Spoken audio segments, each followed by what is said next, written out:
Let's all go to the lobby. Let's all go to the lobby. Let's all go to the lobby to get ourselves a treat. Delicious things to eat. The popcorn can't be beat. The sparkling drinks are just dandy. The chocolate bars and the candy. So let's all go to the lobby to get ourselves a treat. Let's all go to the lobby to get ourselves a treat.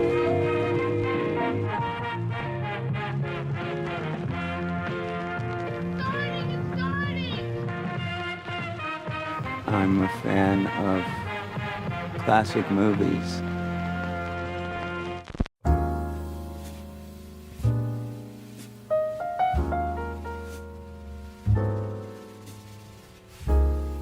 Hello and welcome to Overlapping Dialogue, a podcast of audio commentaries dedicated to discussing cinema that fascinates us in a way we hope fascinates you.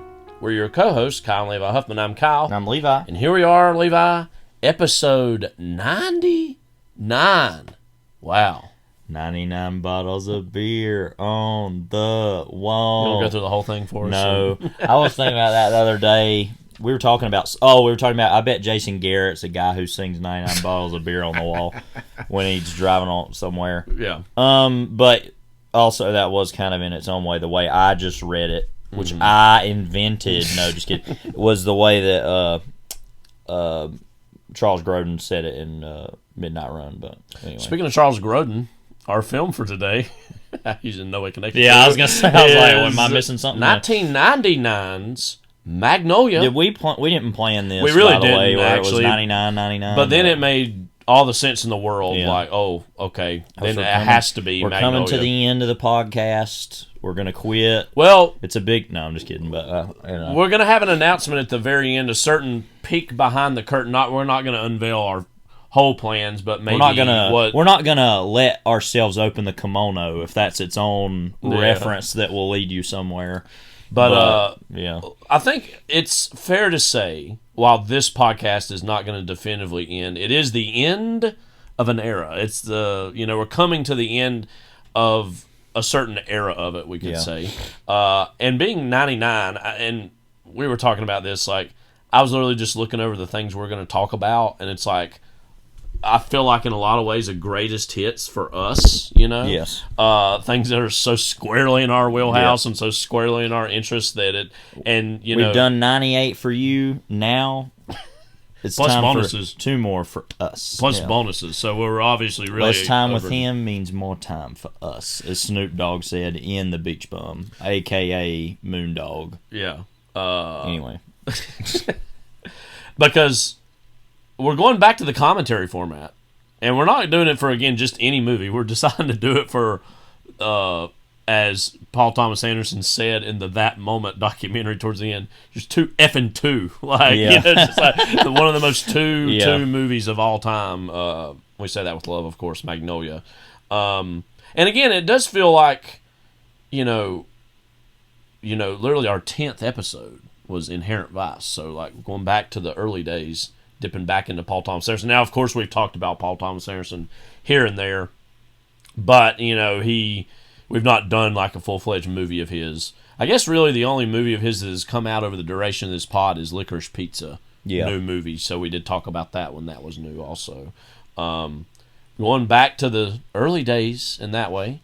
And also, we're going to talk a little bit about Beetlejuice Beetlejuice in the Blue Plate Special portion.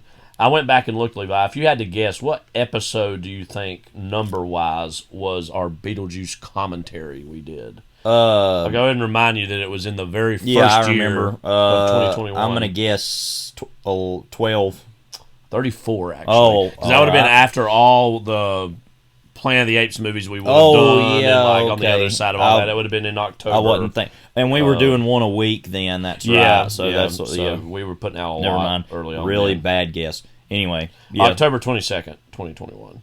That was part of our first Spooktober Spooktacular. Yeah. But again, like, this movie coming out, as we're going to talk about, hits us in a lot of different ways. Of course, it's a the Beetlejuice movies have been something that have literally been a part of our lives ever since. One Beetlejuice movie. Well, the Beetlejuice movie, I should say, have been a part of our lives ever since literally movies have meant anything to us. Yeah. So getting back into that, we'll talk about that in a moment.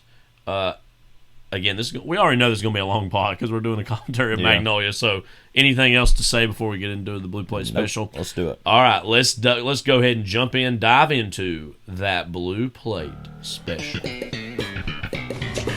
Hi, Audrey. Norma, can I have a cup of coffee, please? Sure. I'll have what she's having. Hey, who wanted to watch pepperoni? Coming up!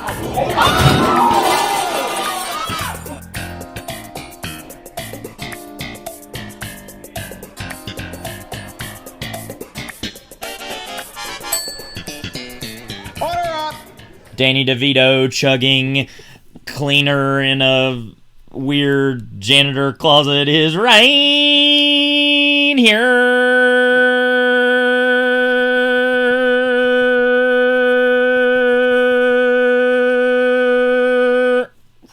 Wow. I could have gone longer, but I figured you'd get bored. So we really not you. I'm talking to Kyle. I figured Kyle would get bored. I don't care what about you, but. So we've only really got 2 items we're going to talk about in the Blue Plate special today. Of course, we're going to. That's probably going to take 3 hours to get through both of them. Yeah.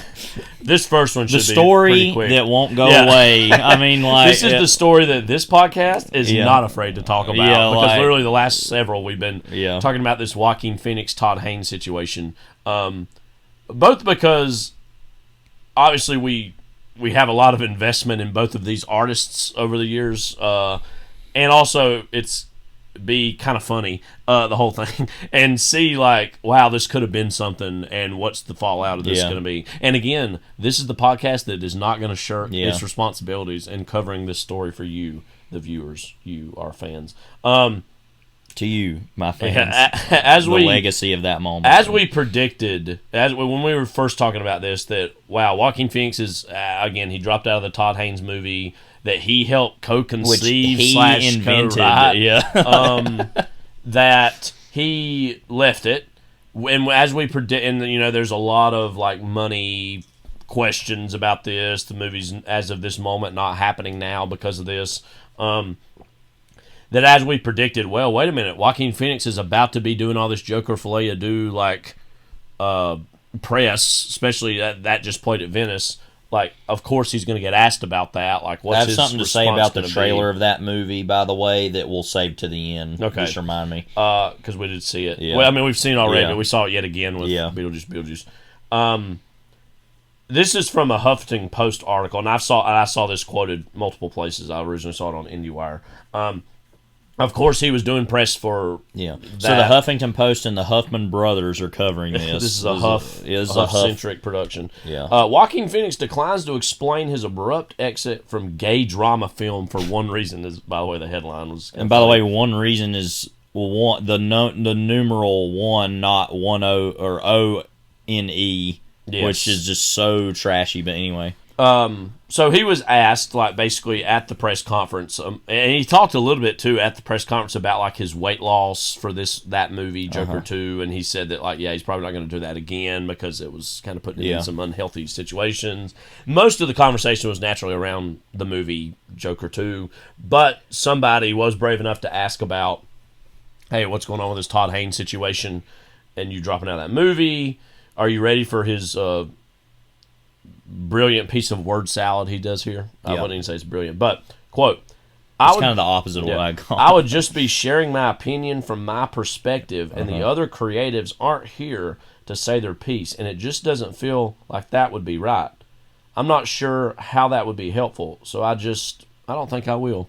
Talking about sharing. And he was not actually rude. Yeah. I mean, he probably knows I've got to really project a certain calm and, like, non-committal nature about all this. His publicist has probably raked him over the coals for the last few weeks. And they know that, and also, and as expected, there's probably litigation that's going to be going on over this, and so he knows I can't say much of anything because of obviously the problems that's going to bring about.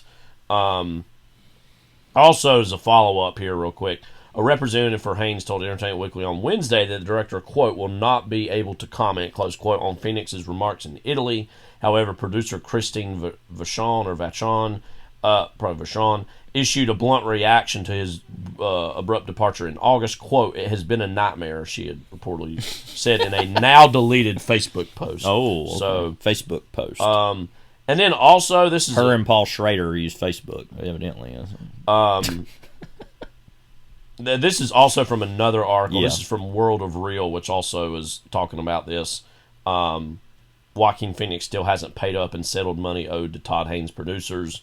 As quoted from this article here, it says, we all figured that given Phoenix's $25 million paycheck on Joker Filet Due, he would gladly pay all the cost and resulted in his exit, talking about from the Haynes film, said anywhere between $5 to $10 million. Puck's Matt Bellamy reported that behind the scenes, Phoenix, quote, still hasn't paid up and settled the matter with producers. I want to remark really quickly on this article that on the trending on the right, Oliver Stone planning to direct one more ambitious film, unquote. This truly is the story that wouldn't go away, Kyle. Yeah. Is this the last ambitious film he will make? Yeah. Is not only to... Is he going to pull an adaptation and like adapt this madness that's going on over this, and also within it adapt the movie that was going to be made? Oh, yeah, that's what he needs to do. Yeah, it's just like totally, and then like the real legal drama with Phoenix and Haynes goes on. And then he's like doing this separate movie about it, and then they're both mad that he's doing it, and he has actors play. Well, no, I even mean that, and even the movie that was going to be made. Right, Like adapting, and that. then in a twist of fate. Going back to his, I'm still here. Literally, they both have something to do with this whole, like, literally. I'm not there, I'm still here. Yeah, right. I'm still here. I'm still here, like, in a huge twist of fate. He plays... Not a simple twist of fate, because that would be I'm not there. Joaquin Phoenix plays the movie's version of the Joaquin Phoenix movie that wasn't made. He comes in and plays it in that. Yeah, but not in the Todd Haynes movie, like... You know what I mean? Like, yeah. So, what do you take away from any of this? This is all madness. I mean, it's been a nightmare. I never honestly thought that Todd Haynes would have to be in a legal battle over a movie. That's just not him. And I'm not saying he's wrong. There was like semi-obscenities thing that was going on in the late 80s, early 90s. You know what I mean? Like something like a controversial movie he would have made, like Poison or something. Right. That's the only thing I can imagine him being involved but with. that movie didn't get a lot of distribution anyway. So yeah, but well, there was the whole thing that happened with Superstar where Mattel wouldn't allow that to be shown anywhere because of Barbie being in it. So that is actually something. So it's all full circle, I guess. I guess he's used to this sort of thing. I don't know, but and I think I'm not saying he's in the wrong here to even do that. I'm just saying that's not something I expected. Well, he's and this is what happens talk in about legal battles. Like he's not saying anything about it because he knows that the best bet is just to stay quiet. He's probably like, I don't even care. I don't even want to talk about it. It's like he just thinks, what's the point?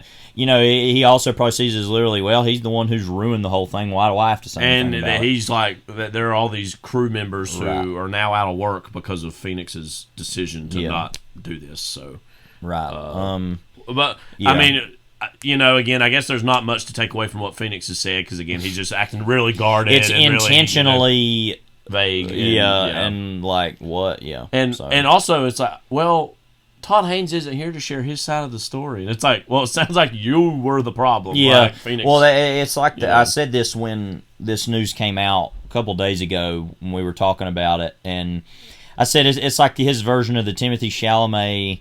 What was it like working with Woody Allen? And he said, that's an important conversation, and we need to have that conversation. And we're going to get to that. And we're going to do it. And we've yet to do it. Yeah. Now he's playing Bob Dylan, so it's like, hello. Well, I think, not that he even has to say. We're anything not saying about this it. is huge Chalamet defenders or stands or anything. Even though we are, but like, what responsibility does Timothy Chalamet have to answer for Woody Allen? Accusations surrounding Woody Allen's whole life? Now, one could say, well, you knew that when you signed up for this or whatever. But I don't know. That seems a little Selena silly to Gomez me. did that too. You haven't heard anybody ask her that question. Totally disconnected. And I've not even read the full quote from this, so this is probably even irresponsible to say. I recently saw a quote from Mia Farrow where she said that, she understands why people would work with Woody Allen even all these years later. And I think she meant it more in the sense of, like, people shouldn't, for all her problems with him, like, people shouldn't feel like responsible for his actions because or whatever. They didn't do it. You know what I mean? Yeah. Now, she might have been saying that in a slightly other context, but that's what I took away from. Yeah. That's what I took away from what she was saying. Anyway, I mean, stay tuned for future updates. We're gonna hound this until it gets figured out. I need to call up my friends at the Hollywood Reporter, my friend Jack there, and talk to them. I'm just making this up. I know no one. I could call up, what's that guy's name that is the interviewer that David Crosby got mad at? Scott Weinberg? Was that? No. Yeah, I wanted to say Devin Faraci. I was like, no. But anyway, I wonder what's going on with him. Probably nothing good. Anyway, the Scott Weinberg guy, I'll call him up and be like, hey, you need to tell me what's going on in that situation. Yeah. But... Bye. Yeah. What's funny about that whole situation too, that is he actually is also kind of a scumbag apparently, Scott Weinberg. But like those questions he was asking were pretty basic. I mean, it's not anything that bad. Yeah. Well, I could tell that was a special one, as he said. And then you're a real dumb guy, you know that. Like, well, again, back to this story, but yeah. So again, I mean, there's not much more to say, but we just wanted to provide our I love a non-answer. That's better than an answer to me. I mean, it's worse, but it's better. You know what I mean? Well, it's also too like I guess this is the biggest venue he would be asked about this in any televised film way because he's not going to be on Today or Good Morning getting asked about while he's getting asked about Joker 2. Yeah, they're not going to ask him about that type of stories. So. No. That's just not I mean, because that's going to happen at Venice or it would happen at Cannes. Now, it could happen in print interviews. Like, definitely. But not in any kind of filmed interview. No. Not on like a... It would happen maybe in like a press junket like situation where like you get asked the same questions all day where somebody is going to be like, hey, by the way, because they know he's not going to be asked that question by other people. And that could be like, CinemaScope or something goes and asks him that, but not like I said, the Today Show or something, yeah. So, you're right about that, where it's like, this is the only place he's really going to be asked this, and they were right to do it there because they're probably not going to ask him the question again now, ever, because until things happen, because it's been asked. Let me just say, if we Overlap in Dialogue ever get press credentials anytime in the next few months, and which I don't think that's going to happen. No, probably especially with our pivot we're going to make here. But I'd really butter him up. I'd be like, literally, The Master is my favorite film. Oh my gosh! I love the way that you reacted to a guy's head getting blown off right in your face in We Own the Night. I thought that was great. I was really impressed by that. By the way, why did you chicken out of working with Haynes? Like, I'd maybe even use another word. But anyways, starts with a P, ends with a Y. It's posse. Okay. But Posse, add the Y. Yes. Because isn't like posse spelled with an E. Right. I know I was spelling it wrong, but that's how I'm going to write it. Hint, wink, wink. You know what's going on here. Yeah. Go. I'll tell you a movie that Joaquin Phoenix... No, wait. We got to talk about the trailer. Because we're moving on, right? Right. Okay, so this is something that's really random that I want to talk about that... Okay, so in the trailer for Joker Filet Du... Yeah. Do we want to make a big statement on, are we going to call this Joker Filet Du? I'm going to call it the freaking name, because it's part of me wants stupid to as hell do anyway. Joker 2 just to be quick about it and move on. But Joker Filet Du, there you go. Yeah. Joker 2, Joker Filet Du. Joker Filet Mignon or whatever. Joker Filet Mignon. I don't even know if we're saying it right anyway, but nobody else. We watch. I feel like too. We watch a lot of French movies and have a lot of respect for French culture, but I don't know. But also, it's like it's a Joker. All right, let's talk before we talk about this trailer. Yeah. What are we doing? What are we doing calling this movie this? Like, are we really thinking we're so sophisticated? And when I say we, I'm talking about Warner Brothers. Well, I've been saying it for about a year. at this point, I don't think we're ready for how bad this movie's going to be. That's the whole thing. Well, have you heard at all about the buzz about it? No. It's been mostly mixed to negative. That's what I figured. But that's also people. Oh, that's the critics. It's not the fans. But that movie did come out. The first one did come out of Venice very positive, though. We have to remember that. Yeah. That's so true. that is a difference. Yeah. Apparently, there's people that have said that the movie is intentionally infuriating and intentionally self-destructive in terms of like how it ends. And so we'll see. Okay, so it's trying to be French New Wave about itself. Is that what I'm hearing? Well, I don't think like to that extent yeah. stylistically, but as far as the narrative in some ways, okay. we'll judge that for what it's worth when we. Because for all this being said, we're still going to see this like. Because definitely. of the morbid curiosity, if nothing else. No way, I'm missing it. We have not seen the first one since it came out. I'm vaguely curious to check it out. Yeah, I'd like to rewatch it before we go see it. Anyways, so in the trailer, I can't believe I'm going to say a good thing about this. Well, don't worry, it's weird. Yeah. It's like there's a moment in the trailer where there's this very specific transition of like. Where he sings, "Someone needs me," and it has this little like, and it cuts to like Brendan Gleeson in the like, how about you, Arthur? Prison. How about you, Arthur? And like that moment is so freaking awesome in the trailer. Yeah, just the tone of it and the image of him looking like he's daggum like in Shutter Island, a Shutter Island cast member or something. Mm-hmm. And it's like there's something in that moment I find deeply moving randomly. Well, I think we can agree like the movie, and this is true of the first one, but I think even more for the second one, like looks really good. And it was very colorful for the is being spent and it was very colorful at the time too for a lot of movies that were not. Even a movie like The Batman, which I love a lot, is not colorful and is very monochromatic, as a lot of these movies are. But that's I get mad every time I see a trailer because I'm like, this moment wants me to buy in. It's so artful, about itself. However, so I just want to put that on the record that moment is boss. But another thing I was just sitting here thinking about is like him in the movie, because it looks like he's gonna be in the movie random about Brendan Gleeson.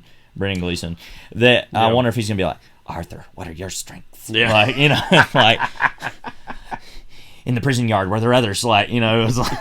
It seems like a very, and I say this as a fan of Brendan Gleeson, it seems like a very unlikely look and build and sound of an actor to have been in as much big, high-profile stuff as he has. I guess he's just so distinctive, though, at the same time that, he just... Well, and a lot of that, I think... He almost looks like a British, like a Gerard Depardieu, like, to me. Yeah, I mean, and he was obviously in AI, but that movie's kind of, he's barely in it. That's around the time I think he started being more Right, but then, of course, being in... Harry Potter has made him that. That's so that's it. And because I mean, he was like he was in Bruges, but like nobody's going to care about that. Like at the time, and then was in the Banshees of Inisherin with another Mark or what's the name? Sorry, what's the director's name? Oh gosh, I can't. What is his name? The Irish guy. The Irish guy. You talking about James Joyce? No. It's something with a Mick something. I'm serious. That is what it is. I know, but Martin McDonagh. Martin McDonagh. Yeah. Okay, sorry. I knew it was I just knew it was two M's. Martin McDonagh movie, of course. Again, working with him. But yeah, that Brendan Gleeson. I mean, he's good in pretty much everything. But yeah, there's something weird going on with him in this movie. But we'll see what that is. How about you, Arthur? What are your strengths?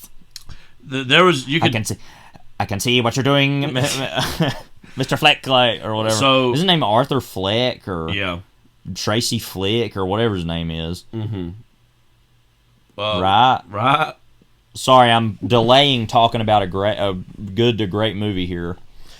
But I was going to mention that we saw this trailer with Joker or with Beetlejuice last night, and couldn't you feel that there was like an anticipation in the air of that, and we'll talk about that whole crowd, which was mostly positive, I'll say, in a moment. But and two, that's I think the next big Warner Brothers movie coming out within a month. So that they're this is really positioned to be like one of the big hits of the fall. Yeah, it's going to try to get some Oscar noms. I don't know how successful that'll be, but you could feel the anticipation in the crowd of ooh, Joker.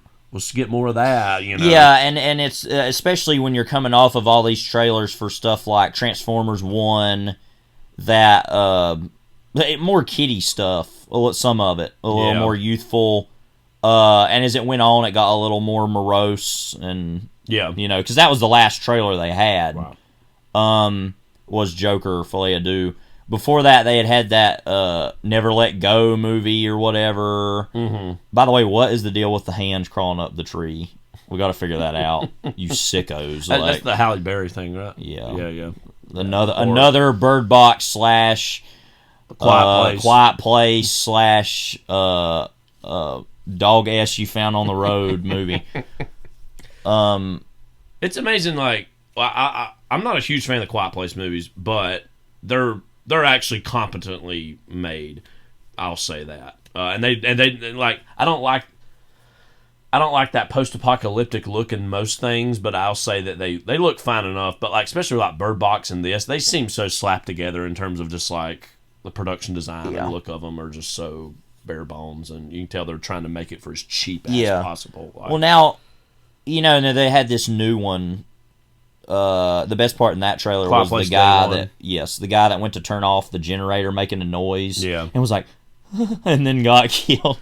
He looked a lot like Jeffrey Jones, by the way, and we're going to talk about Jeffrey Jones a lot here in just a little bit. You know, I know how annoyed we were seeing that trailer over and over again. Finally, those days are over, by the way. Yes. But like that, at least had this dynamism of like kind of in a modern city with that stuff. Well, but that's what I was going to. That was what I was about to say, though, is that felt very Cloverfield to me. Well, that's but true, not good or not as good, right? And it's kind of like, okay, well, we already have Cloverfield. What do I care about? And Cloverfield even had the found footage look and aspect. And this obviously was way brighter looking than that. Yeah. Because that was shot at night, mostly.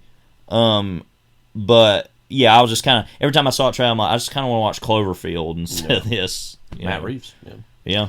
It's amazing the good kind of movies that can be made. Speaking of movies that are good that could be made. Well, also, I was just going to say, Joker 2. Not that. We'll get to that in some context, maybe. We'll see. We'll be talking about the Joker a little bit next time in general, so, maybe we'll return to those conversations about the Joaquin Phoenix depiction. And the Joaquin Phoenix Todd Haynes story. Hopefully more will happen. Go away. Hopefully more. If more doesn't happen, we're going to create a headline just to make it up. We're going to get ourselves into the mix. Right. It's just like, we're going to insert ourselves into this story. It's going to be a real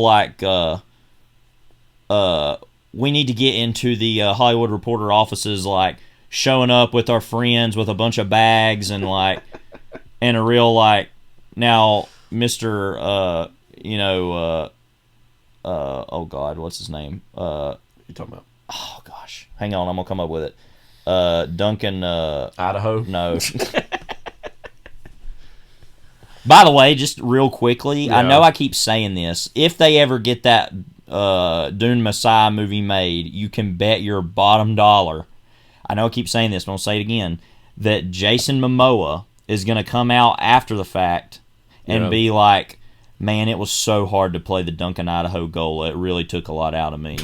That's going to happen, I guarantee. I'm just putting that out there. Yeah, mark it down. Miles Bennett Dyson finally came to me. Okay. We're going to be like Miles Bennett Dyson showing up at Cyberdyne, but it's like the Hollywood Reporter. It's like, we have these friends, we need to get in up there real quick. And they're like, now, Mr. Dyson, we can't do that. And then don't even think about it. Is what's going to happen.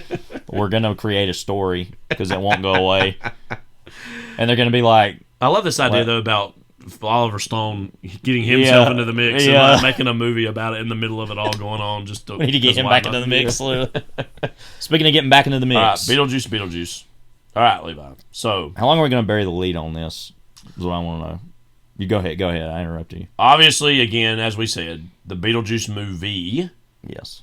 And you know what? Well, I think it's interesting that I said movies because this is one of the most curious pop cultural juggernauts that exists, period. Yeah. Because with its popularity, you would think they would have made a dozen movies of this already. There's really only the movie itself back from 1988, which, of course, again, we did a commentary on. Go back and listen to that.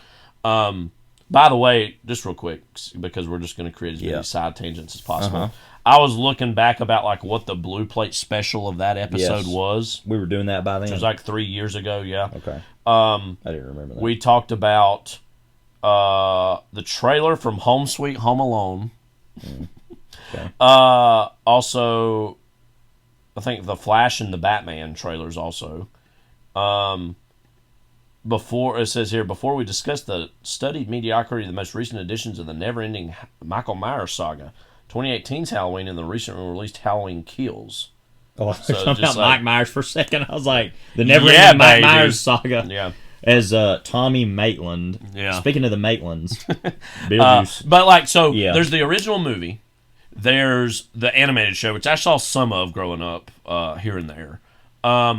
There's, I guess, the more recent Broadway show, which has been a pretty big hit. Yeah.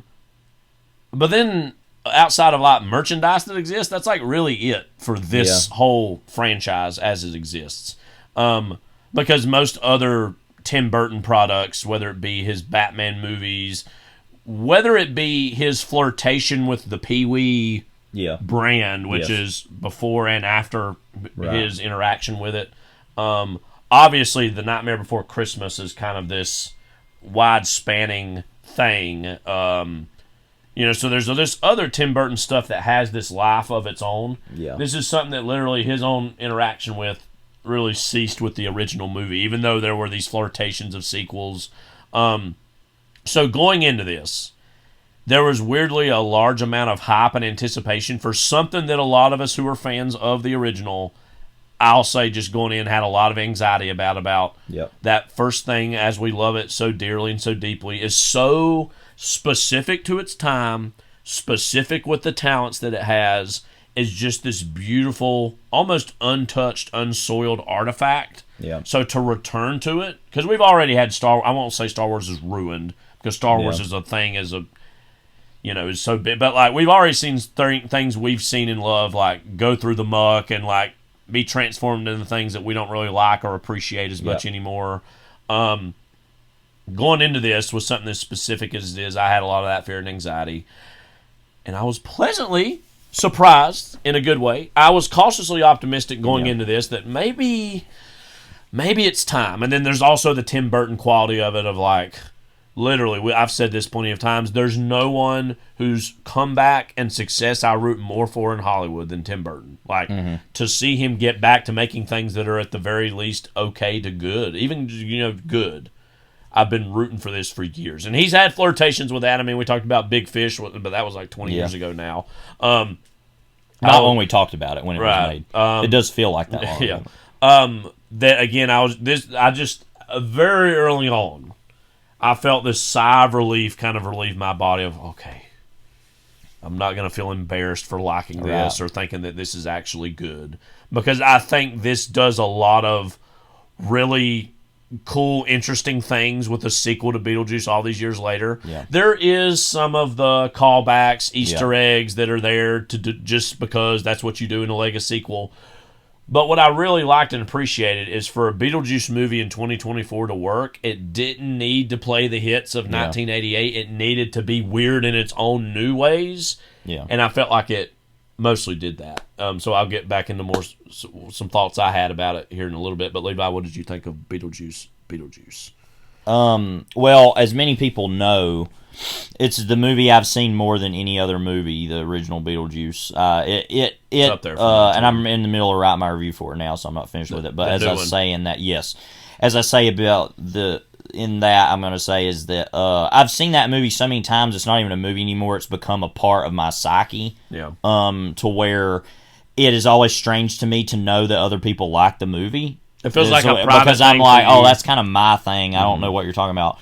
And that bubble totally burst last night, of course, by seeing so many people out for it. We normally don't go see movies on Friday nights during prime time. We normally see stuff Thursday night, or another time. But so that was we saw it like Friday night at the AMC in Hickory in the Dolby, full-fledged. The crowd we saw was massive. Right. One of the biggest crowds we've seen for a movie in a while. Yeah, so approaching this, I always had low expectations.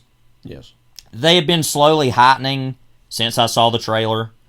But I still was like, okay, we'll see what this is. And everyone knows that it can't be as good as, or won't be, I wouldn't say can't, but just won't be as good as the original. But I gotta tell you, it's pretty daggum close. And I totally loved pretty much everything about this movie. The main thing being that, like you said, more than anything, it felt like a movie I couldn't predict what was going to happen next. And and that's what was so great about the original. Certain things that it then undercuts itself, its own like narrative momentum. That is the way to make a Beetlejuice movie, because that's what it originally did, is to build up Maxie Dean and his wife. They're flung through the ceiling. We never hear from them again. Yes, but it's only because they're named after someone else. Yeah. It's just very like, that's it. We're done with that character. Moving on. And it's like, oh, cool. I like that. I don't have to feel like you have to explain everything to me. And in some ways that might be jarring.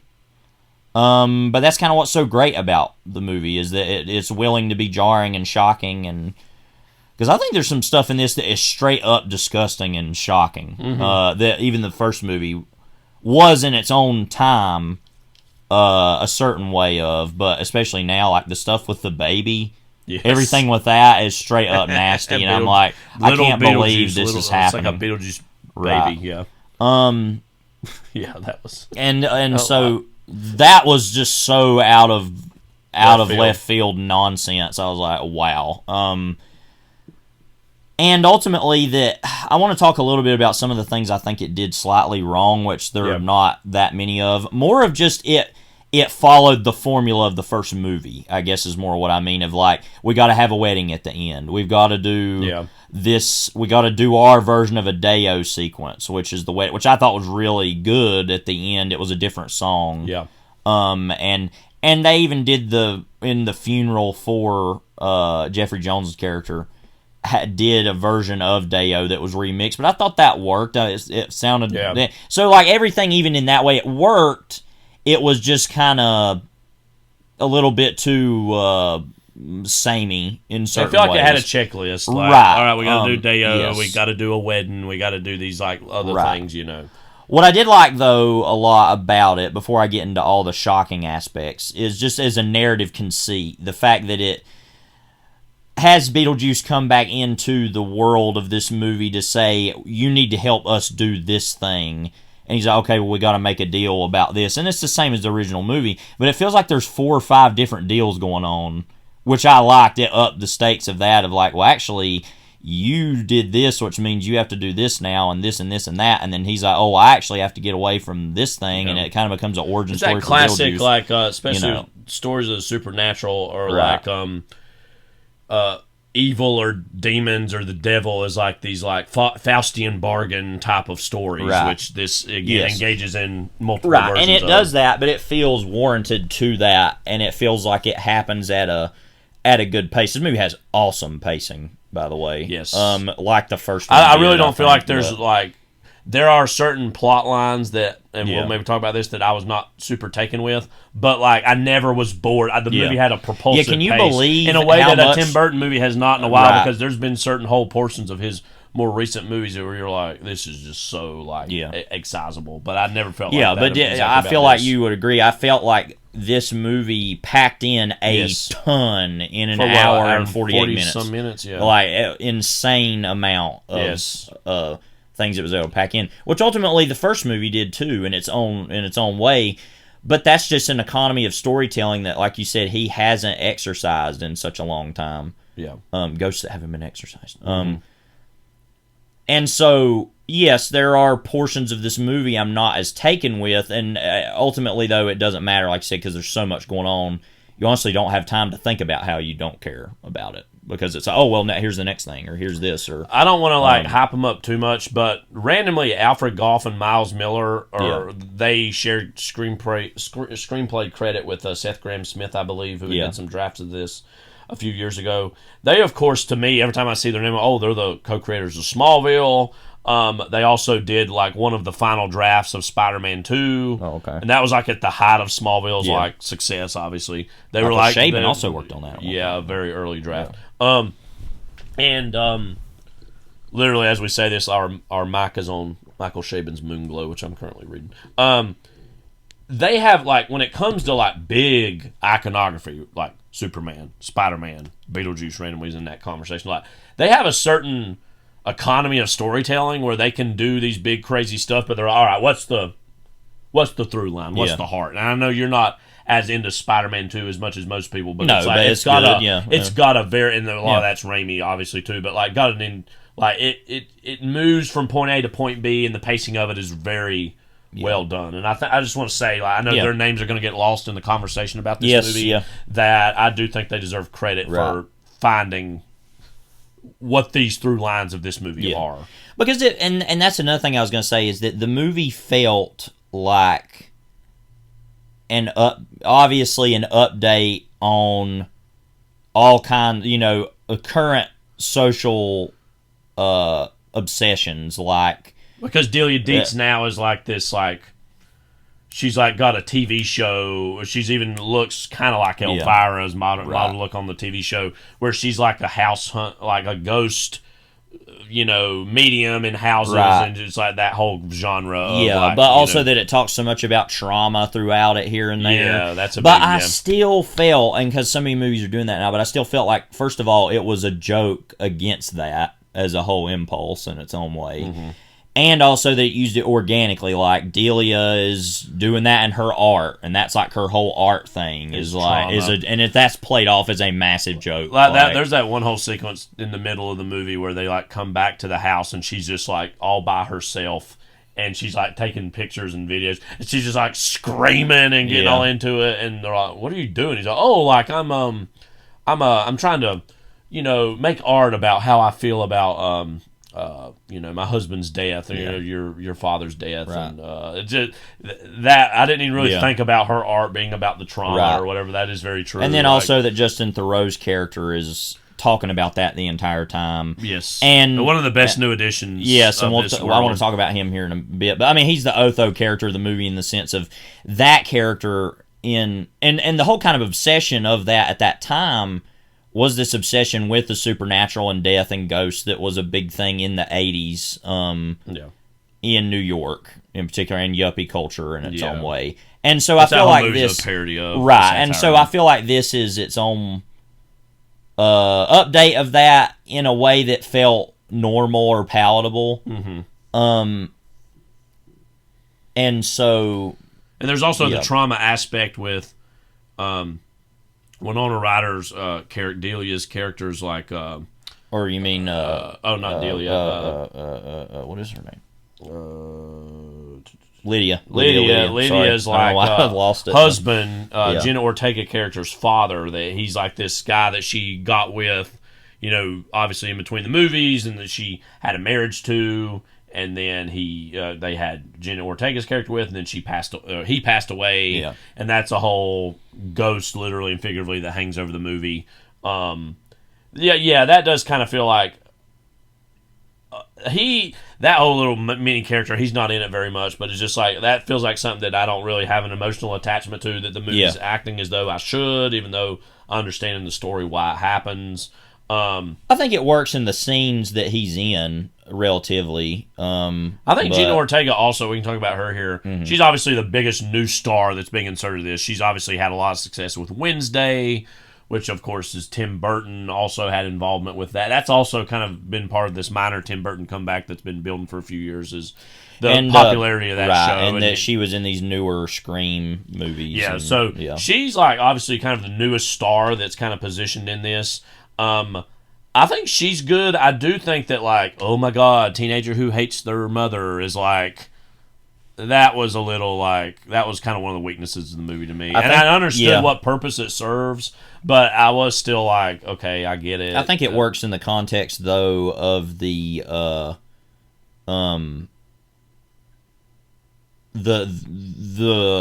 emotional through line between the emotional conflict between them about the dad being dead and that whole thing. I feel like it works. But and then she's obviously resenting her for seemingly moving on with eventually the engagement between her, Lydia and Justin Theroux's character. Yeah.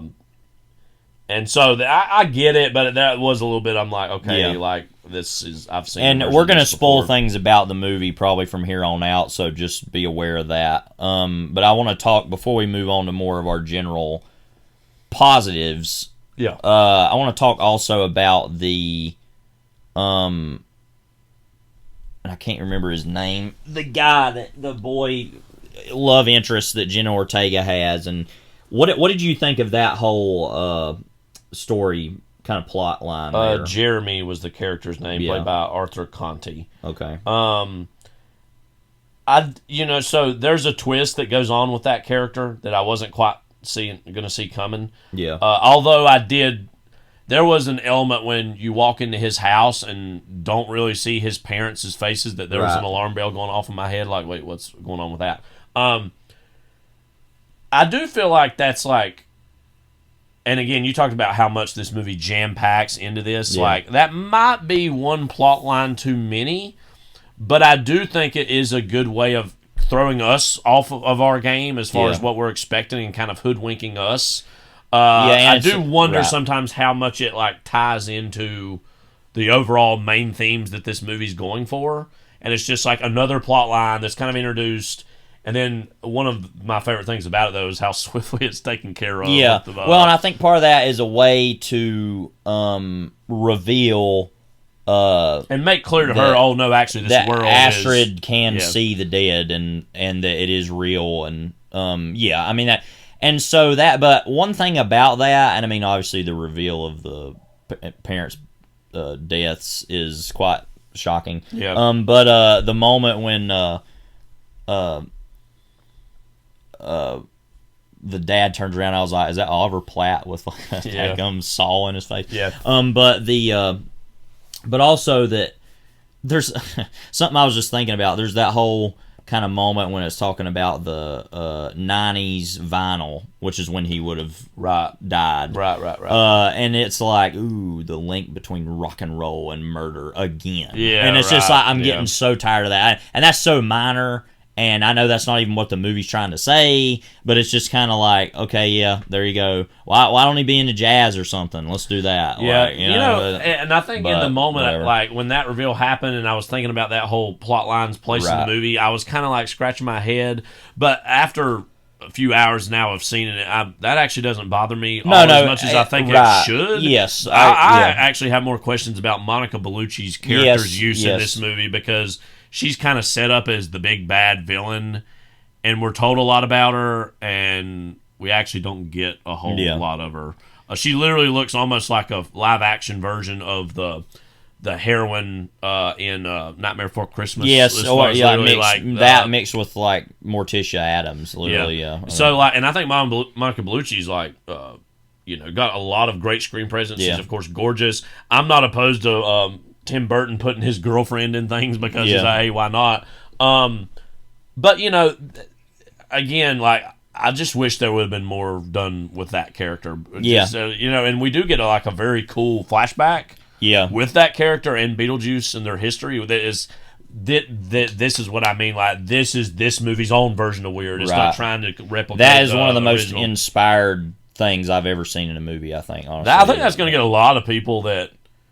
Again, more. I don't even want to sound judgmental when I say this. Like more basic-ish Beetlejuice fans. Oh, I like the kookiness of this, and they actually see that, they'd be like minorly, if not turned off, alienated by it. You know what I mean? They're just like, whoa, what is this? Or that they would want to go watch Mario Bava stuff, or right? whatever. Mario Bava's a reference point throughout this whole movie. But so like I don't know. I agree with you though. I feel like that's something that there's not a whole lot. It's kind of like, oh, by the way, Beetlejuice had a wife, and it's like, what is this, daggum Downton Abbey now? About like, oh, you're actually technically still married, and you can't marry this person. Like, what are we doing? And in a movie that's already moving as fast as this, that could be as simple as literally like 2 extra scenes involving her. Yeah. Because she's kind of just this like serial killer stalking the background of the movie type that she of can role literally or suck figure. the souls out of like even the dead people. Yeah. So and that is interesting that it tries to introduce like even the dead can die, even to a more severe level. So I would have liked a little bit Bob. more. Yeah. That was really funny. Literally, but like, what an ending, by the way. That's the final moment in the movie is R.I.P. Bob. I think to me, if that would have had a little more meat on the bone, that would have been one of the biggest things for me to give this movie like 4 stars, I would say, on my own ranking out of 5. Because I think it's a very high and enthusiastic for me 3.5. But if that would have been solved a little bit better, then that would have, I think, been something that would have. Because again, that one sequence is terrific, but that's just more about Beetlejuice's relation to her. It's not about her in of herself. So I was a little confused about that. But yeah, and I mean that's the only real things that I was kind of questioning, mainly because, which is funny because that's the whole plot of the movie, in its own way. But at the same time, it's not necessarily the details or the narrative aspects themselves as it is the way that it's trotted out, I guess. Right. But yeah, so what do we think of Willem Dafoe as Wolf Jackson? I think he's one of the best new additions. Yes, I mean, and let's talk about now some of the individual characters, I guess, that are added or that are returning. I think he's a good one to start with because he's kind of a more random one. He basically, like I said when we were leaving, plays kind of the Juno the caseworker role in the movie, sort of. He's kind of the authority figure. Right. He's like a cop in the afterlife. Yeah, and so which is a cool idea. Right, and he's kind of wanting to help Beetlejuice, but kind of also like we need to deal with whatever bad he's doing or isn't doing or whatever, and he's like trying to find the Monica Bellucci character sucking souls out of everybody. Yeah. And I mean, he was like a former action star who got killed because he does his own stunts. It's like a grenade. He said nobody knew it was a live grenade. And and like he looks mostly normal, but then like one part of his head, which is also a really unfortunate reference to the Alec Baldwin stuff in its own way, because Alec Baldwin and Gene Davis are not in the movie whatsoever. So that's its own. And they try to explain that very quickly to say, they found a loophole where they were able to move on. Yeah, so they went to the great beyond or wherever. Which is also introduced, and there's a whole idea of the Soul Train, which has this movie's got a lot of disco kind of inspired music in it, which I thought was an inspired choice, To use the Bee Gees, which is in its own way funny because of Beetlejuice, Beetlegeist, Bee Gees. But yeah. So I really like that Wolf Jackson character, and he's not in a whole lot of it, but when he pops up, I obviously really love. Again, Thoreau, he's the very definition of understands the assignment as far as tonally what he's expected to be in this world, because he's someone that for the most of the movie actually he hoodwinks me into thinking he actually kind of cares about Lydia before it's revealed at the end by this very cartoonish truth serum that's put into him, where he reveals, actually I'm only with you for the money and for the fame, and because he's just like TV producer of Lydia's show. He was, again, we love Justin Theroux. He's one of those people that actually can do comedy or drama very well either way. Like he obviously has a comedy background. He's written some comedy movies and been in some, but then also he's amazing in The Leftovers, of course, as a dramatic actor. So he's somebody who can, and he's been in the Lynch stuff too. So he obviously, and I think what's so impressive about this performance is it's him doing an Otho impression or being the Otho character. But what was so great about Otho was that he was so inept, but had this very like haughty nonchalance and like stiff upper lip about himself. About like, I know everything and I know what I'm doing. But in this, he's maybe doing that, but looks so much goofier and dumber by doing it. Like, even though that was the case for Otho all along, this is even more direct as far as saying, this guy's so stupid, and he plays himself off as sensitive, though, which is what Otho never even attempted to do. By the way, I can't go without mentioning my favorite line in any movie of all time, I think, is, I know just as much about the supernatural as I do about interior design. And then Charles and Delia look at each other like, wow, and just an awesome moment in a movie. But anyway, so that's what I thought was so great about this performance, was that it felt like it was that, but it also was like, he's a total joke, like, inherently. Well, we kind of talked about Monica Bellucci a little bit already. there is the Burn Gorman. Okay, so I find it so hilarious. He plays Father Damien, a reverend. Yeah, which is its own way an Exorcist reference. Yeah. I think it's so because I'm watching Turn right now, and he's one of the main villains in that show. And I've always liked Burn Gorman. He's one of those people. I remember he first showed up. I first saw him in, I guess, Pacific Rim. And then he was in Dark Knight Rises. That was a little bit before Pacific Rim. Oh, I forgot about that. Like a year before. But he wasn't in that as much, I guess. And then, of course, he was in Game of Thrones. And he shows up in a lot of stuff now. I think it's hilarious that it feels like they were like, we need a guy who looks like the human version of the Reverend at the end of the original Beetlejuice. The, like, freakish, weird alien-looking thing. Yeah. But it's like, no, but Burn Gorman. And he's not in the movie a whole lot, but everything he says, Catherine O'Hara reacts to with like, "What? What are you talking about?" Like every time he says anything, he kind of speaks in like. It starts off like he's saying something from scripture, and then all of a sudden he just goes off into these like esoteric, nonsensical places. And Catherine O'Hara's character is constantly confused by him. And one of my favorite moments in the movie, it's not exactly him doing anything, I guess, but is when he's trying to leave and Beetlejuice shows up in the doorway and says, "Where are you going, Padre?" Yeah. And like pushes him back in. But I mean, that was funny. I mean, of course he came in and out of the movie, and in various funerals and weddings. So, We'll talk about the Jeffrey Jones character a little bit, because that was unexpectedly the most like reoccurring thing. That I'm like, wow, they're really committed to like. And I felt like, in particular, the amount of reverence this movie's like interested, because they could have like easily said, "Oh, he died some years ago," or he did. They could have really found a lot of ways to totally write him out. Well, of the I think movie. that's also a way to link Catherine O'Hara, who, spoiler, dies in the movie. Yeah, but that's hilarious, by the way, about how she dies. Is that she was going to do this fake Egyptian death burial rite with these asps.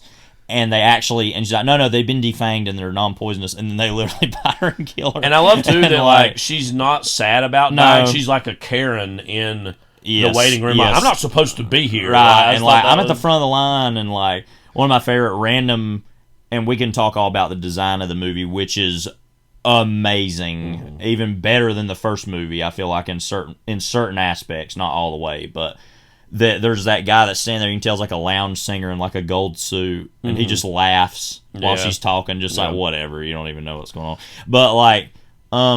She's more like, oh, I have too much to do. I can't be dead. Like, and it's like, not that she's really sad, because she's so daggum morose and weird anyway, that like death itself is not a problem for people in these movies. It seems like it's more like that they're like, oh man, that's kind of inconvenient. Like more, which is kind of how the first movie was too in its own way. But yeah, so the Jeffrey Jones character. So yeah, I feel like that's more of a way to like give her a happy ending randomly, is that like she's able to reunite with him. Yeah. But yeah, go ahead, talk a little bit about how weird this whole thing is. So like he is. So there's a whole little stop motion sequence that's in this, which I thought was a cool way to do something a little different, and to like have one that basically looks exactly like him, but not have him in the movie. It was like, and I was actually reading here, according to this I'll just read this part first. Additionally, the character of Charles Dietz appears in the film portrayed and voiced by an unconfirmed actor, in addition to using the likeness of original actor Jeffrey Jones through various means, including archival photos, paintings, and an animated sequence that describes the character's death. The character's death was inspired by a nightmare of Burton's.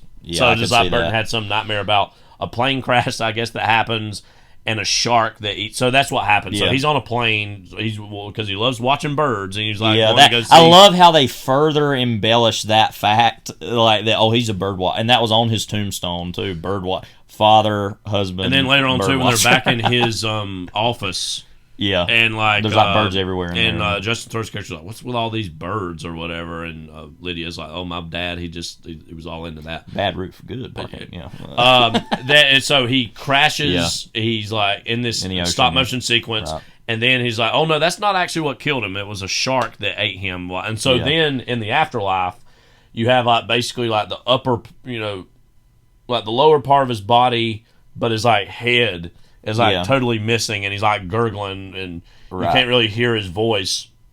very clearly, which is a way to get away or get around having him. There's a funny moment where he's sitting in the waiting room, and there's a guy who got the bottom half of himself bitten off, and he's like, "Yo, dude," or whatever. Yeah, And so I was even thinking, are they going to like combine into a single? No, that would be kind of funny. I thought that was maybe going to happen, but it didn't. They could have had like a Power Rangers or Transformers like interstitial of like of them like going together. That would have been funny. But so. He's kind of this. He's not in a whole lot, but he comes up a random amount, and certainly like the whole funeral sequence, like it has Jeffrey Jones's face in it. And I might be wrong about this. I felt like there was this weirdly charming loyalty aspect to Tim Burton of like, bro, Jeffrey, like, you know I love you, dog, like, but you can't be in my movie because of what. Well, if you you've literally done. go to his Facebook page, I saw this. It literally says Jeffrey Jones is a former actor and convicted sex offender. That's like the second thing. So obviously that is this massive, dark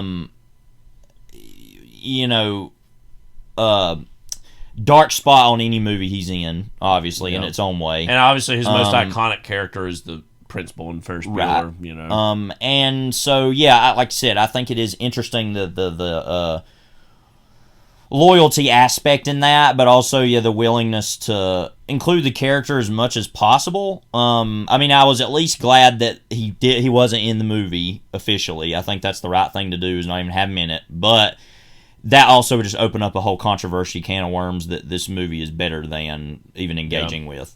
So I think this was actually the best way that could have been done randomly. The moment when he first appears as the dead body version of himself is so hilarious. I was laughing because like it's literally like it shows a shot of dry cleaners in like the afterlife, which is in itself hilarious.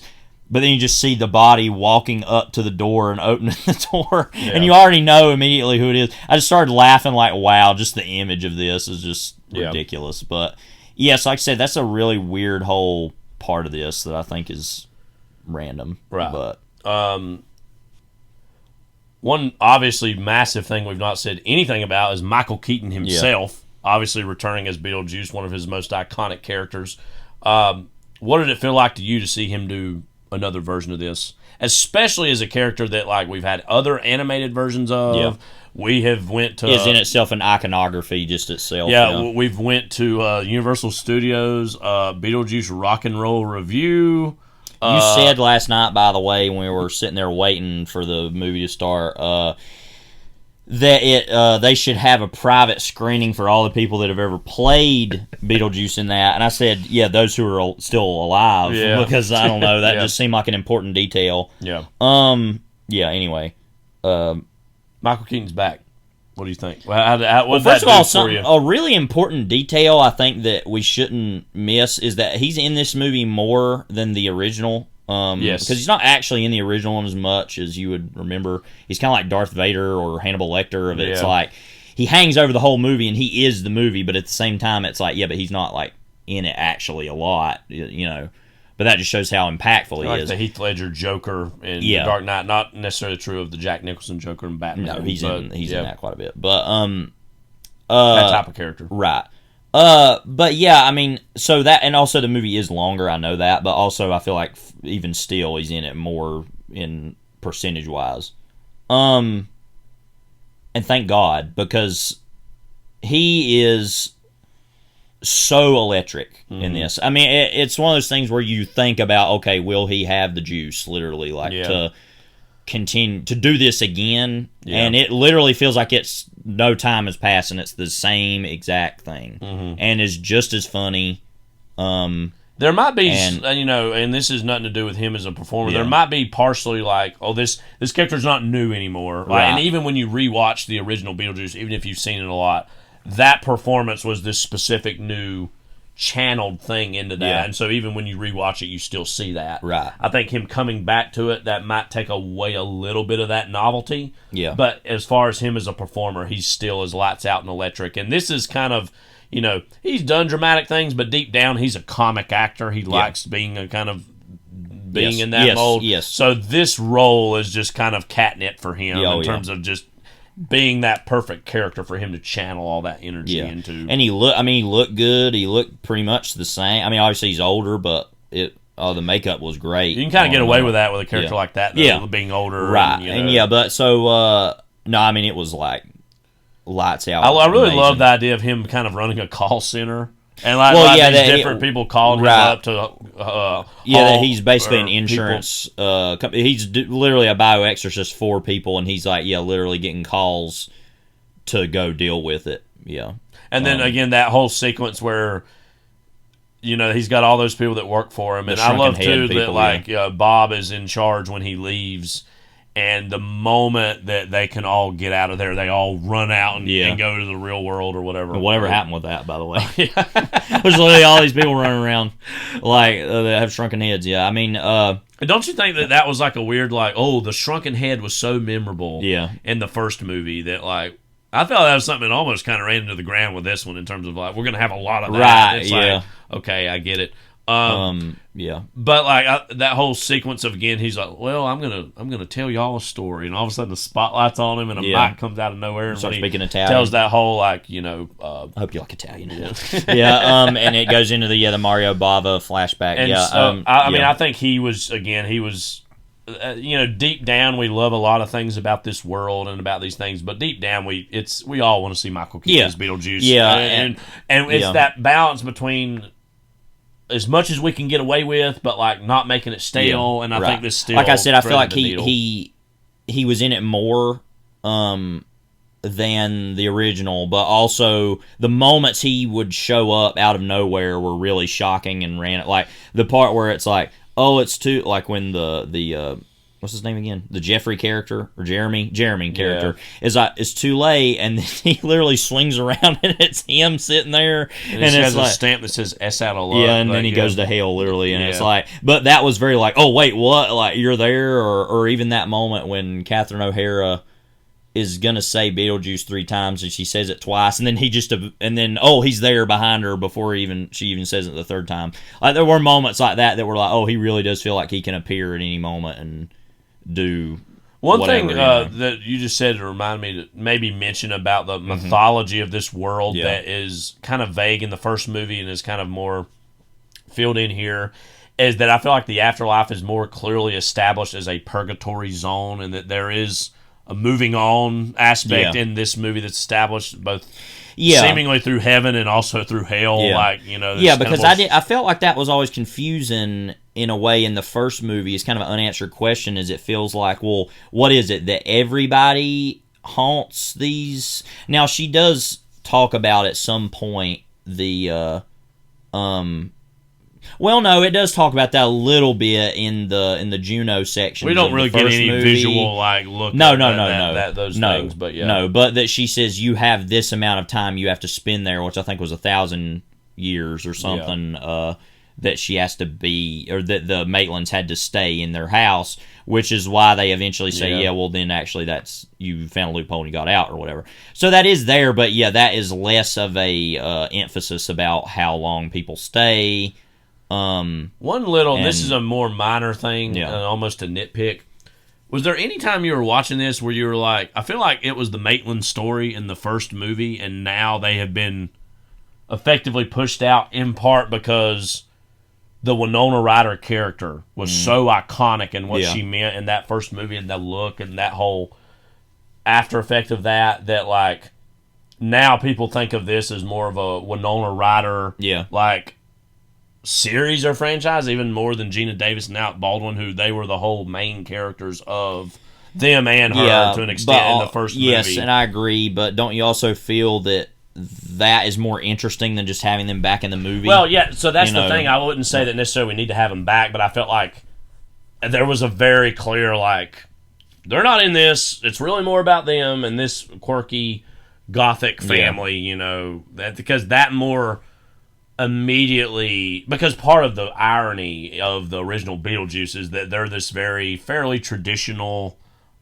young married couple who are going to probably have presumably a traditional family, and then they are sucked into this world of the afterlife, juxtaposed with these people who are moving into their house who are very arty, very more modern. You are right in the sense there are no normal people in this movie. If that's what there's no everyman characters like these are. I feel like that was part of the success of the first movie. Yeah. The Maitlands are like our avatars to go into these worlds, and I felt that was a little bit missing. But again, I think that's not and what was huge great about thing, the ending of that movie was it ended up being a coexistence between those two types of people, not a one triumph over the other, that the Maitlands became more weird or the Dietzes became more normal.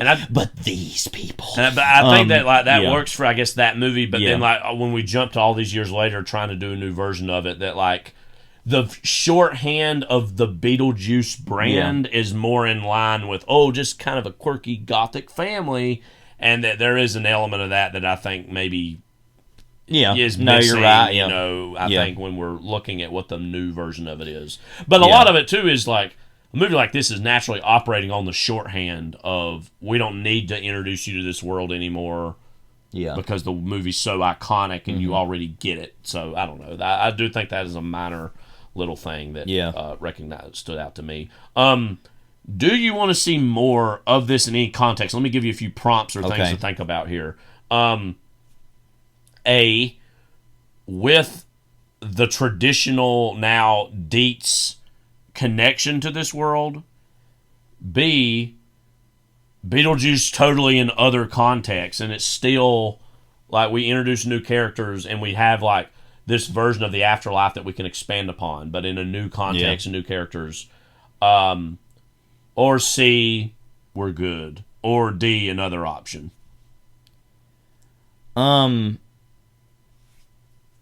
do like that. This movie's going to be massively successful. Right, yes. I mean, it's already projected to make its budget in one weekend, which is insane. Which is both insane to think about, but also totally plausible based on the crowd in one theater last night. That's happening everywhere, I was reading, and it's already been open overseas for a couple days. I was reading on Deadline too that this is also a crowd that is actually more female than male, and that women are oftentimes underserved by sometimes these bigger blockbustery type of movies, and that also that within the Latino American populations, these are actually it's overperforming in part because of Ortega's stardom. So this is a movie that also is going to serve certain audiences that don't feel like they are always represented in movies. Yeah, and so as far as that goes, I guess because it's gonna. And also I've said this already. If it's called Beetlejuice, it's there's a third Beetlejuice hanging out there waiting. You know what I mean? It's it's almost like they set it up as there's definitely gonna be a third. There's a very small quote that Burton has said about this.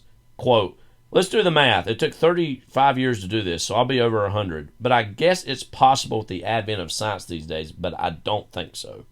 So he's acting more like he doesn't seem like he wants to. How would you feel about a Tim Burton produced Beetlejuice movie that would be directed by somebody else? Well, frankly, that was something I would have been more comfortable with before I saw this movie. Yeah. Seeing this, though, I'm no, because I want to get to how well made this movie is after we talk about this aspect. Well, it's kind of going to dovetail into that the way I'm going to talk about it, but only in the sense that, and of course that will just have to happen eventually when he passes away if they continue making these. But no, I think that I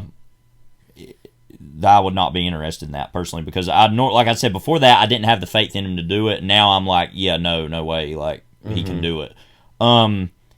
And so in that way, I would be interested in the B option in the sense that doing, and maybe having the Dietzes be in it a little bit, but having it be more about Beetlejuice doing other things and using the world of this, because I think this is so well made, was a testament to why things should still be practical or more tactile at least, because it feels like a world that exists in the movie. Because I was watching it at certain points. Didn't really mention, but sandworms will obviously make a reappearance also. Yeah, briefly, and that was kind of more of a slapdash. We're just going to do that, whatever. that was a real Deus Ex Machina ending, like the first movie of, let's just have the sandworm take care of these people. Sandworms. You hate them, right? But that I think this movie's so well made. One of his most well made movies in forever, I feel like. And that just the design of everything is. I mean, it was already like what the original movie was, but I was impressed by, because you got to think, okay, what are going to be the people who died? Because that was such a genius thing about the aspect about the first movie, was seeing what people look like from death and being able to tell how they died. Right. And it tried to didn't do a whole lot with our main two characters in that, because it was trying to preserve their not make anything too morbid for them, because we're going to be looking at them the whole movie. You know what I mean? Right. Yeah. But then, within the rest of the world, they died by drowning, so that's maybe not as obvious, you know. Right. Even though other things would show their skin being blue, and that's in its own way maybe an idea of how they, and you could get real into the weeds on this, how each person being dead still sees themselves as normal, yet other people see them as this, Right. But in this one, my favorite one was probably the guy that died in a hot dog eating contest. You could tell was just so random, like the guy that ate the chicken in that. Mm-hmm. Also, and they had some basic ones of people that had. There was that one, the hazmat suit one was pretty good, and the World War One gas mask, and so there were a lot of different ones that were pretty new and weird. Yeah. That I like. There's a woman with the spear in her head or her neck or whatever. You tell was like a summer camp counselor person or something. And so there was a lot of, I feel like, really good stuff with that. I like the design of all the police stuff. And just seeing everything look like this very dilapidated 1980s office building look to it. I just really like that look. And in the original movie was that way too. So in that way, I just want to see more of this, this, and live in this world. I think it's just so intoxicating. I think we would agree that this movie being good to pretty good is a minor miracle. Yeah, not for Tim Burton, for a sequel to a movie that's so beloved, that I think a lot of people go, we kind of really lucked out that this was actually good. Let's move on. You know what I mean? That let's not even. No, and I am fine with that, is what I'm saying. Yeah. That's the only other way I'd want it, is just say I want more. And I'm normally not this way about things. I just want more Beetlejuice because he's just so funny. I just want more of that. Yeah. But you also have to realize that you stretch that too thin, and that's where it becomes a problem. And this didn't do that, thankfully. I don't think in any way, which is shocking because it easily could have. Right. So it was evident, like you said from the beginning, that this felt like the pace from the very beginning was, oh my gosh, I can't keep up with this. I love it because it's always moving.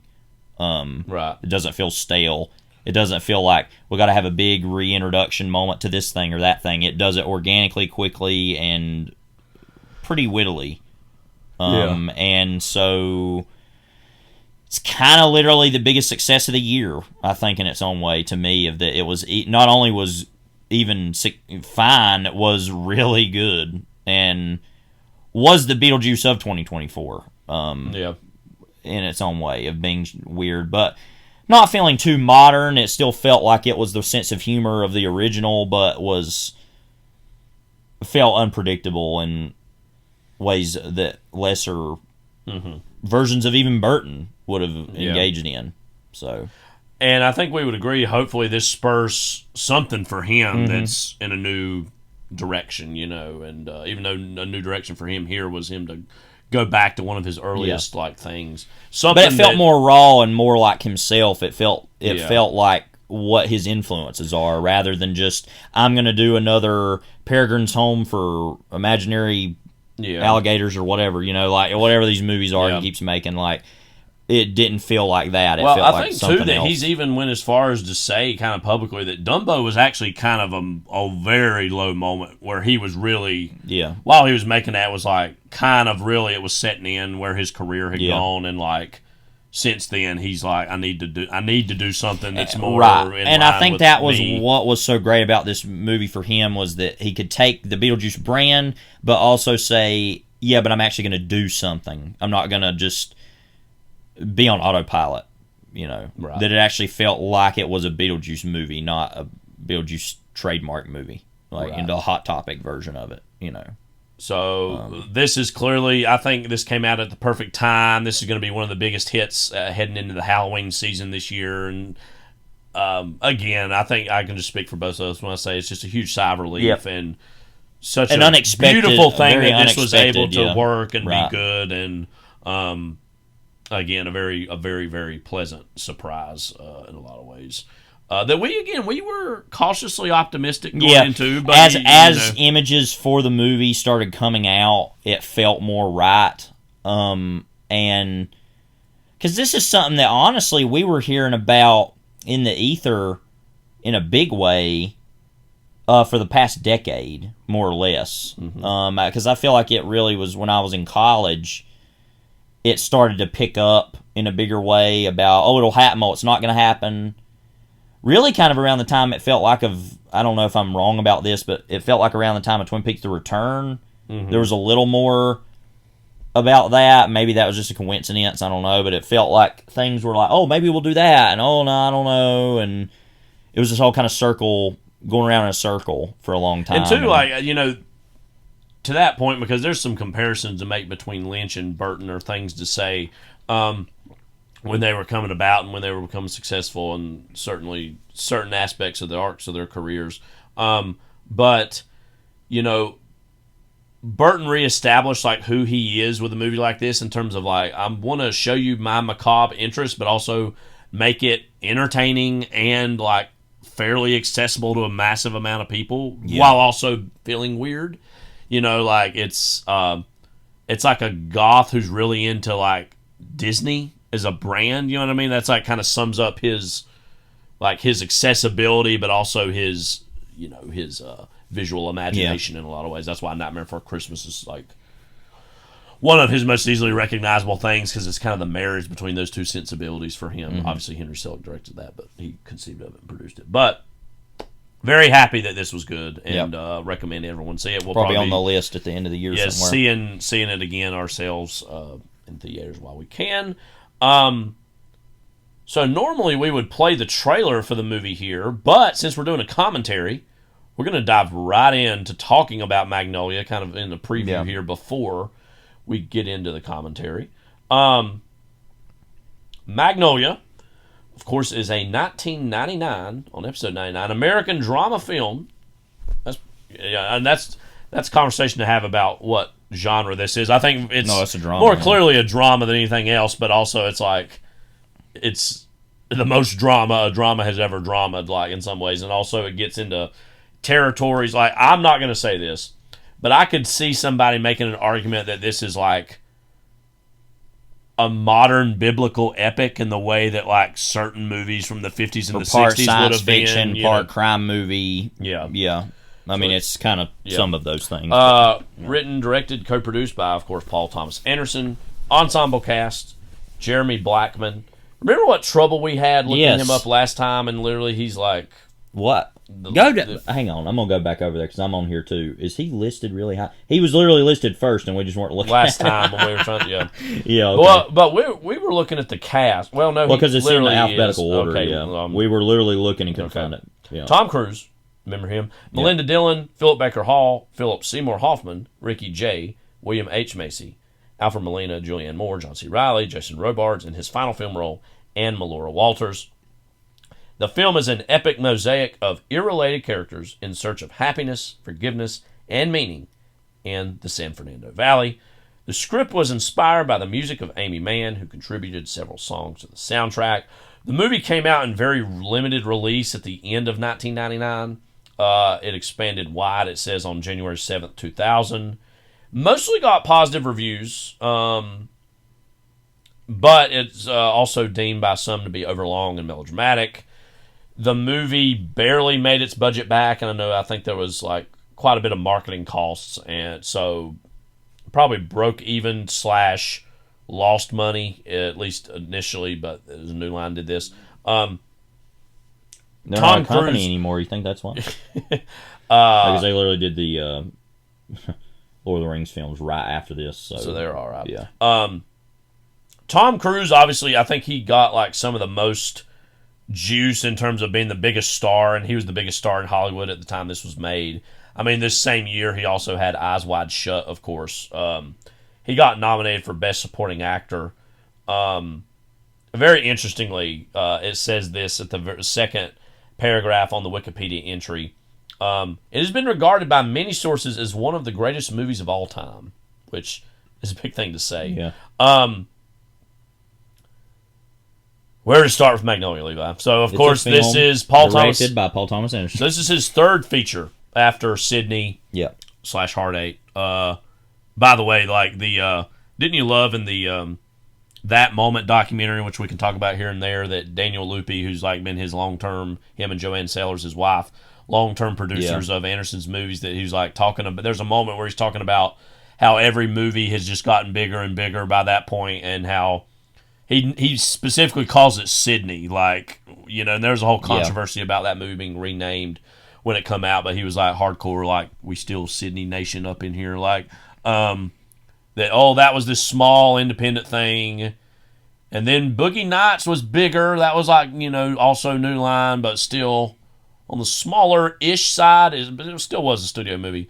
And then this is like, obviously, at this stage, the biggest thing any of really the producers and the director had done. For Tom Cruise, this was like, oh, okay, where's the mark? You know, what do I got to do to say? All right, hit it. Like, well, he was also right in the middle of making Eyes Wide Shut at the time, and so, also like for the most part, like Cruise's scenes, which we could talk about as we watch the movie, like don't have a lot of like set piecey oriented things exactly with them. I mean, they're more traditional film, you know, shot scenes.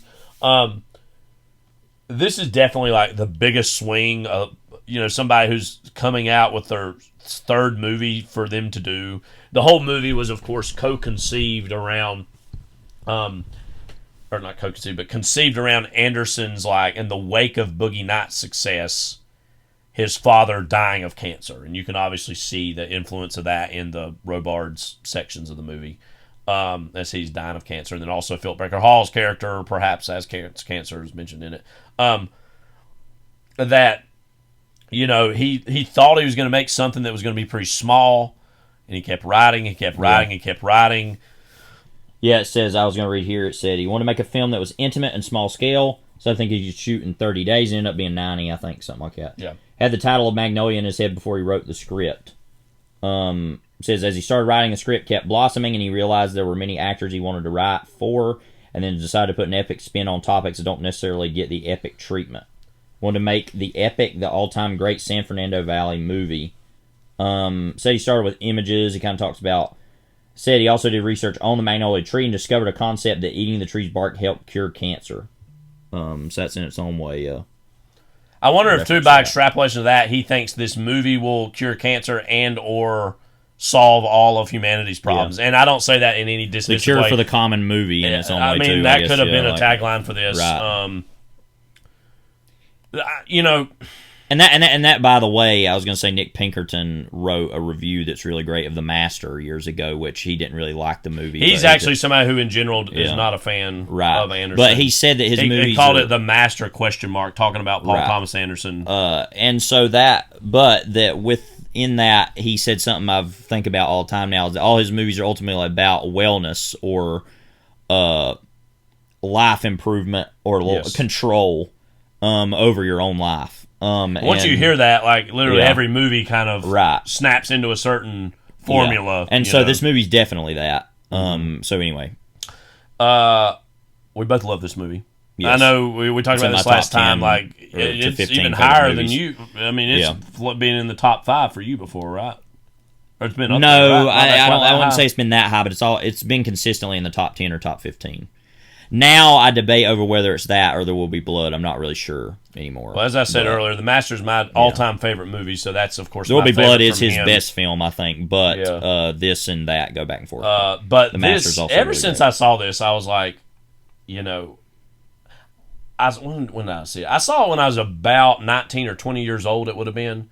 I feel like that's honestly like a great age to see this because when it hits you the biggest. Not that it still doesn't hit me, but like when you're at that, that age of like you've seen some movies, but you got even more to see, and then you see a movie like this, and it literally just feels like this atom bomb explosion of emotion and of sincerity and of earnestness.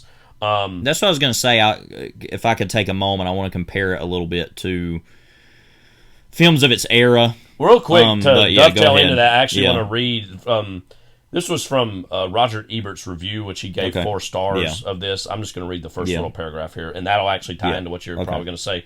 Magnolia is operatic in its ambition, a great joyous leap into melodrama and coincidence with ragged emotions, crimes and punishments, deathbed scenes, romantic dreams, generational turmoil, and celestial intervention, all scored to insistent music. It is not a timid film. Paul Thomas Anderson here joins Spike Jonze, being John Malkovich, David O. Russell, Three Kings, and their master, Martin Scorsese, bringing out the dead, in championing an extroverted self-confidence that rejects the timid postmodernism of the 1990s. These are not movies that apologize for their exuberance or shield themselves with irony against suspicions of sincerity. Yeah, I mean, that's pretty much what I was going to say. There. Yeah. That of this time, Roger Ebert, he knew what was going on. Yeah. Because I know a lot of people are like, ooh, it's like... He was definitely way more right than he was. Yeah, but he's not like Pauline Kael, where it's even debatable sometimes of, like, literally what are you talking about? Yeah. Although her, like I said, her writing was more important than her actual opinions. But yeah, I feel that with this movie, that it feels like coming in 99, that it is a marriage between the more popular movies of its era and the independent movies that were also popular, but that were, less mainstream. And that it was taking a movie, because there's so many movies at that time that felt slick. And like, oh, look at what I can do. Like whether it be Tarantino movies, whether it be Tarantino or American Beauty. And I say this to somebody who's even a big fan of him and of Election, but Alexander Payne's movies have a certain irony and slickness to them of this moment. I say I was a huge fan, by the way, but I'm just saying. But with this, I mean... There's a certain detachment between the material and the form. Yes. That is not present here. And you could feel that when you're watching the beginning of the movie, and we'll talk about that when we do it here in a little bit. And I'm just now realizing, wait a second, we actually get to watch the movie and talk about it. It's like, oh my God. Yeah. Like, I'm just getting excited to think about it. Yeah. But, because I love watching the movie, so it's like cool. But, the opening of the movie feels like that. Like it's slick. And it's like 3 different stories. Yeah. And then it's like, okay, now there's this story. But what I love about the movie is that over time, you feel it starting with this slickness, sort of. And slowly turning the dial down on that as it goes and saying, no, but this is actually really what this is. Mm-hmm. And this is actually trying to be sincere and actually care about people and why people do what they do. And it slowly, because I was going to say there's a little map on the Wikipedia page, a character map of showing how people are connected in the movie. Right.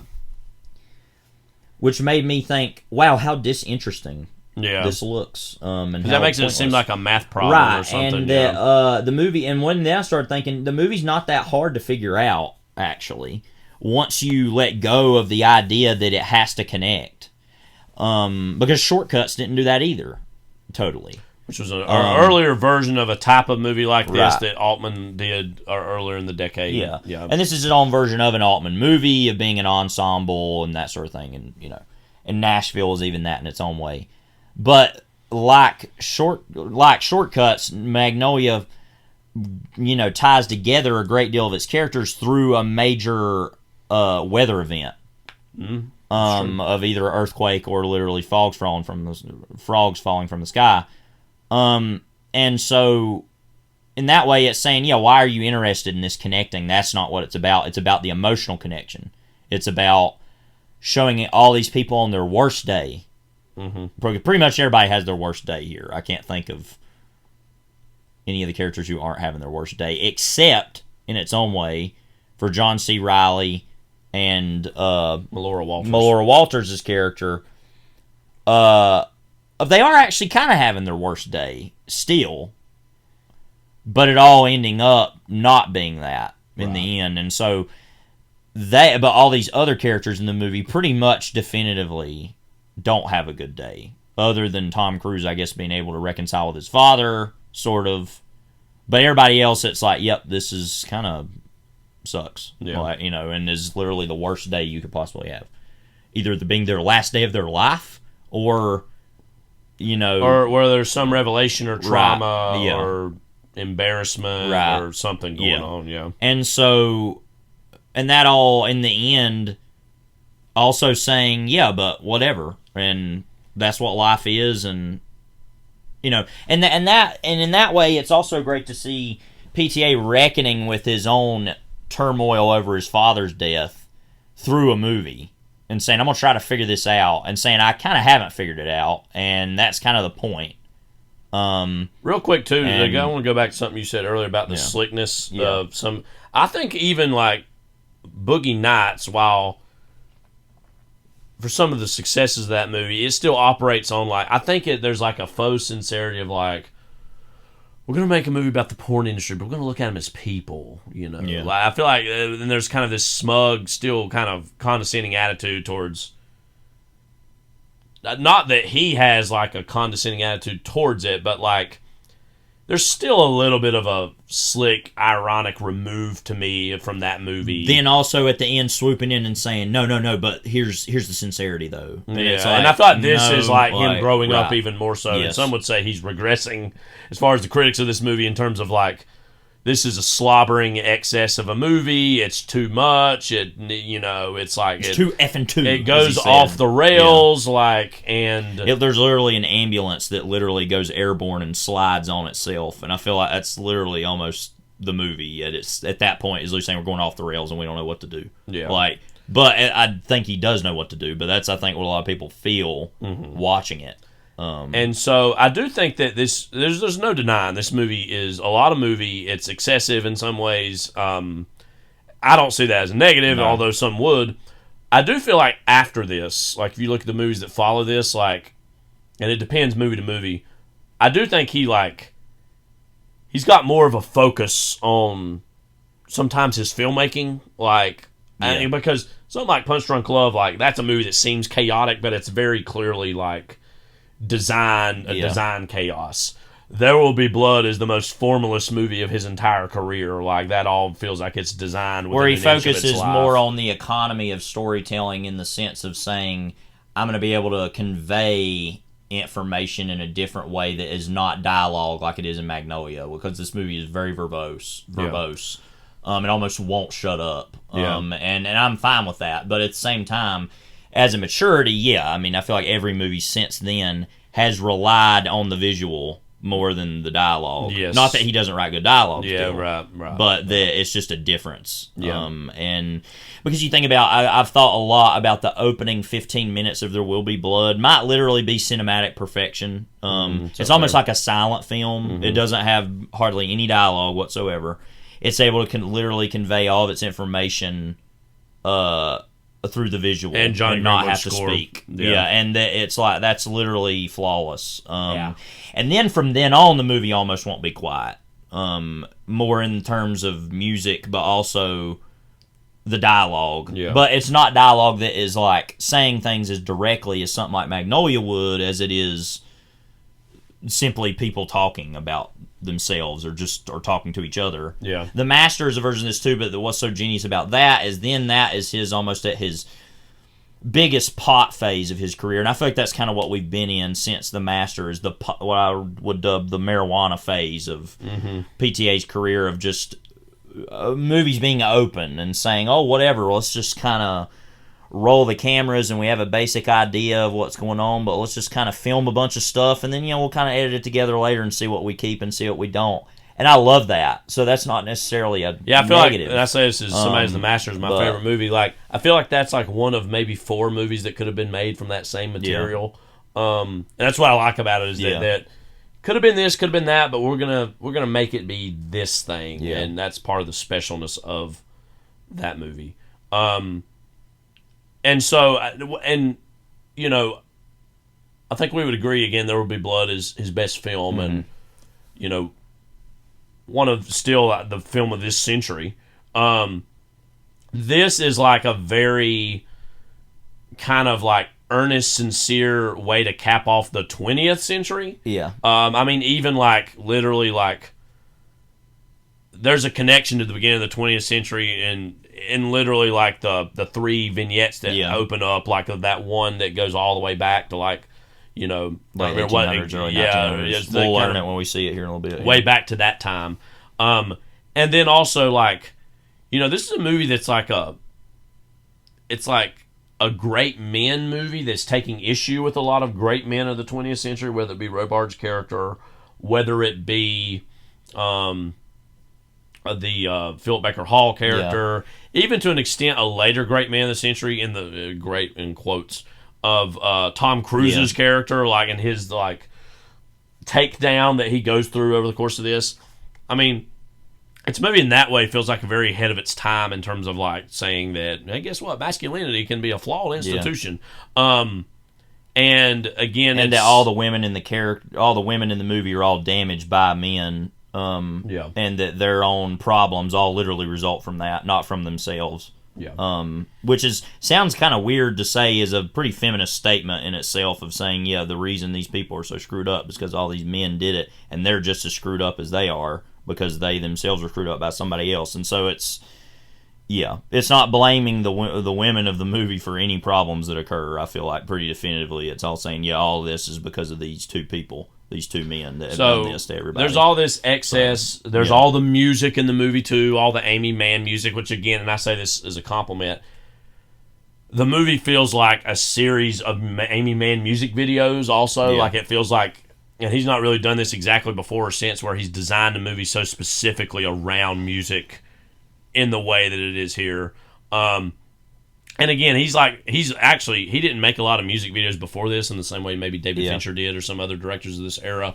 But he's since actually done a lot of music videos in more recent years, actually. He's been more active in that, really, in the 2010s than he was in making features. Yeah, and that's literally the only way of seeing him make modern-looking things, because he's literally not made a movie set in the modern day since Punch Drunk Love. And so, therefore, the only way we've seen... Then the newest one is going to be... Apparently, So we'll see. Whatever that is. Yeah. Whatever Battle of Cable Hogue or whatever that movie Backton Cross. Battle of Gunpowder Creek Road. I don't know. So anyway, but... So, all that being said, I think that's what's so impressive about this movie to me is that it feels the confidence to deal in all those things, which these other movies are not, of this era, are not interested in. I mean, there's a whole story about him writing the letter to David Fincher about Fight Club, and I think Fight Club is the most high on its own supply movie of all time. Totally ridiculous movie in a lot of ways that I think is low-key fraudulent. And by the way, he wrote this letter like he was in the middle of wrapping up Magnolia, editing it, and then saw it, and literally his father had died of cancer 2 years ago at that point. The movie, literally, he's probably watching all these takes of Jason Robards dying of cancer in the middle of all this, and he writes this letter like, how dare you make fun of cancer, and like he's like, makes this very... Because this and Fight Club are literally the very opposites in terms of like cinematic visions, because, of course, it's what's interesting, they're both made by Gen Xers, but like Fight Club, as you said, it's so satisfied. It's so it's weird. It's like it's a movie that's kind of sort of about male vulnerability, but it's about how males should or do take it back. There's whether the should, that's a debatable thing about what that movie's actually trying to say. I think that's one of the more interesting sometimes elements of that movie is sometimes it's moral apathy. I would categorize it as, or even just aggressiveness. It's a movie that's like it's all about poking in eyes and like making jokes at everyone's expense and just this kind of angry young mannishness. And this is like a sad young mannish kind of other thing. I think he since said he regretted doing that, and he's since kind of likes Fight Club more now. I don't regret him doing that. Not only because I didn't do it, because I agree, but and I like Fight Club even maybe a little more than I am saying that I do. I don't really like it, but I don't hate it necessarily. But I'm just like I've only seen it once, and I was very like no about the whole thing. So I'd like to rewatch it, but. That movie in its own way is a reaction almost to Terminator 2 by saying you don't need to be a domestic terrorist just for a science fiction or moral reason. You need to do it because you're just sick and tired of people telling you what to do. And it's like, okay. Like, now it's couching it in all this, like, anti-corporate speak. But is that really what it's about? Like, I don't know. You know what you're saying, but anyway. So, yeah, of this time period, it's, once again, Magnolia is very much just saying, like, yeah, well, let's be sincere about what we're talking about here, and we can use the form to do different things. Right. And be about things other than these massive set pieces or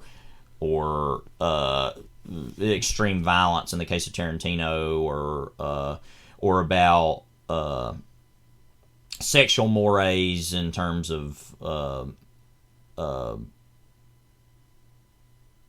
what's his name? I just lost the name again. What's the Director movie you're election. thinking? Alexander Payne. I just was getting it. Alexander Payne's case, you know, of being about the sexual mores, and it is about all of these things, Magnolia, but it's more interested in the people than making me like them. You know what I mean? Yeah. It doesn't have to be like, oh, this guy's complicated, but I'm going to make it so slick you're interested in him. Like, no, it's just putting forth this is who this person is. Like, laying it totally bare. And I don't know how we'll react to it when we're watching it, but the Earl Partridge, Jason Robards monologue scene, I'm probably going to be dead silent during all that because there's nothing I can say it's not saying. But also there's like, wow, I've never seen something more vulnerable than this in a movie ever. Is that somebody's being this honest about themselves. And in that way, I don't know how much that is exactly a connection to his own father and mother's relationship. I think I've always heard that he was a lot closer with his father than he was his mother, and that the Dirk Diggler mother character is a little bit of a window into him and his mother not having the best relationship. But I also do wonder if any of that feeds into that whole character and his own, I don't know, but I wonder if that's his own reflections to his son about his own life. Yeah. I don't know. Yeah. But yeah, I mean, I think that is really because he's smart enough to know that during that sequence he also needs to cut to these other characters doing things. Yeah. And they're showing creating that, feeding in the hyperlink of these stories overlapping literally and figuratively. Like I said, it's all about the emotional hyperlink, not the literal. This person runs into this person. Because that's what I focused on when I was younger, and I still love the movie. It didn't matter. But I was like, yeah, there's like a broken connection here somewhere that's not all connecting. And that's like what that female critic said in that one video where Ebert like jumped all over and was like, that's the whole point of the movie, is that it doesn't connect. Like, and that it took me a long time, even though I love the movie and love it as much then as I do now, that now it's even better by realizing, but it's the emotional connection. It's not the literal, this person meets this person meets this person. That's great for a movie like Traffic, but does it, and that movie's great too. One thing I had written down here was the end of eras, the 90s, the 20th century, Altman-esque hyperlink cinema. Yeah. Because, we're a big fan of Traffic and Syriana and some of the hyperlink movies of the 2000s. The Morris Perros and it's all. Yeah, those are movies on the whole that are more interested in like institutions or like larger societal problems. This is a movie that has that, again, it's more from an emotional place in the same way that Altman's movies could be, or Altman's was more about like, even if not always emotionally, and I feel like Shortcuts goes a little more into the emotional realm than, say, like Nashville or something before that. If not emotionally, maybe on a more like literary level about, these characters in relation to these characters, not like their literal like connections, but like the artistic narrative like conceits that they're both going through sometimes. And this is like more in that tradition, but also more slobberingly emotional. Yeah. You know what I mean? Yeah, because even Altman's films, great as they are not as dedicated to the emotions of the characters as this is. I really do like the because I like the player a lot. I like the player. I've still only seen that once. That whole movie is about how, like, not even cinema, but Hollywood as an institution is all about the lie, the slick trick, you know, that whole deal. And then Shortcuts is like almost an alternative, like, here's what movies could be if the industry worked more functionally, Right. you know what I mean? And I feel like, you know, because those movies are often put in the similar category of part of the Altman comeback of the 90s. And, like, that's kind of true, but at the same time, like, The Player feels like the movie he made to get Shortcuts made. You know what I mean? Like, this is actually really what I want to do. And this other one's more of a poison Valentine to what Hollywood is with The Player. Yes. You know what I mean? Yeah, and I mean, it's going back to Nashville real quick.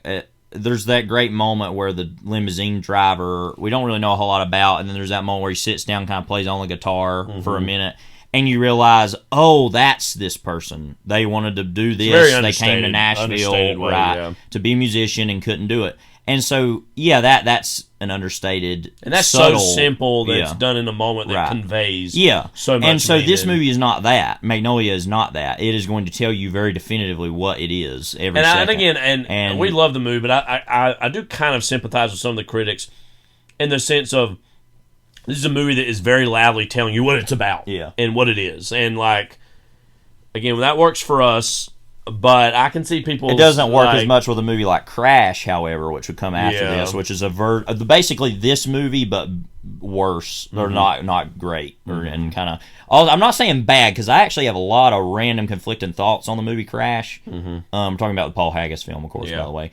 That I don't really know how to feel about that movie, and I think there are aspects that I'm fascinated by, and I find moving, while other parts that are deeply ridiculous and deeply racist. But anyway, that movie's complicated, so whatever.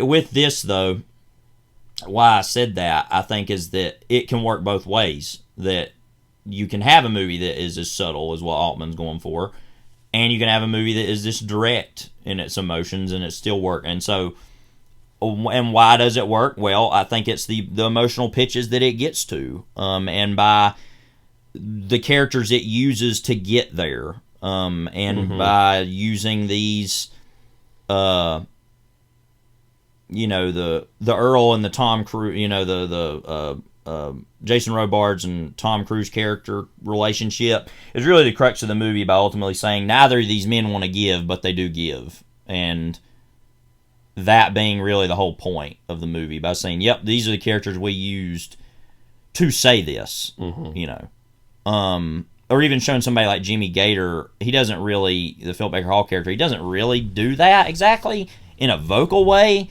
but by just seeing him literally deteriorating over the course of the day, is its own version of that, I think. And so, and also even the archetype of a police officer being shown as a more thoughtful, considerate person, the quiz kid Donnie Smith being a homosexual, and that being a whole aspect of that character, another male character being literally a child, like all these male characters seen as being, an opposite of the masculinity that got them to the point that they're at, and so, yeah, it can be very, to F and 2, as he said, but it's like, yeah, but what are the elements we're working with? What is it that he's choosing to do with it is what, the tools he's using is what makes the movie great, and why it doesn't fail in that way that people want it to, or think that it does. As someone who's a big fan of this movie and have seen it, quite a bit here and there over the years, we sat down and I've seen it before a few times. You, for the first time, saw That Moment documentary that's about the making of this.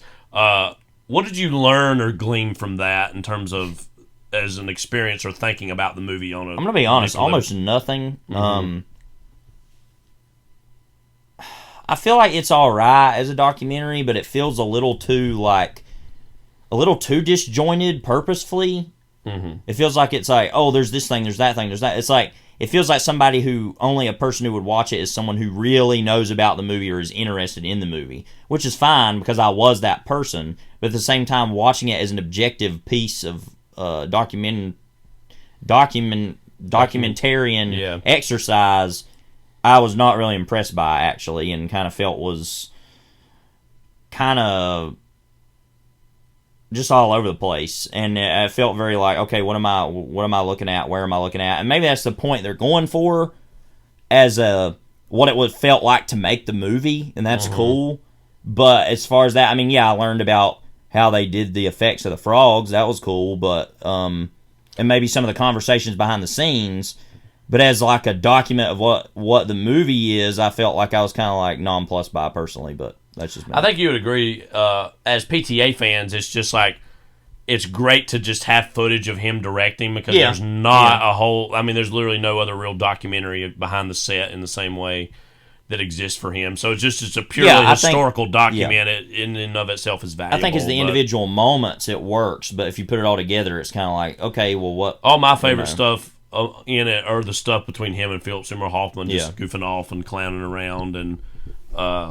You get to see that relationship, of course, which, of course, is... Anytime you think of either one of those talents, they're going to be one of the key collaborators you think about with the other person. So, a lot to say, and there's even more that we could get into, but I think we're going to have a 3-hour movie to talk about, so we'll have plenty of... It's good. Hang around and watch it. That's kind of the big thing, is you get to watch it. Yeah. So... Yeah, it's like you said. It's like, it's kind of dawning on us like we're getting ready to watch Magnolia. Yeah, and you know what? It's so great that if you're watching it and you don't want to hear us talk, just turn the podcast off and watch the movie. Like, why not? Whatever. Yeah, just use this as an intro, then come back maybe at the end and listen to some stuff we got to say. So we're gonna get into now. Here is the trailer. I'll be honest, I actually don't know if I've ever seen this trailer before. So yeah, it'll be new to you. Then, yeah, that'll be interesting. 1999's Magnolia. Now, what I'm going to do is I'm going to read a line to you from an opera. I want you to give me that line back in the language in which the opera was originally written.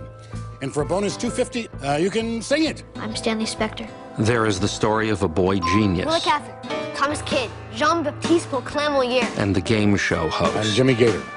Live from Burbank, California. First question for 25. This French playwright and actor joined the Béjart troupe of actors. And the ex-boy genius. I'm Quiska Donnie Smith. I used to be smart, now I'm just stupid. There is the story of the dying man. I'm Earl Partridge. I have a son, you know.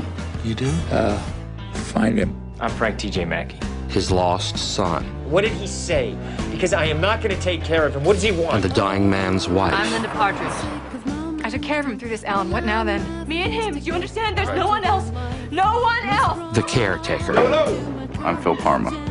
See, this is the scene of the movie where you help me out. And there is the story of a mother. I'm Rose Gator. You come home soon after the show. I love you. Love you too. And the daughter. I'm Claudia Wilson Gator. Now that I've met you, would you object to never seeing me again? And the police officer in love. I'm Officer Jim Curring. My life is very stressful, and I'd hope to have a relationship that is very calm and undemanding and loving. So if you are this person, please leave me a message at box number 82. And this will all make sense in the end. I know life is getting shorter. I can't bring myself to set the scene, even when it's approaching torture. I've got my routine. This is not an easy job. I have to take everything and play it as it lays. Sometimes people need a little help.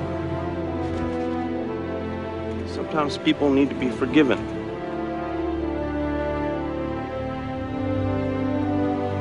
And that is a very tricky thing on my part, making that call. But you can forgive someone, well, that's the tough part. What can we forgive?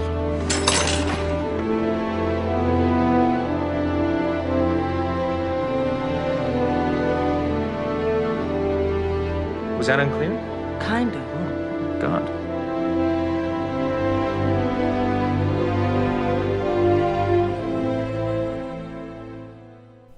Here we are. My name we're is back. Earl Partridge. So yeah, I'd never seen that trailer. I think it does its best to try to sell this as like, it does the classic like, oh, it's things are fun, things are crazy, but let's get serious. Like midway through. I think it's a good trailer though. It was better than I was expecting because I was thinking about, okay, what would a trailer for Magnolia be, and it would be like, but no, it's okay. So we're watching the Blu-ray of this film. We're hitting play in 5, 4, 3, 2, 1. So what's the first movie that you think of when you see the New Line Cinema logo? Because mine is randomly maybe The Mask, Mask of Zorro. Was that one? No, that was that Columbia? Oh no, that was TriStar. Yeah, never mind. I'm sorry. Yeah, I think of The Mask as the biggest one, and then also Dumb and Dumber to an extent. That's true. Yeah, all of the and then also the Lord of the Rings movies. Also, 1911. So Ricky Jay, of course, our narrator, not throughout like the whole movie, but he kind of comes in and out. He was, of course, in Boogie Nights. He's in this too, as a small part. Yeah, and I feel like he obviously plays with him in these movies as a kind of magical, his magician aspect to himself, and he kind of hangs over this movie as such, I think. Yeah. I think this is really well shot for what it's supposed to be. Yeah. Of that, like, it really old genuinely time. looks like it's something from the shot many years ago. Yeah. We saw like one moment of that in the documentary of them filming that section. It was, of like course, weird. in color in the documentary as Right. far as the sets and everything. And so, to answer the question earlier, it was 1911 was when that happened. That guy. Yeah. He's in. I didn't even realize he's in this because he's in so much stuff. But yeah, he was in Boogie Nights. He was the guy who fired the gun, and changed everyone's lives. There's old Patton Oswalt, of course. It's going back to the hard A aspect of the whole thing. Yeah. That's not how I would normally think of Patton Oswalt. Well, so it's that's kind of funny, though. who he was, though. Yeah. Emphasis on was. Mm-hmm. It'd be a pretty awful way to die, by the way. Yeah, it would.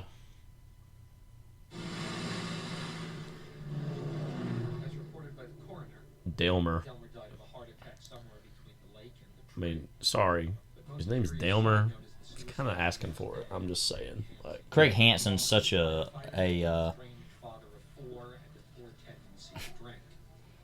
he's such a that name is such a Stephen King name. Sorry. Yeah.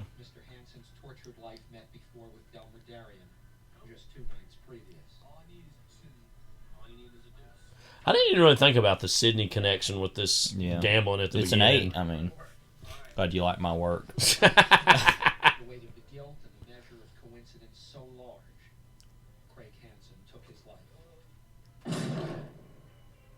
randomness of that violence is always sticks with me. That screenshot. No, this one's a doozy. I feel like the sped up here. Yeah. Like, wow. Obviously the this establishing of the movie using these vignettes, and there's of course a 8-2 here out of Exodus 8-2, which is reference to the frogs, and you see a lot of 8-2s throughout the movie. This really looks like it's in the 40s. I think this stuff, the way it's shot. This is in the early 60s, I think. No, the story happened in the 40s, I think, but it said they're telling the story in the 60s. Oh, right. Yeah. I was thinking about the banner it showed earlier in that dinner, but yeah. But the establishing of this movie with these vignettes, like, naturally, it creates an anticipation with us, the audience, with the rest of this of, like, the rest of the movie in terms of, are these going to be coincidences? Is it the connections? And it kind of like, and the movie's kind of, I feel like coyly like shrugging about certain aspects of that throughout it. Like, well, some of the stories connect, some don't, but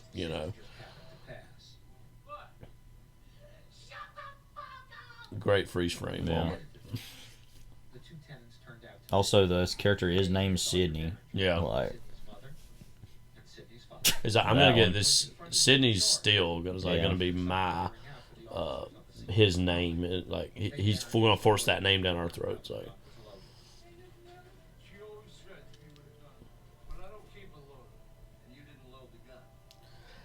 And I know Sydney, that's a movie I've only seen once all of, because I know it's kind of hard to get a hold of. Yeah. I know it's streamed on Criterion here or there. But yeah, I've only seen it once myself. I think, funny enough, that was like the first movie I streamed on Criterion when I got it, because I was like, oh, finally this. Like, yeah, I did that when it was Filmstruck. Yeah. Oh, yeah, that's really what it was when I did that, too. I remember. Sidney Barringer jumps from the 9th floor rooftop. His parents argue 3 stories below. Her accidental shotgun blast hits Sidney in the stomach as he passes the arguing 6th floor window. He is killed instantly, but continues to fall, only to find 5 stories below a safety net installed 3 days prior for a set of window washers that would have broken his fall and saved his And I life. think all of these stories are fictional. Yeah. I know that he was in part inspired by that one guy's writings. I can't remember his name about the frog stuff. I think specifically. Yeah. This cannot be one of those things. But Please, cannot be that. I'll look that up in a second. But Charles Ford, maybe, I can't remember the guy's name. This kid. Fort, Gets excuse the me. final moment. Charles Fort, who wrote about anomalous phenomena. So this is obviously a cover of that, this song that I now though think of this, this version of Naturally More. Yeah, I do. This is the P.T. Anderson. I think there was a period where he was wanting to go by P.T. Anderson.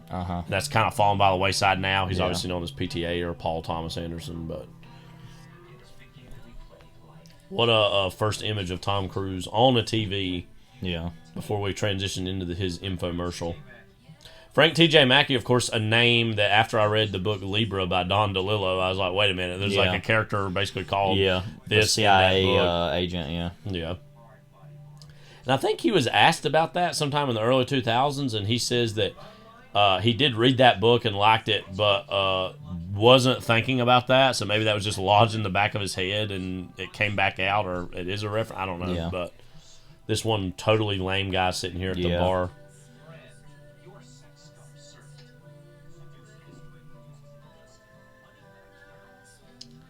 There's a lot of these actors or actresses we associate with being in a lot of other things. Melora Walters is kind of this actress who's primarily known for this. She has a very small role in The Master. It's like a blink and you miss it role in that. But interesting to put those sounds over this. Yeah. Obviously,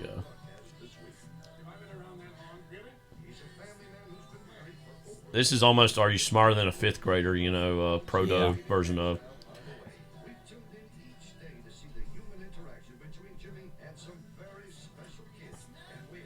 These, this moment here we get, I'm Jimmy Gator. Don't you feel like these were shot for, all the main actors? Yeah. And they use some of them for the trailer, and we see some of them, but then other ones we don't see the characters introduce themselves in. By the way, I've never noticed that is the year 1911 was said, and that was when that first story was. I don't know if there's a coincidence or not. But this guy, he's in most notably Jackie Brown before this, but I always think of him in this. And then he was in, wasn't he one of the main bad guys at the end of Breaking Bad, I think? Yeah, yeah. He's in Lost also, a smaller part, but yeah.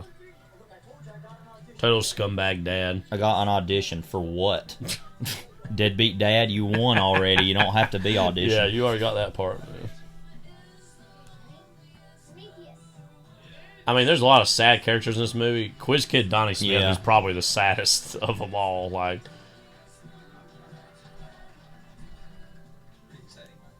And I think, there was a particular era where if you were wanting to get sad middle-aged white man, William H. Macy was the guy to get. Obviously, Fargo. You could still do that. Fargo, this, of course, Boogie Nights. Yeah. Before that, but. Love that as playing with the other song. The heck was he doing? Yeah, total idiotic. Like that guy would know that ultimate whip pan of all time.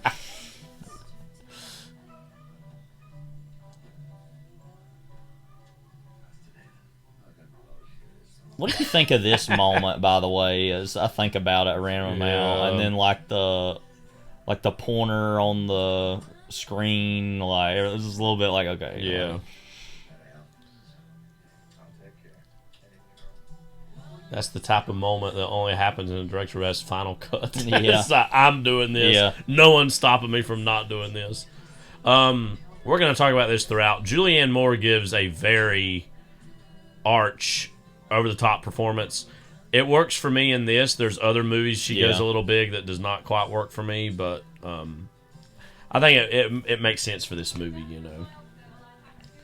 Yeah. She has, I think, the best performance in Boogie Nights also, but as in she has the best performance in Boogie Nights. I would not say her in this, but she is good. One of the more understated characters in performance, of course. This moment we talked about last time. Yeah, John C. Reilly. Of him genuinely laughing at today.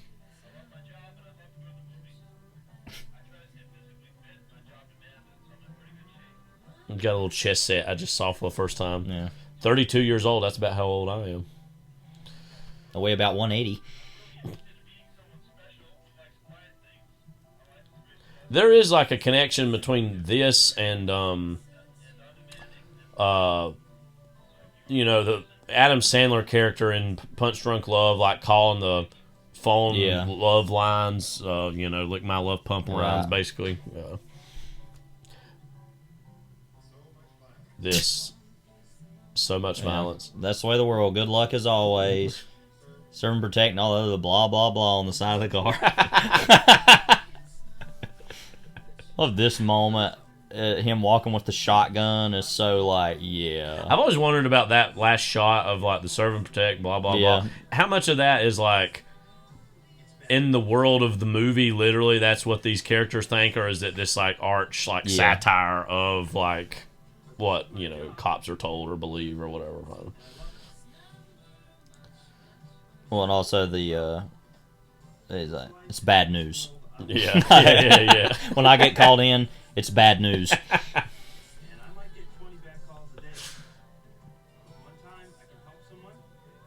Who's he talking to here? Us or like he's thinking that he's practicing for cops is what I imagine it is. Yeah. That nobody's actually there.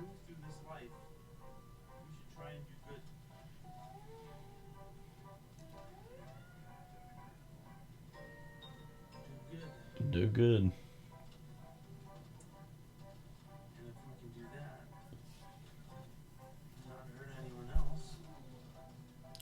You know, one thing too, that this is coming at the end of the 90s and all the LA cop madness that happened during that time period, you know, so that character takes place in that context. Partly cloudy, 82% chance of rain.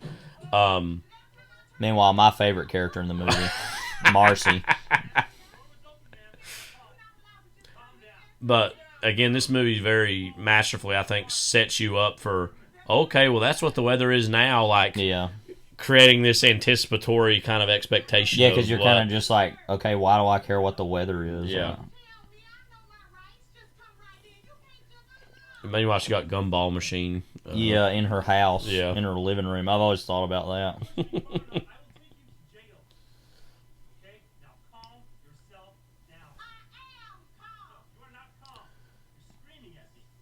You know, it's John C. Reilly. Obviously, he's an actor that we were really kind of formally introduced to with the Will Ferrell Talladega movies Nights, of the 2000s, and then to come to find out that he made these movies years before. He was a big early PTA cast member who's really hasn't really been anything since, except his very small role in Licorice Pizza as Ed Gwynn's Herman Munster, which is real blink and you miss it, ma'am.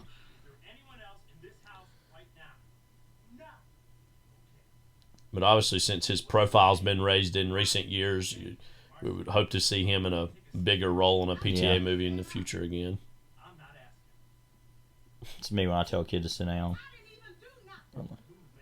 Move, ma'am. Well, he's holding a hand out. I weirdly noticed this year, I've just found myself doing it where if I'm talking to boys or, kids, boys or girls, I'm like, yes, sir, yes, ma'am. I do that. I've never necessarily always did that, but it's a weird thing I've started to notice.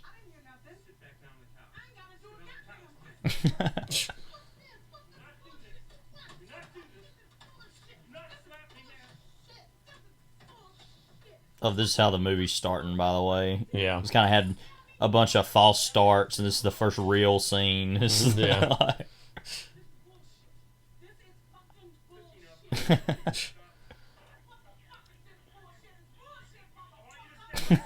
I think the structure of a lot of PTA movies is that they don't follow a strict 3-act structure, but they do have, he's good about hiding a fairly conventional structures in movies that feel like they're not really following that. Because for all the craziness of the plotting of this movie, it does. I mean, you can kind of measure it in thirds as you watch it as far as how the stories change and relate to each other.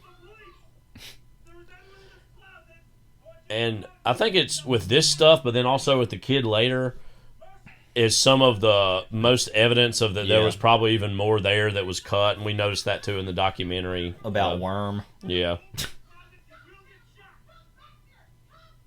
Did you get around to reading the Adam Naiman chapter? I actually didn't. He did mention he's someone overall that is not as taken with this movie as maybe say we were, but still did have some good things to say about it. Again, Adam Naiman's a really good film writer. He came out with a book a few years ago where he wrote essays basically about all of his movies through Phantom Thread. That ain't mine. Yeah. And in that he did write about, specifically in the Magnolia chapter, about that, it wasn't as much as a criticism as much of an acknowledgement that PTA's movies are pretty squarely about white characters, and that some of the black characters in this movie are kind of, they're not the most fleshed out, interesting characters, and that there is some maybe valid criticism of that. Yeah. I do feel like Don Cheadle's character in Boogie Nights is more dynamic, but it wasn't as much of a criticism. It was just more of an observation, but... So again, here, Julianne Moore's character is, of course, kind of the gold-digging wife of Jason Robard's character. And she's clearly medicated and manic, knows he's going to die soon.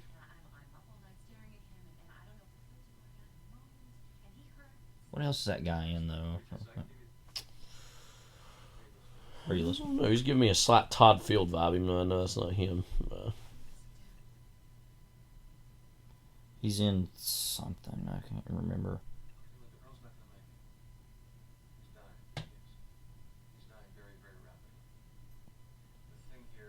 Don McManus. He raced Jerry Seinfeld in The Race. That's episode. What it is. That's what I was trying. Yeah. That's what I was thinking of.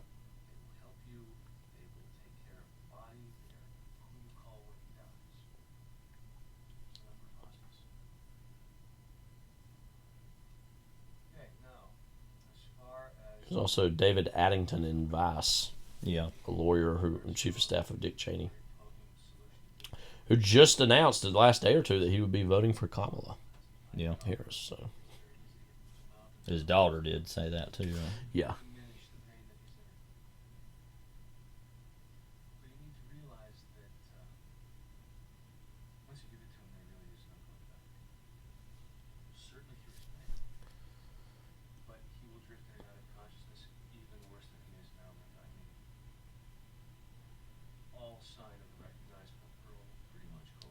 Obviously, this is a tricky conundrum for this character because she obviously, back in the day, kind of that's the whole conundrum in this character. She married him for the wrong reasons. Yeah. But now she genuinely, as she says later, she is in love with him now and feels guilty about basically giving him a treatment that's going to kill him, but put his pain at ease.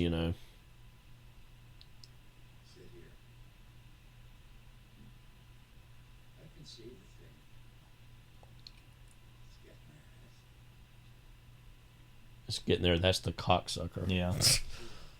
Yeah. This would have been. I think one of his. Was this his last role? I think it is. I'm gonna check on that though. So if you recall, that he was in that. What's that movie with the parrot in it?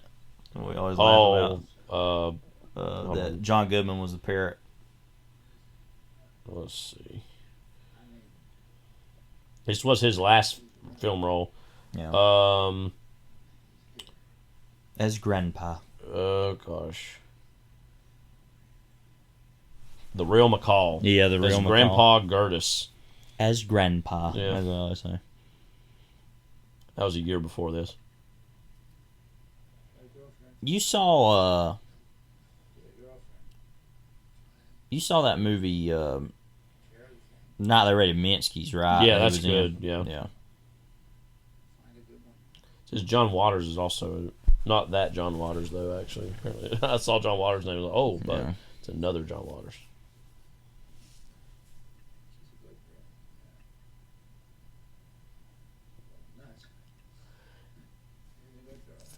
And obviously, Hoffman's character in this is one of the most pure-hearted of all these characters. Yeah. And he obviously has to endure Robards' character's verbal abuse throughout, but obviously he's also trying to reunite. And then also later on. Tom Cruise's verbal abuse. And Linda's verbal abuse. I think, they have a very brief interaction towards the end of the movie. This would have been before Mission Impossible 3, where Hoffman's the villain in.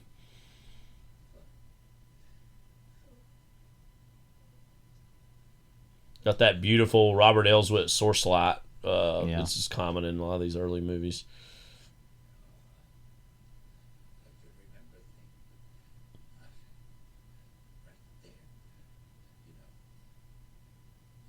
Yeah.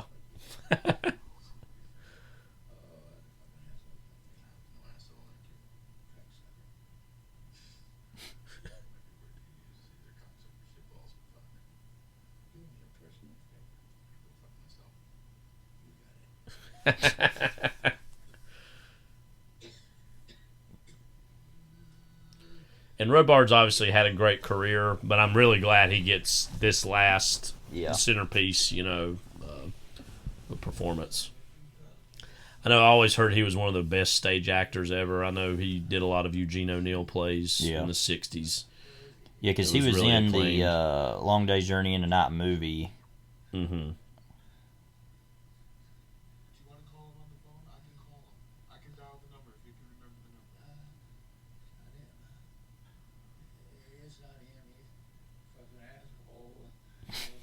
That line reading. Well, I mean, he is your son, I guess. So. This is so boring, he said. Like, yeah, I guess.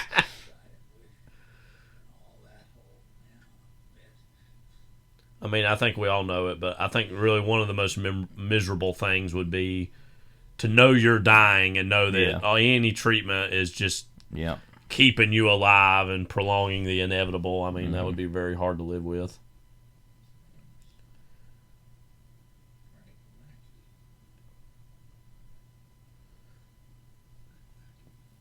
And I know Cruise, he had a very difficult relationship with his own father, and so I think him and PTA rewrote some of the monologue he has at the end based on some of his own feelings and thoughts, I know.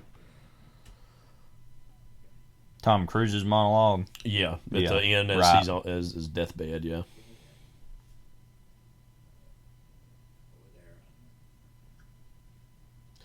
I think his acting in this scene, where he's really like, and I know part of it, because I think they shot all his stuff very early on because it was during a break or a lull in his Eyes Wide Shut filming, which was still nearly done by this point, but still, I think there was a lull. It's a very nice living room there. It's been converted into him where he can sleep in. I mean, one of the all-time. I mean, we saw his introduction earlier, but just this introduction of Cruise's character with the 2001 music. You know, well, I was gonna say this movie, you know, notably had a longer, production than they had originally thought. You know, it was 90 days. Yeah. Eyes Wide Shut literally went over a year, like almost 400 days, I think, and was continuous. Yeah. So it's kind of like, what were you doing? Yeah. Like, you know, and that movie's long. It's like 3 hours. So, but especially that era of making a Kubrick movie, you literally went over and lived in England for like a year or two. I mean, that was like your whole life. So this is what he came back as. Yeah. He was like, all right. And there is a little bit of, I feel like a little, I don't know to what extent, a meta reference joke of it being from 2001 and Kubrick and obviously Cruise and that. They're so wildly different, but if you had to pick like the better Cruise performance from this year, what would you go with? Eyes Wide Shut. Yeah. I think. But they're this both definitely close. gives him more range, but I think that is obviously, you know, and Kubrick didn't always work with big movie stars as the leads, so that was notable for working with somebody that big. You know. Damn it! I remember laughing so hard the first time I saw this. It's just like, wow, he's just saying all of this. That like shirt and vest combo. Yeah. Like leather black vest. You'll not win this game. Time to play the game. This moment. That little face he had there. Yeah.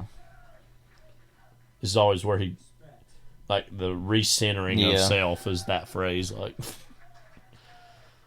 don't you love you? Who, like, literally the father of this man's, oh, cocksucker this, cocksucker that. And then over here is, I respect the cocksucker. Yeah.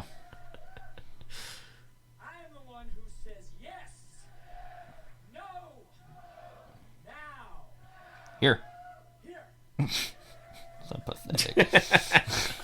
Audience cheering and applauding. Yeah. Then that Tom Cruise smile, head shake. Yeah. His hair, by the way, in this is something that's not remarkable. It's universal. It's like that's New Line, actually. And I love the camera tilt down here.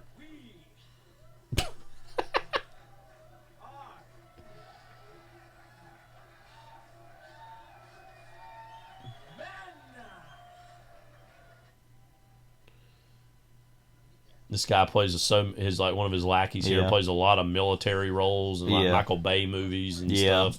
Yeah.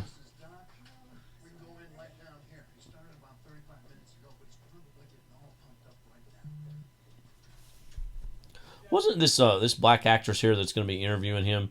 She in Batman Forever in a very small role as like somebody who works for Bruce Wayne. I think. She's in the scene where he's looking at one of the riddles. Yeah. Now I love that he's channeling all that energy. All right, let's go through our packs. Yeah. Like how to turn that friend into your sperm receptacle. Wow. I love it because like it doesn't focus on that though. It's just like it says friend in quotes. Yeah. Like. I think this is an important section of this movie too because it's this whole era of the motivational speaker like. Inspirational crap like that is even a bigger thing now that I felt like was in a bigger way starting around then in the 80s and 90s. If you were to like go through a lot of social media, whether it be Instagram or Facebook or like TikTok, there's a lot of these idiots that are residing on pages and getting seen by millions of especially men. Yeah, because it feels like a really dumb.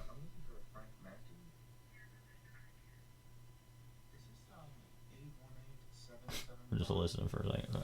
Just like a version of religion. Yeah, it is in some ways. It's got its own mantras and catchphrases and Do you know a Jack by any chance? Which is disturbing that this would be religious for anybody, but it's true. But that's how a lot of motivational. It's like a version of church, it's secular church. Yeah.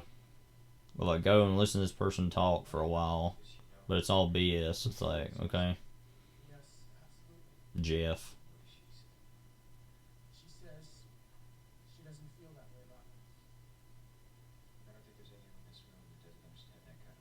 Yeah, that's also that woman's decision to feel that way. Yeah.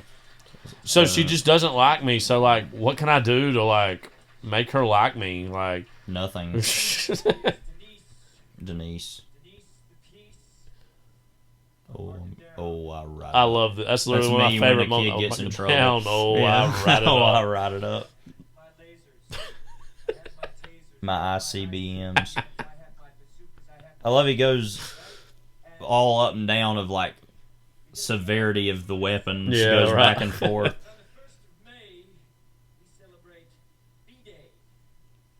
Huh? Come June, oh boy, is lick my spoon.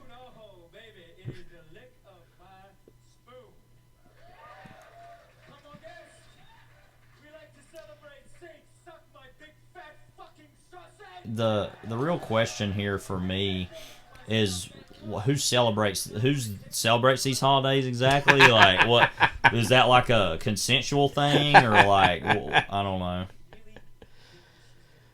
Another thing about the 1990 Tom Cruise-ness of this movie, with this and Eyes Wide Shut, is not really many movies since this have channeled his sexuality in any way. Yeah. That these were two big different ways that are about the sexuality of Tom Cruise. It seems as though he's scared to do that now, which I would imagine putting yourself out there on a limb, making movies like this is obviously taxing. Yeah, which is interesting though for a movie like Eyes Wide Shut, that for him, I mean, and that mind the literal marriage too, obviously, right? And he's in and out of situations that are sexual, but he's not really particularly sexualizing that movie exactly. Yeah, he feels like more of an outside form of tragedy.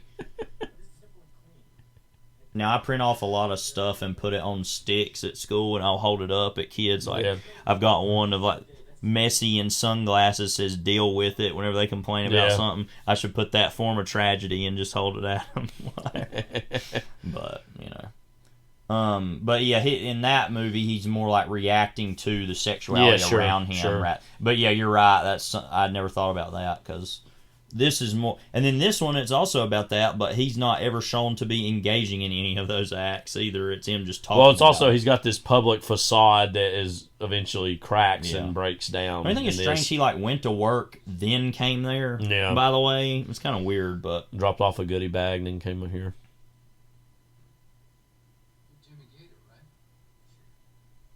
Jimmy Gator, wasn't that a character that was mentioned in Sydney also, I think? Maybe. I think Philip Baker Hall in that mentioned Jimmy Gator or something. Okay. I know a Jimmy Gator or something. He just loves that name, I guess. Yeah. That's his Scagnetti. Yeah. I mean, and you know, Tarantino, he gets a lot of credit for like reviving certain actors' careers in the 90s when he was making movies. Obviously, Philip Baker Hall was in all these early PTA movies, and he was never an actor who was never necessarily a star, but was, you know, highlighted in a big way for all these. I was just thinking about PTA. He has really great setups of shots, and I think one of the best in his whole career is randomly this setup of him and the where door. It starts with and it starts with it's darker, and then the curtain falls and it's lighter there. And like, because I was thinking about that recently. I was looking at the image of the "I Drink Your Milkshake" setup. Yeah, it's like, I think maybe one of the best setups in any movie ever, of a shot of them on either end of it, and it feels like there's so much space, but it's pretty close to them though. Like, just feels very wide.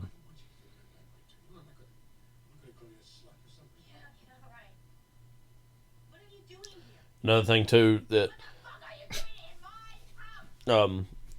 Philip Baker Hall, of course, also a bridge to Altman. He was in, of course, Secret Honor, very memorably as Nixon. Yeah. One of the best Altman 80s movies, and also one of the great Richard Nixon movies. Yeah. One of the great endings ever. Yeah. It's kind of a similar vibe as what she just said. Get the F out of my house.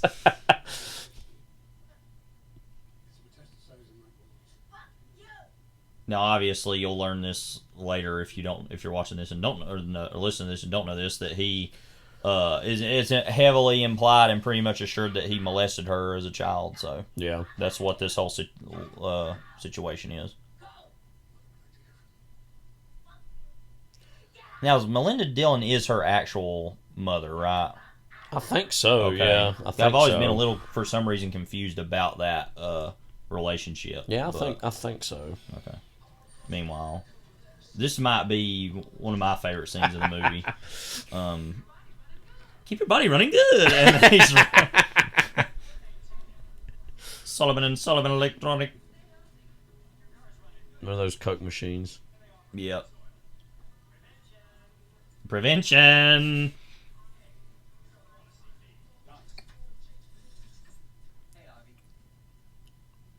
It's like he's getting shaken down. Yeah. Don't you think it's like kind of laughable that his celebrity? Yes. He was such a celebrity back in the day, and that's why he's been hired here. These were Solomon's kids when they were not going to be a king of Israel. This is so F Solomon, like. Yeah. Obviously, Alfred Molina, very famously in Boogie Nights, a very memorable scene.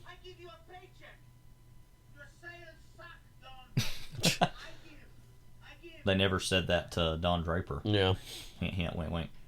Love that guy in the background, the other Solomon.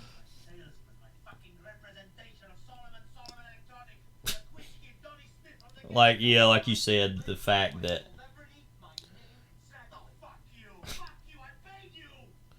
that is like hey, why don't you come to this electronics store where Quiz Kid Donnie Smith works? Like, it seems so low stakes. Like, there's probably I don't know if this is a commentary because again, this being the ultimate in return you smash in 7-Eleven. Ultimate San Fernando Valley movie is. There's probably a lot of like burnouts, like, oh, I was a celebrity back in these days, decades ago, and I'm going to use my name as long as it means anything, or I can make any money from it.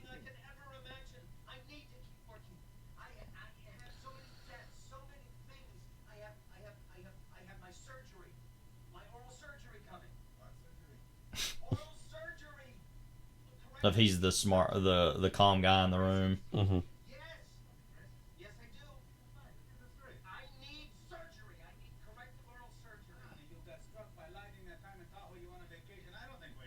I love that detail. Yeah, because he got struck by lightning. So they talk about that later again, but that kind of goes back to the coincidence or fate. It doesn't matter.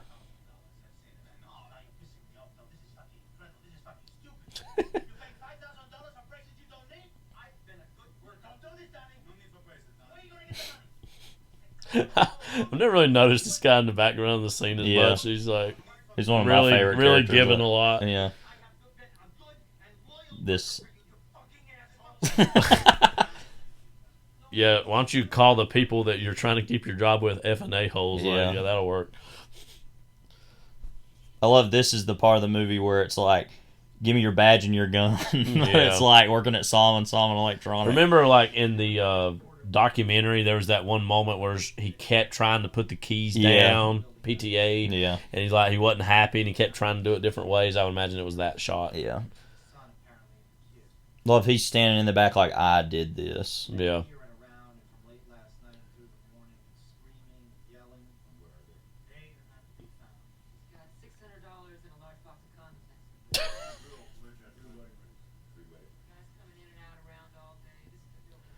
This just like you totally don't matter, even though you found this. We'll put you over here in the corner.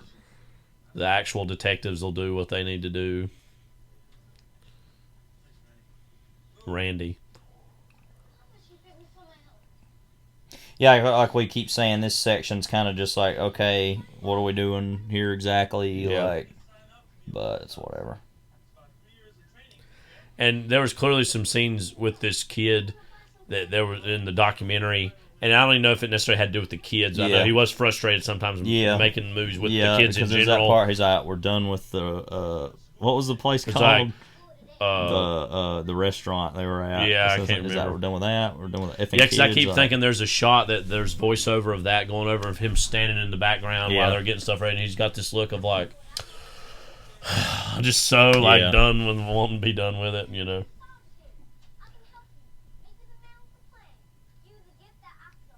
This is me trying to leave school and kids walk up, keep talking to me.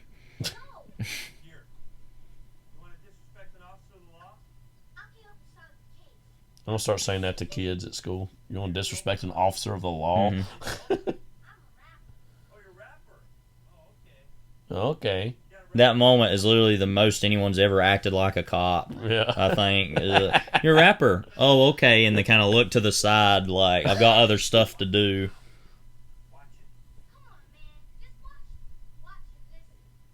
I love he's real like, I don't like cussing. Yeah. It's like, okay, like. Well, see who you're going to be dating. Yeah.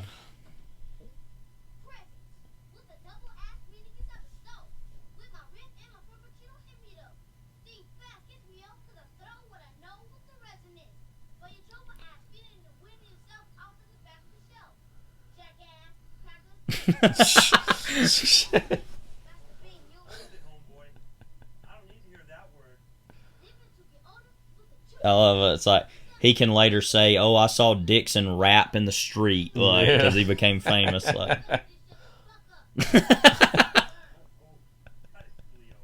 Coolio.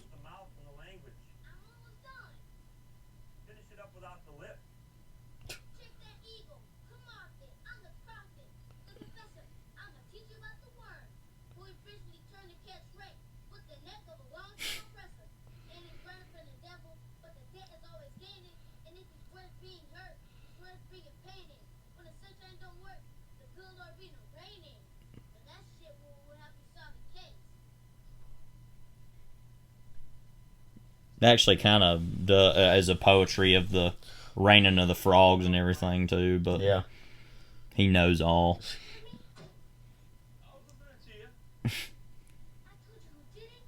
Why don't you just tell me? Doesn't this feel like a subplot of The Wire or something? Yeah, it's like okay, that was cool, before cool. that. Stay in school. Be school, staying cool. Yeah.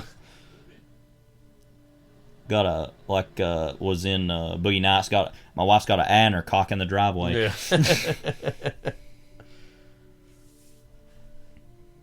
I was all right. I gotta go run to my next show. Anyway. It's funny that so this poster in the background of the it's like of the ABCs on the wings of butterflies, like they took pictures of stuff that look like those letters or whatever, and that used to randomly hang in Mr. Bingham's class at South Caldwell, that exact same poster. Oh, wow. So I always would see this movie and go, oh, that's like that, literally that same poster or whatever, but yeah. That one there? Yeah, that same right, one. yeah.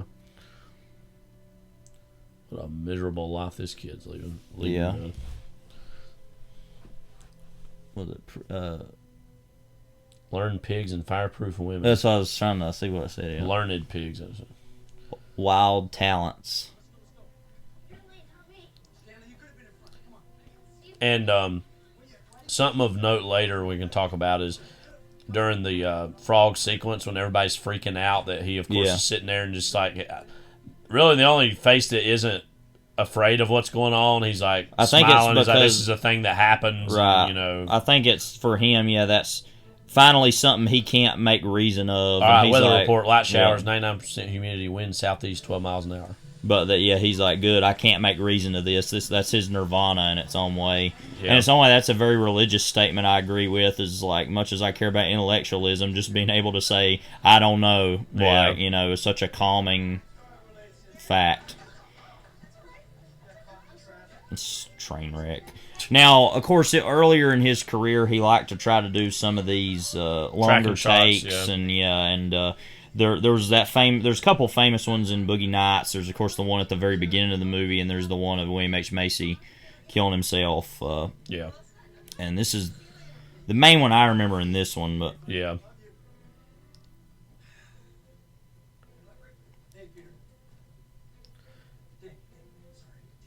There's that one like shot I don't know if it's the very opening shot or it's like the beginning of Punch Drunk Love of when the that one is kind of long. That's right. Yeah, instrument gets dropped off. Yeah, that's true. I forgot about that one. You can tell that one hates all these.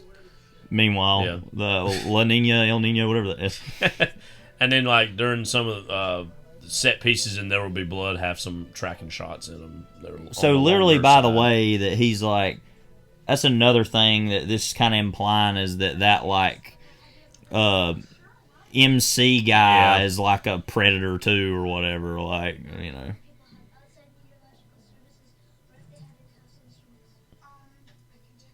This is a pretty impressive shot anyway because it goes in an elevator and comes out because that'd be difficult. You have to have a really good handheld on that. Yeah. Because I know something, there's a famous version of that in Star Trek, that original J.J. Abrams Star Trek, where they actually, all they did was literally switch the set around real quick and they just walked back out right where they were at. Yeah, well, this one actually did it. Got the door handle right on his nose. Because he loves cocaine. But then they were like, we can't do this anymore at that point. For some reason. What if somebody I wonder if there's been anybody who got addicted to cocaine just by starting off like wanting to know what it smelled like. And then from there on it just spiraled like.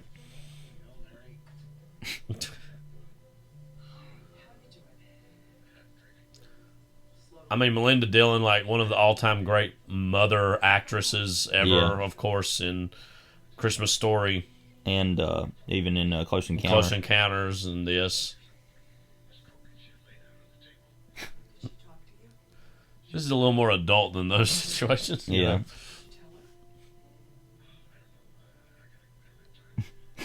That line reading, is Coke and S lay down on the effing table? Like, in his voice. And again, I think he had a really great relationship with his dad, but it is time to mention that obviously PTA's own father was deeply involved in the television industry. Yeah. For a lot of years. There's a really funny video. He used to be one of the big announcers for ABC. Yeah. Of him basically running through like all these different programs that are coming on ABC and him getting frustrated. And, right. You know, I might put that at the very end of this pod. Now I'm thinking about it. Well, that's actually Easter egg. A randomly easy way to talk about PTA's movies is to say to an older person, do you remember the guy's voice who used to do ABC? And they're like, yeah. Well, it's like, okay, well, that guy's son's a director and he made this. And they're like, oh, okay. Like, somehow that cracks some kind of code in their head to understand it or something. I know, even Bill Simmons, who's not that old, but like interviewed PTA. He's interviewed him a few times. And he's talking about like, I loved your dad's voice on Wide World of Sports and all this stuff from ABC back in like the 70s and 80s. He had a great voice. Yeah. And I think he started off as like a late night horror host, you know, that whole tradition. Goyardi was the name because it was that was his production company. Yeah. I bought the still got the water on the lens. I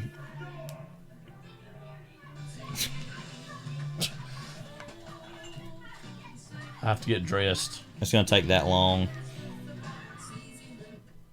Are you saying you bought... I bought the CD for the soundtrack of this movie, but I haven't actually listened to it as a soundtrack yet. I've had it for a while. Yeah.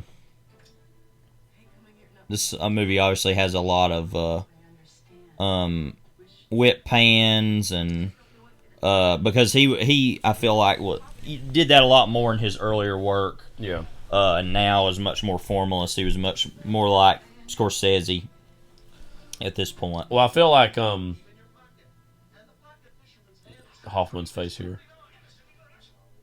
I feel like this whole phase of his filmmaking, because he's got things that still cross over, but like his phases of his filmmaking kind of ended with Punch Drunk Love. I mean, from There Will Be Blood onward, things again, like you said, are more formalist. And I can't help but think part of that is because he's gone more to the past in terms of... Luis Guzman, I always forget he's in this. Yeah. As far as when the films are set, you know.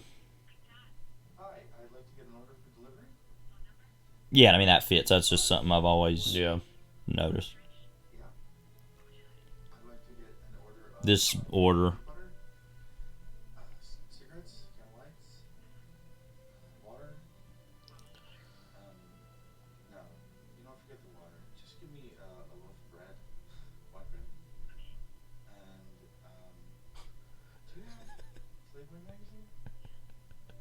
We'll have him quite a meal tonight.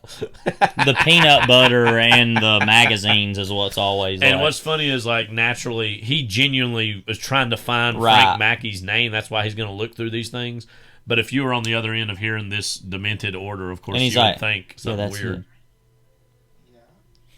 it. What?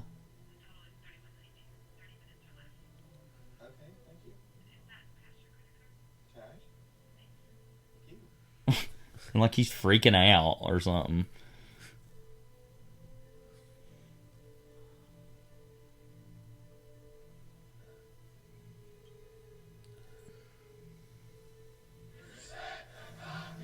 The sign off. Have a great lunch. Don't you think it's wild, by the way, that they had that like pornography channel and the What Do Kids Know right beside each But other? you see, there's that one fan that's I gotta Yeah. talk to him, Right. Like, But you know what I mean? yeah. It's not very safe for you here. It's like randomly like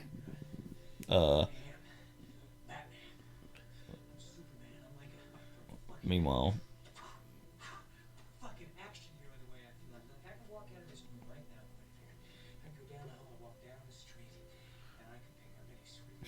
Oh, this part where he's at panting like a dog, like.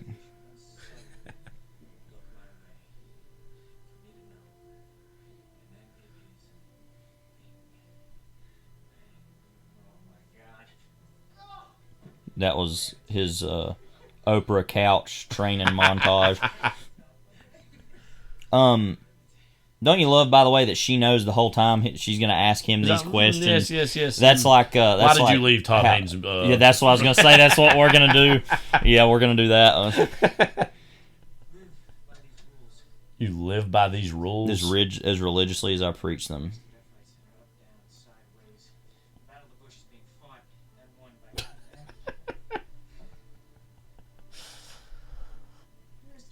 Anyways, let's go. What? Guinevere.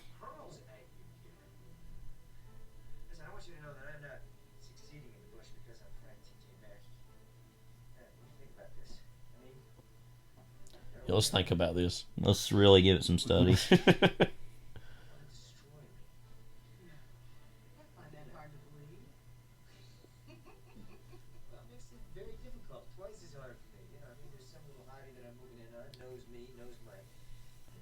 Plans and schemes.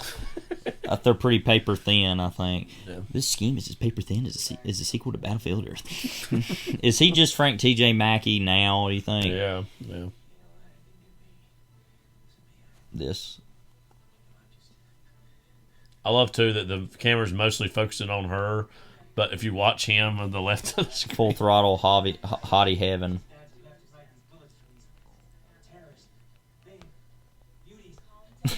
Babe, beauties.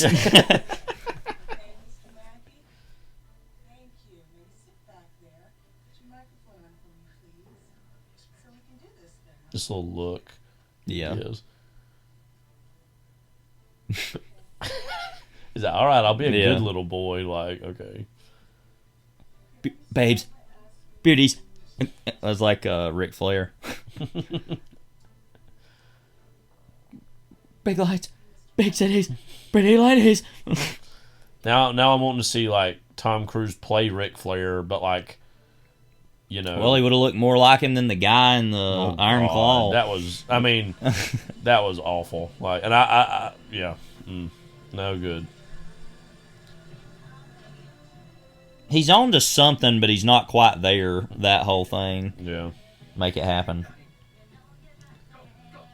This is his hype up.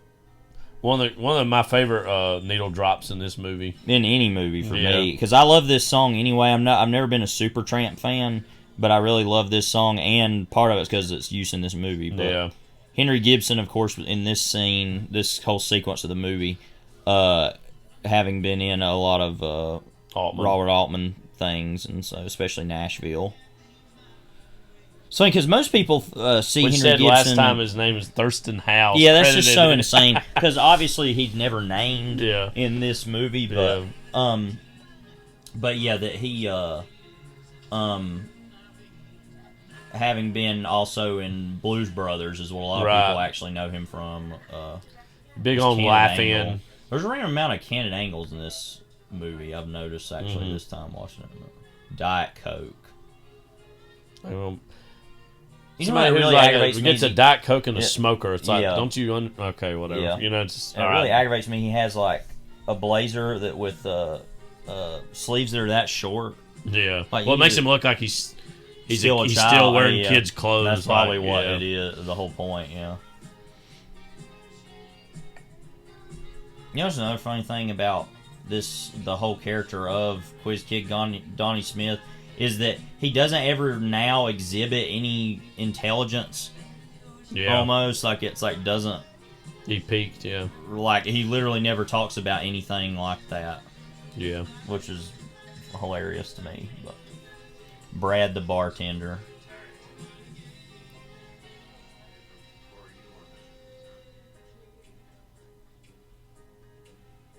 Meanwhile, I want to look like that when I'm old. Like a vampire. Or it looks like Bela Lugosi or something like that.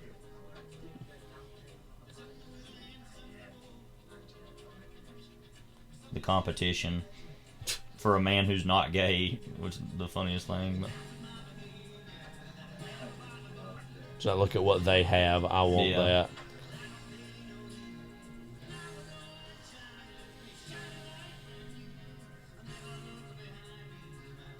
Diet Coke with a lemon and a cigarette.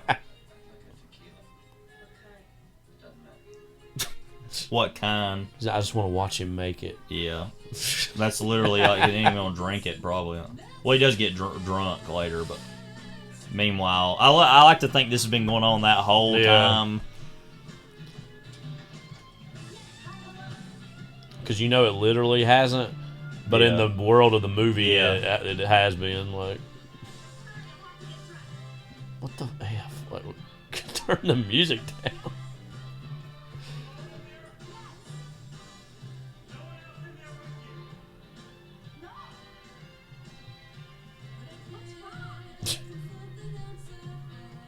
Amy Mann. If it were the Carpenters, he'd be fine with it, I bet. Some black and white movie on TV. Oh, this. I love his. Then he runs back up and's like very normal, like looking.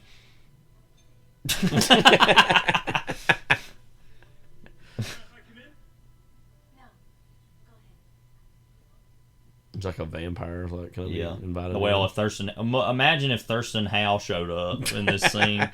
He's like Whomping Willow or whatever. Like, it's a good setup too. Mm-hmm.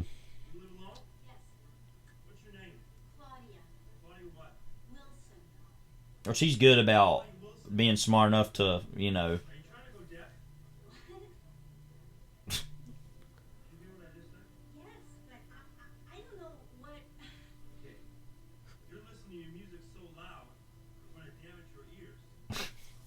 Like he's talking to a child. Yeah, I mean, but that he's, you know, PTA's clever enough to know that I'll just put a camera and let it happen. I don't have to cut every 2 seconds doing something.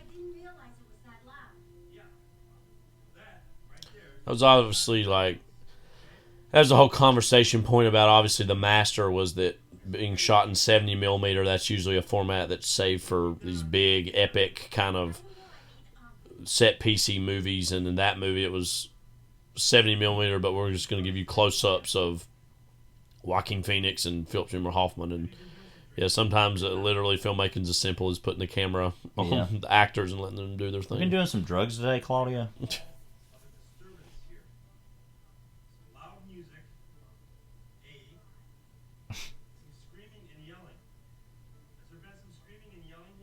Here?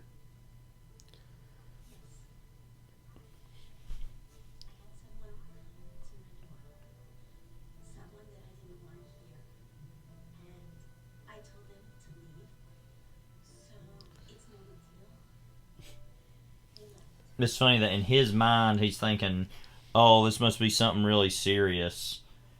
But, like, then it's like Jimmy Gator, by the way. Right. It's like, you know.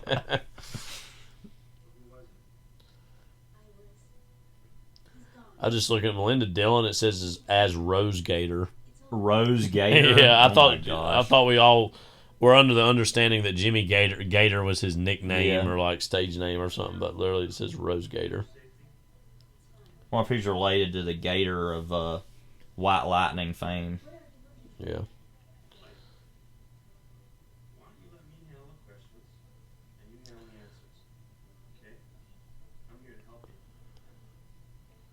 It's also, again, just about Melora Walters. She was also in Boogie Nights. Before that, Dead Poet Society, Eraser, Matchstick Men, Cold Mountain, Butterfly Effect, Short Term 12, Venom. Yeah, meanwhile, like, and then these other kids are daggum dumb as hell. Mm-hmm. Bite it, Cynthia. Showbiz Kids. MOW.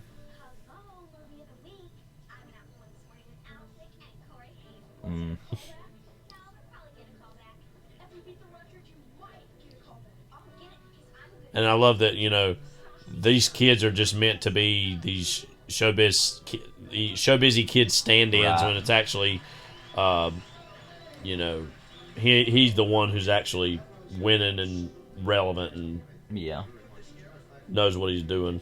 Stanley. Luis. Very memorably in Punch Drunk Love. Got a bigger part in that.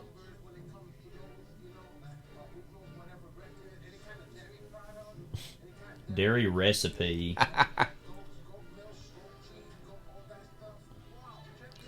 One thing I was thinking about when we were watching the trailer is it's like from the director of Boogie Nights, and it starts off with the quiz show stuff. Just he puts ice cubes in milk, low fat milk. Can you believe that?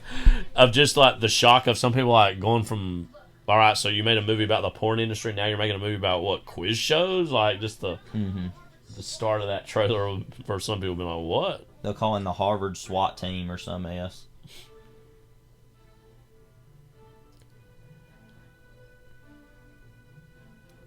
You think SWAT teams should have sports where they compete against each other? Like, because they are teams after all. No.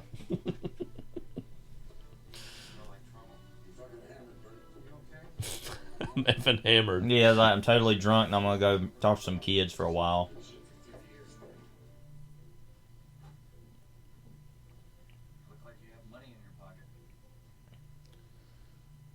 Thurston Chuckles, it did say.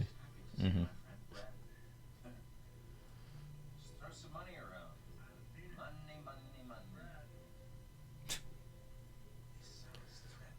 I mean, and I guess I'm not gay, so I'm not an authority on this. I don't even think this Brad guy's all that attractive, but whatever. It almost makes it even more pathetic in its own way, like in a sad way. Like, yeah.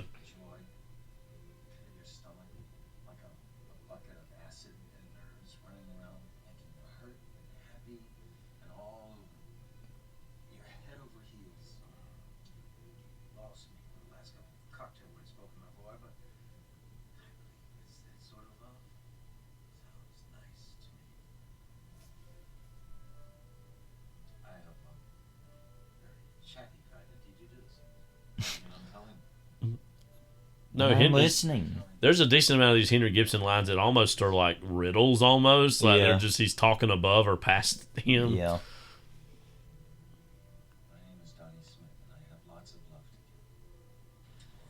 Now we did get another. I'm Donnie Smith in the trailer, but that could have been another one. This guy looks like Christian Bale. Yeah, he does.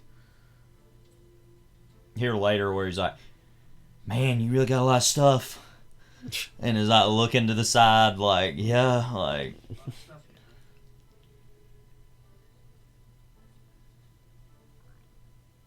Let's go.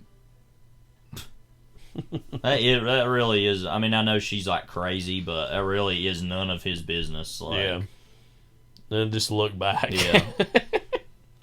I love hearing a little bit when everything goes sideways and the other pharmacist tries to get involved and she just shuts him down immediately. They gotta make a call. Yeah, I mean, all you gotta do is call and be like, "Hey, is this real?" And they're like, "Yes." And then it's like, "Okay, why does it have to be that big thing?" And you know what? Keep an eye on you. I'll be back. That MC yeah, that's guy. what I'm saying. It's like, but also it makes you wonder if she's putting all that. That's her own paranoia that we're seeing rather than what is actually happening. Right. I don't know. Like, but I gotta go to the bathroom. Not right now, but him in the movie. I'm saying. Talking about their own children. You gotta be subtly abusive.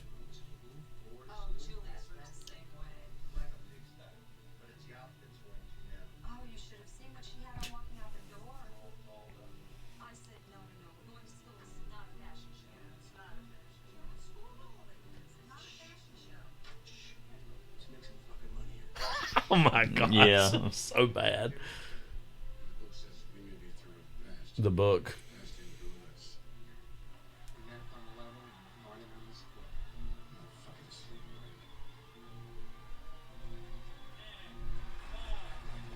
Exodus 8:2. Why would somebody have that in there? Yeah. You know? Yeah. Like.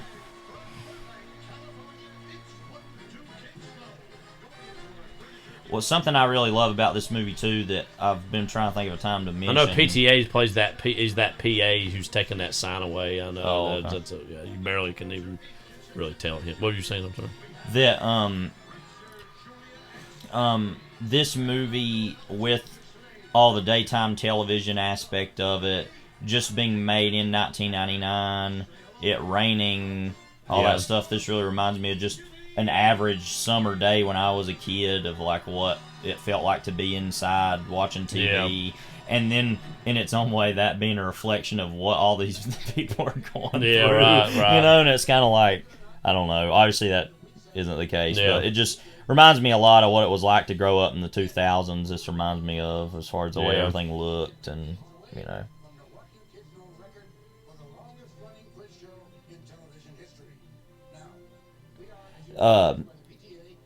Endorsed by the PTA.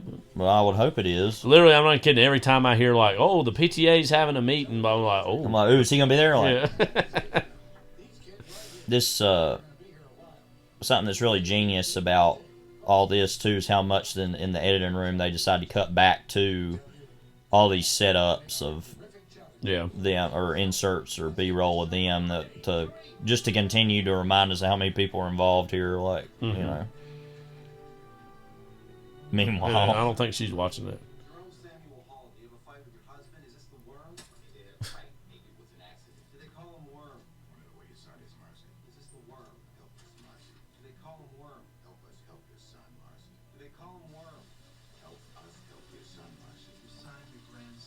They call him Worm.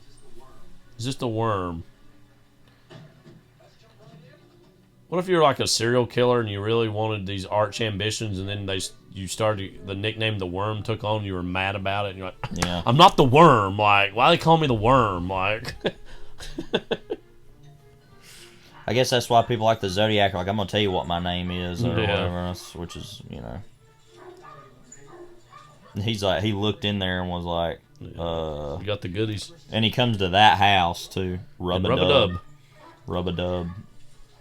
Don't you find this show to be incredibly ridiculous? Mm-hmm. By the way, a lot of the like actual, like, if you really pay attention to what they're saying, it's like, wait, what? I gotta go all in. Like,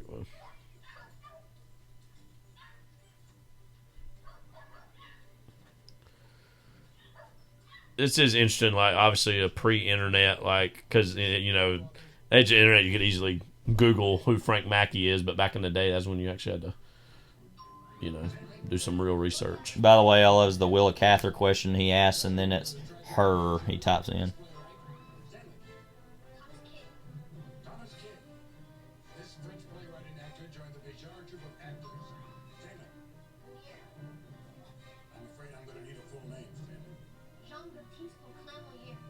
Come on.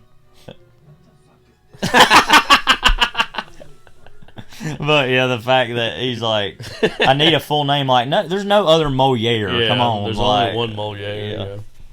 And this Paul F. Tompkins, yeah, the comedian who's also in There Will Be Blood in one scene, but there's a great little podcast that was around for a while. I think it was Matt Gorley hosted it. It was called like I Was in That or something like that. Yeah. I can't remember the name. And he's like asked like kind of showbiz friends he knew that were like memorably in one popular thing. Right. And he talked to him about shooting There Will Be Blood. Yeah. And he talked about him knowing PTA for years before that. And anyways, he talked about working with Daniel Day-Lewis and all that in that. But. Phil Parma.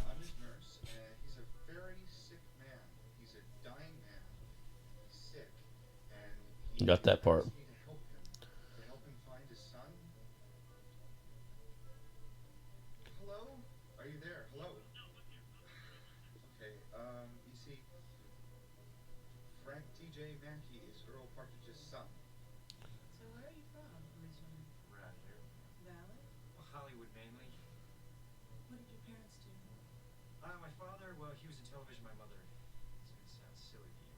It's funny because it actually is true, but.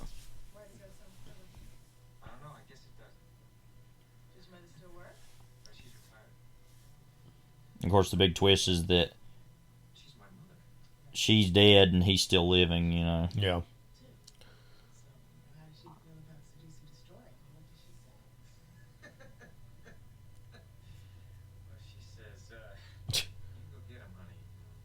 There's that forehead veinage for Cruz.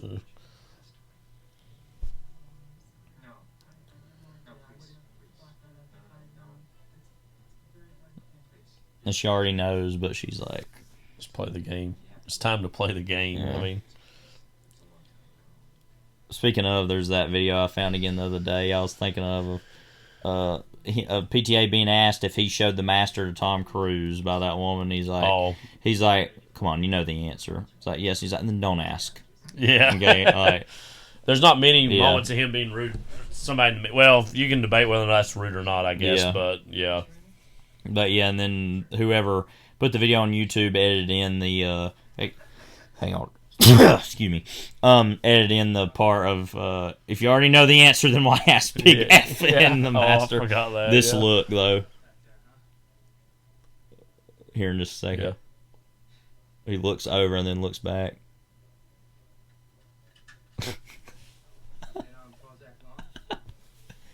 You been on Prozac long? Why would you ask someone that?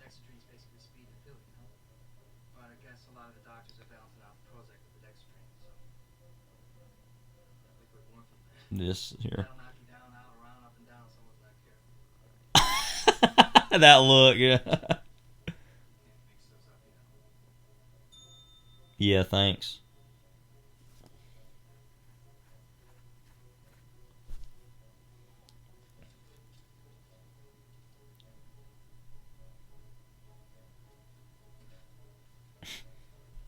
All-time freak out incoming. Oh, yeah.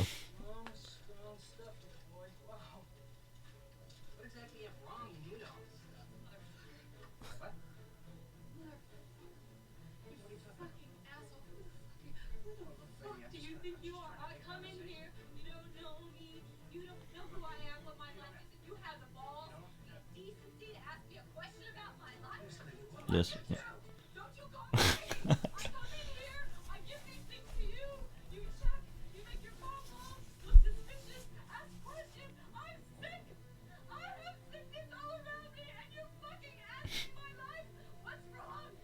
Just want to try to buy a pack of gum at a gas station. What's wrong? Is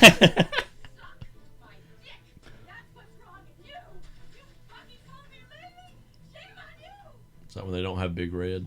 Yeah. Actually, don't really like Big Red. But. I don't either. Well, if you don't chew Big Red, then you.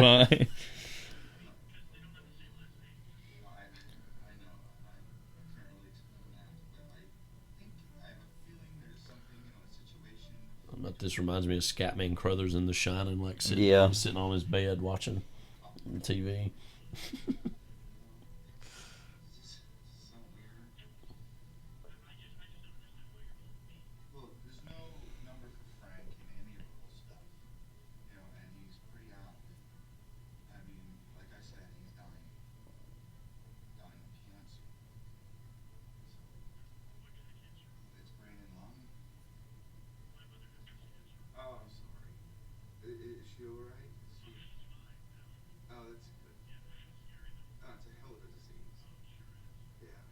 Yeah. I know this sounds silly, and I know that I might sound ridiculous. Like, this is the scene of the movie where the guy's trying to get a hold of the long-lost son, you know, but this is that scene. This is that scene. And I think they have those scenes in movies because they're true. You know, because they really happen. And you gotta believe me, this is... We had this scene. In the Well, also, intro obviously, last week. this scene's a little heavy-handed, but like he sells it for what it is because he's Philip Seymour Hoffman. So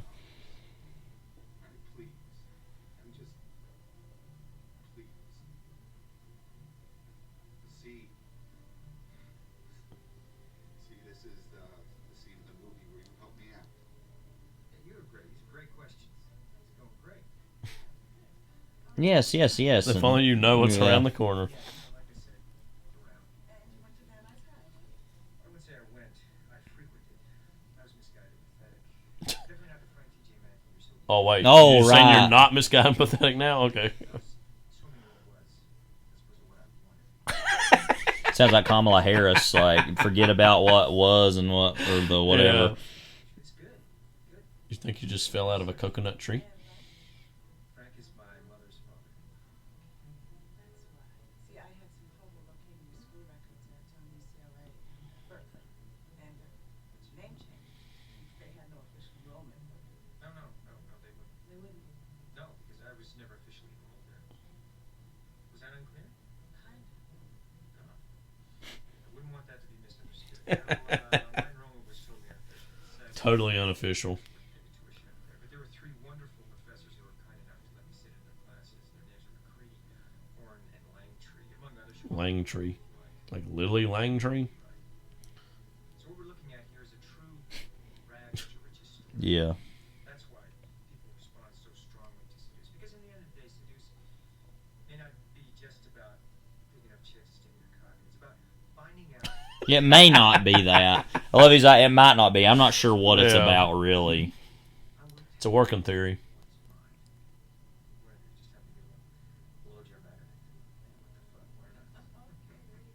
End of round one.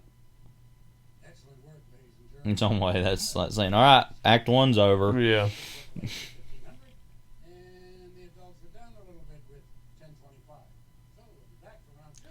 I mean, again, to echo what Luis Guzman's character said a second ago. Yeah, because he's bonus musical question. It's like, wait, what? Like, how would a child know any of Yeah. this stuff like this?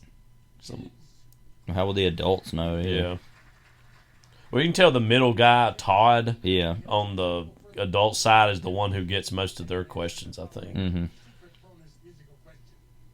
then Luis Guzman's like the little Richard kid there. Not little Richard as a child. And then Mim is just there. Yeah.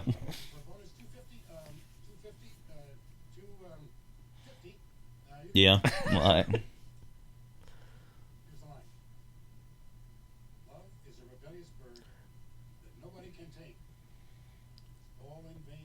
I know it was showing some of the rehearsals for this stuff in the documentary, and it was like, and Philip Baker Hall, as he was doing his lines, but he was also stuttering while he was doing parts of it, and it showed you what a good actor he was, having all that even just in the rehearsals.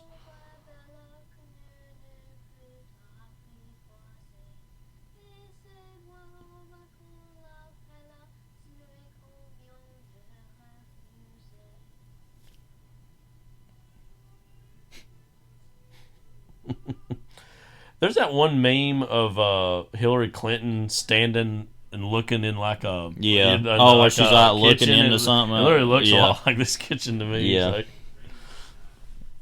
all the garlic on the wall. Yeah. She never uses that. That's for the vampires, which he may or may not be being invited in. Was he bit by Thurston Howell at some point? He literally, if any character's a vampire, it's definitely him.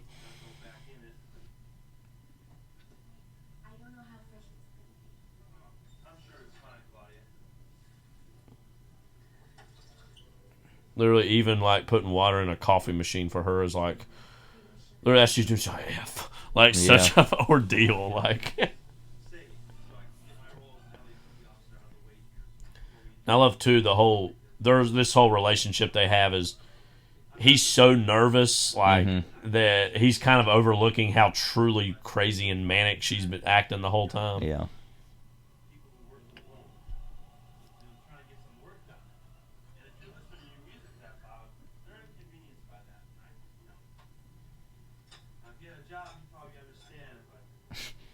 Yeah, job. Yeah. Never mind. Actually, you do whatever you want. Yeah. I like to rock out sometimes. He says, like to rock out. Yeah. Have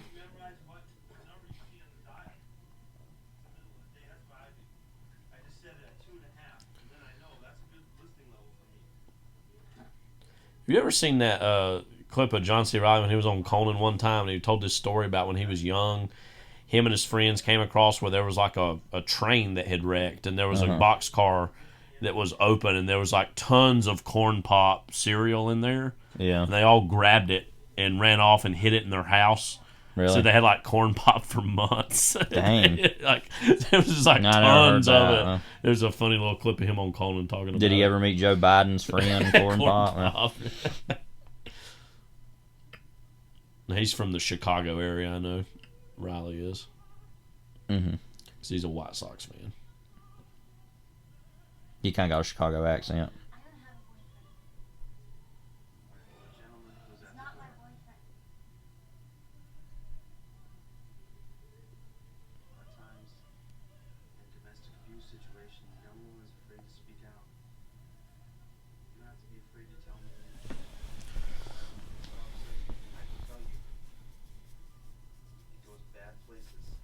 Goes to bad places. It's bad news.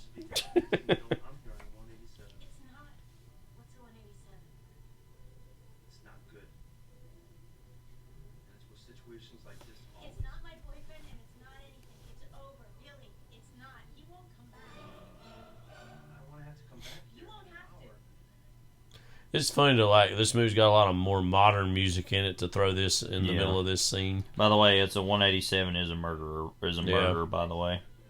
Just to be clear. It's bad news. Good funny to return to that same shot. Mm-hmm.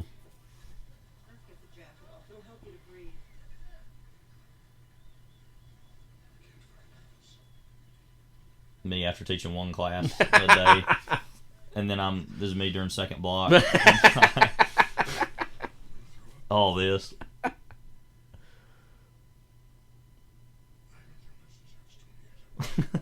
All this is still applying, by the way.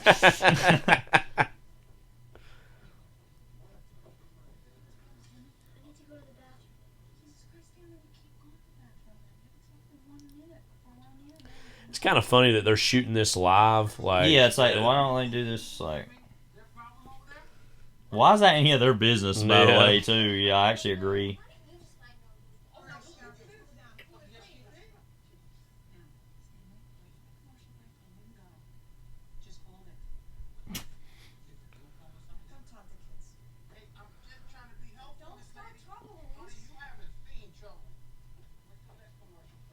What's he gonna do? What are you gonna do? Beat him up? What's the problem? Nothing. It's funny, he was, I know, in his own catatonia at this point, but it sounded like the subtitle said "Order, seduce and destroy" right when it said that. Like that's what he was saying. Oh, of course, this later causes the dogs to die because they eat the dang pills.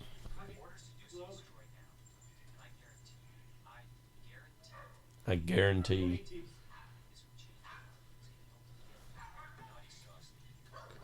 That naughty sauce. Dogs are so dumb. I mean, a cat might would do that.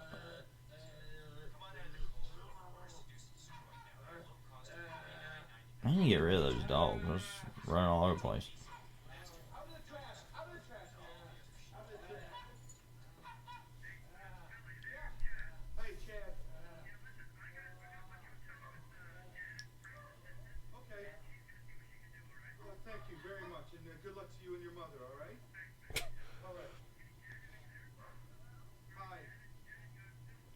Phil Parmesan. Phil Parmesan. Philip Parmesan. This is still that. Well, no, not that part, but everything except that this part. I'm still second block here. I'm effed. But anyway. Anyways, let me go finish. Sorry, the show. not to joke about that too much, because but go also this character is pretty evil. So yeah, not that anybody deserves cancer, but yeah. See that? Well, I was going to say this earlier about the scene with. I love him. this moment at least if he's like notices. Wait a second, he's like daggum, like he's going through it. Yeah, but what are you saying, sorry? The scene earlier with him and his daughter, where he's telling her that. Especially after you've seen the whole thing and you watch it again. More Supertramp. That you feel, I feel conflicted because I'm like, this guy is a bad guy, but obviously he's real. I think he's genuinely sorry that happened. Not to say that he didn't do it, but like, and that he's reckoning with I'm about to die and I feel awful and I want this forgiveness and he's not going to be giving it. And you talking rhymes and riddles and rub-a-dub. He just said to him. Another rub-a-dub mentioned in this. I love these two guys. Yeah.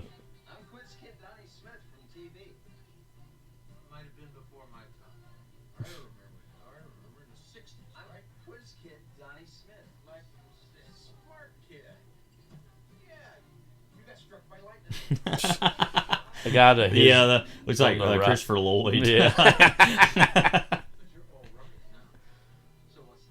So what's the what?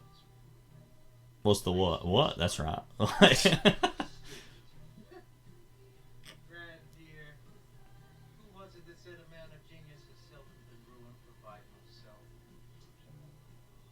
If he's acting like, oh man, yeah.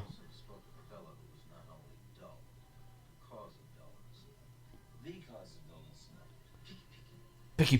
What? Never had his life shit on and taken from him and his money stolen. Who took his life and his money? His parents? His mommy and daddy? Make him live this life like this? A man. Those glasses are just like, okay. And that scars. That hurts. Have you ever been hit by lightning? It hurts. It doesn't happen to everyone. It's an electrical charge. It finds its way across the universe and it lands in your. Yeah, this is perfect bar music though. Yeah. That's the only place that sounds any good when you're drunk, I guess. See, because the first song's good when you come in. Yeah. It's like, oh, this is great. But then after a few drinks in, you're listening to this, and you're like, wow.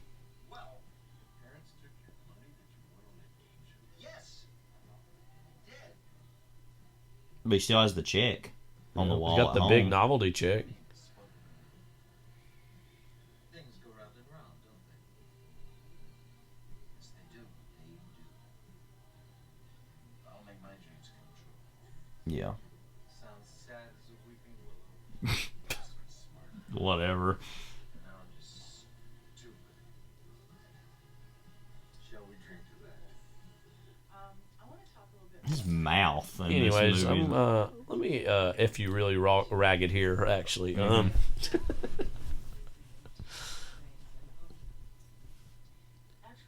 confused about your past. Just to clarify. Really?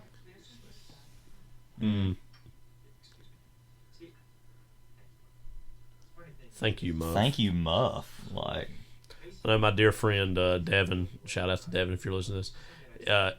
His grandma, they called her a Mama Muff. I think. So every time he hears based Muff, on this movie, right? I don't think so, but.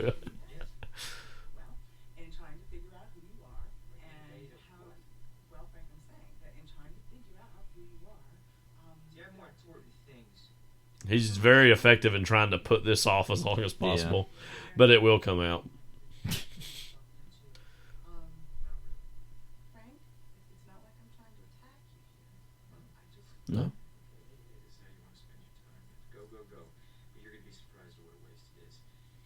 yeah, I would imagine talking to him would be a waste of time. Well, I thought Samuel Johnson said that, not chapter 3 of your book.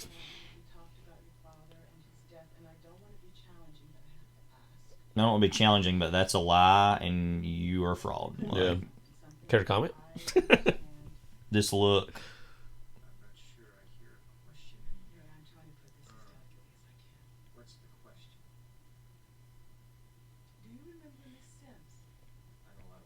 I work with Miss Sims at Hudson Middle School. Shout out. Saw her at Beetlejuice.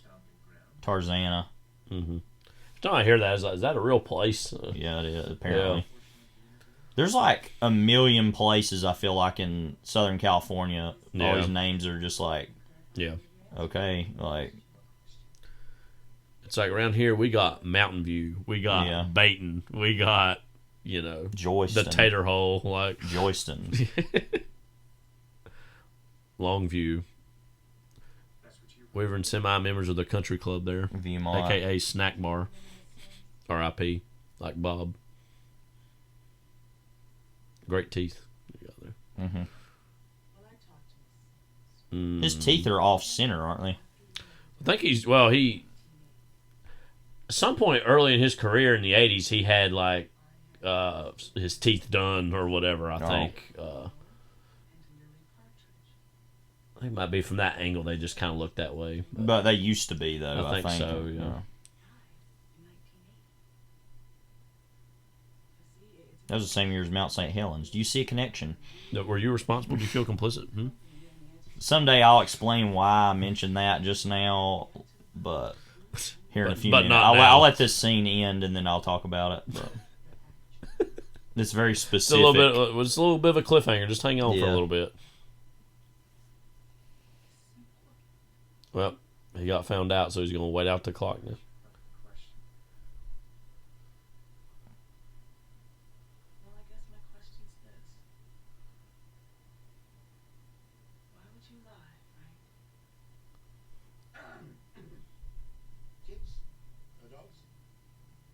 To me at a parent-teacher conference.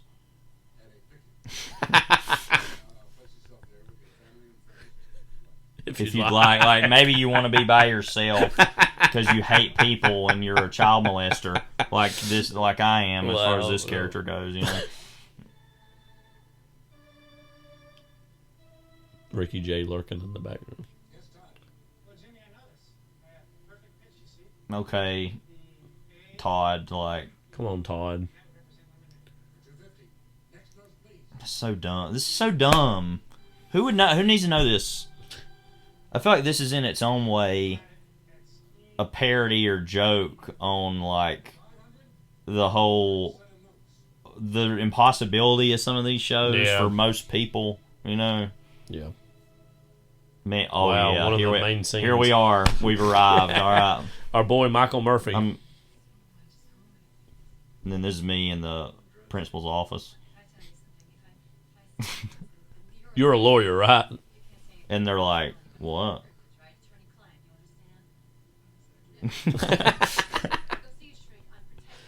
Of course, Michael Murphy, another Altman stalwart. Tanner 88 was great, of course. Yeah. Real dark. Yeah, he's in Nashville. McCabe, Mrs. Miller. Was he in MASH? Offhand, I don't think so, but let me see about that. Check. I think he's still alive. Yeah. Yeah, he's still living. Yeah. He's like 86. Oh, I didn't know he was that old. Yeah, I figured he was. He was in MASH, actually.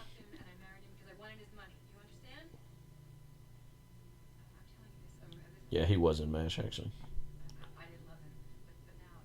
What's Up, Doc? He was also in. Yeah. Oh, that's right. Yeah. That's a really good movie. Yeah. Yeah, and obviously this is a good... I think it's interesting they withheld this information so far at this point in the movie about her actually being in love with him, because meanwhile...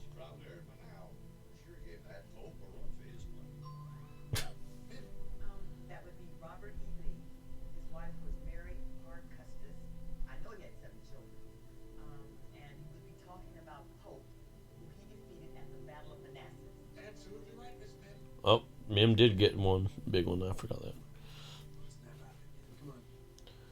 I love in Batman Returns, he's credited as the mayor. Yeah.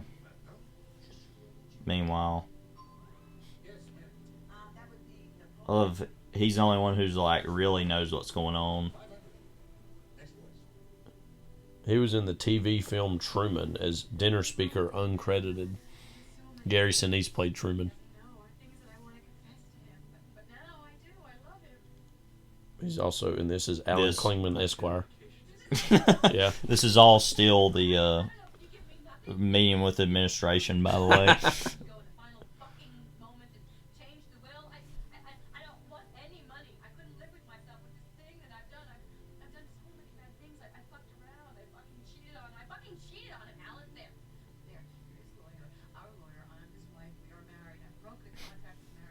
This line reading. Cooks. Linda. Linda. You don't have to change the will. What you want to do is take nothing. You renounce the will when the time comes. What does it mean? Where's the money go? It goes to the nearest relative. But what's that? Frank? No, that can't happen. Earl doesn't want him to have anything. Well, that's what will happen. So fucked up enough. No, my one of my favorite non sequitur lines here we go. ever. Yeah.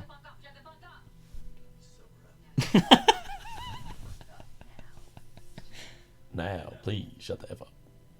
Let me call you a car, Linda. The way he's just like done with the situation, but he's like, I'll give one I more love too offering. that's Michael Murphy's only appearance in Yeah. this whole movie, and that literally all these things happen. He's just sitting in this room. He never moves. He comes in. Yeah. She comes in, does that, and then she leaves. And Yeah. he's just still sitting there, just like he's just in an eternal Yeah. space there. Like, Can we get through this or what? well, how busy all those lights are, like That's going ridiculous. constantly.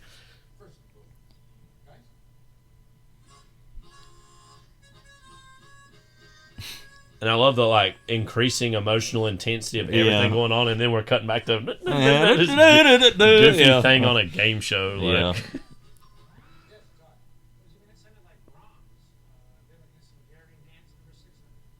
Literally what? Like, I think. come on, Richard, Julia, why don't y'all step up? That He pissed his pants, he says in a little bit. yeah. But yeah, the fact that, like, to me, I think that music and opera are such a big part of, like, knowledge, in quotes, is such a waste of time. Yeah. Like, compositions and opera. Yeah. I think it's because it's That's a part not of right. traditional classical educations Yeah. and the wealthy and the Yeah. elite. But I love he's so out of it. He's like, I don't know the answer. Oh, here That we is- go. Here, That is not right. total breakdown. Yeah. Imagine people watching this are like, what's going on over there? Yeah. Like,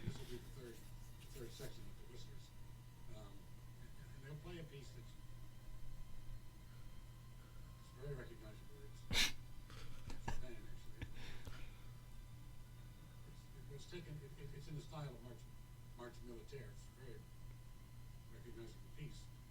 So if you please just listen to this, and I'm sure you can identify the. kind of giving it away here. I'm sort of giving away the answer here. Chopin, I don't mean to give away the answer.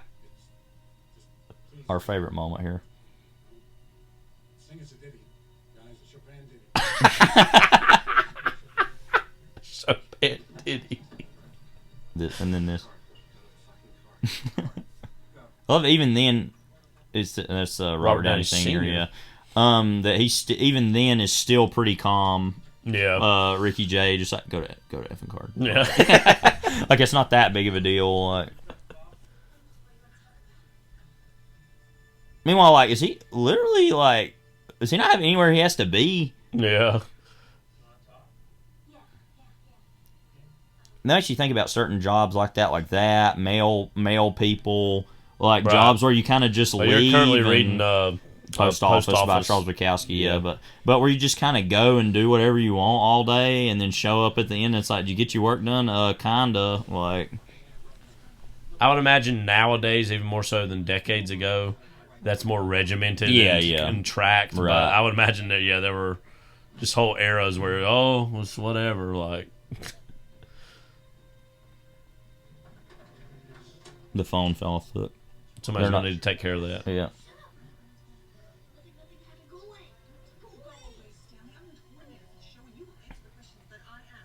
That's not how to talk to a child. Yeah. What do kids know, though? Almost a meta question.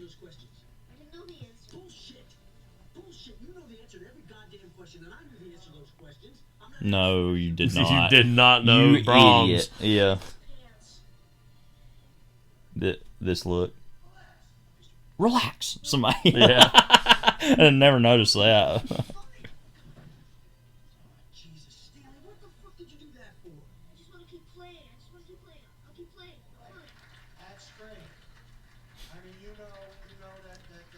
This guy's such a phony. Like, to a performer, brain. That's food. I want that jacket he's got, though. Yeah. I'll say that. That way I can make fun of it. You know how cool that'd be if you had that jacket? What do kids know from this movie? Like, yeah. Well, I am right now. A bad knee.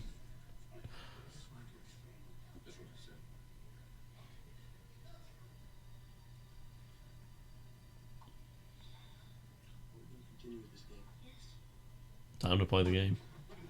Yeah.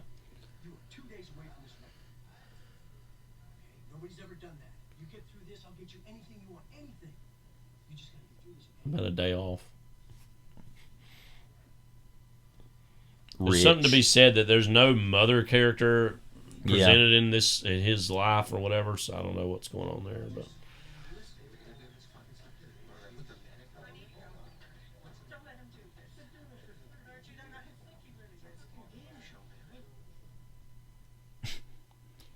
So which way do we mean that? That it's real easy, it's real stupid? What do we mean? Like, meanwhile, this is where they're at.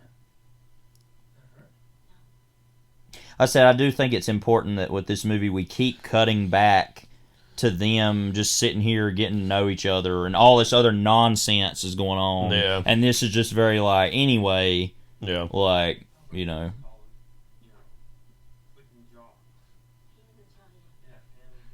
I would say it's the most low-stakes situation in this movie. Yeah. She's still a drug addict. Yeah.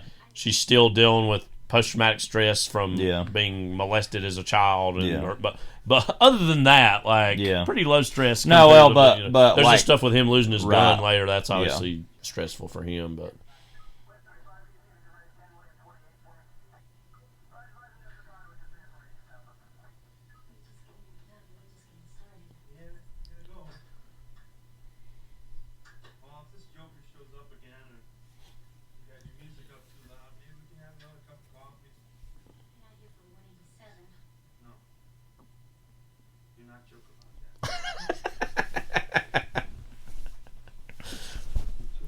I've seen too many of those. Do not joke about a 187. Yeah. Like, it's just not what we need to be doing. Don't joke about K-19, the Widowmaker. I haven't seen enough Catherine Bigelow. I was going to say. Yeah. Have you seen that? No. I've actually seen that, but I haven't. That movie with Liam Neeson and Harrison Ford, which is kind of random, like, okay, like, it's kind of an interesting pairing. Yeah. I haven't even heard about her in a while. I'm curious. That last movie she made is that Detroit, sorry. It was set in the 60s, but 67, Detroit, I think, yeah. There's Rights that happened. Yeah, that is her most recent movie. You know, I actually really kind of like Point Break. Because that movie's not that good. Like, actual, you know, it's like a narrative, but, like, that's a really good action movie. Scumbucket. I like Near Dark. I thought that was good. I mean, Strange Days is great, obviously, so. I always want to see Blue Steel. Haven't seen that. Haven't seen The Hurt Locker either. But then I have seen Zero Dark 30, so. Anyway.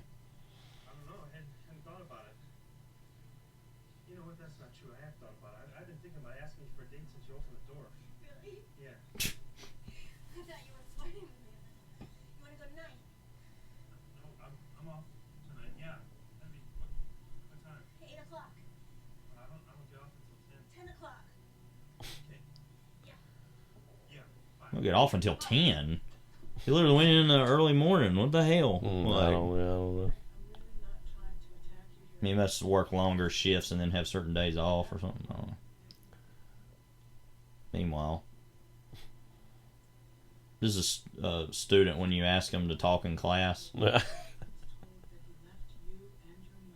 That's what you talked about.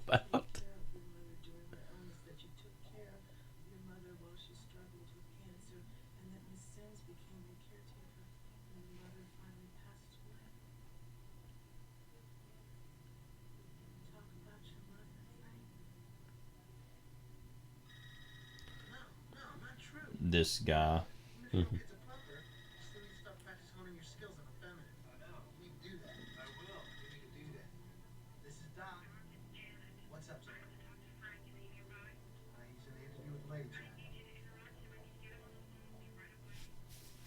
But the interview's not really going anywhere. Yes, so it actually would be a good thing.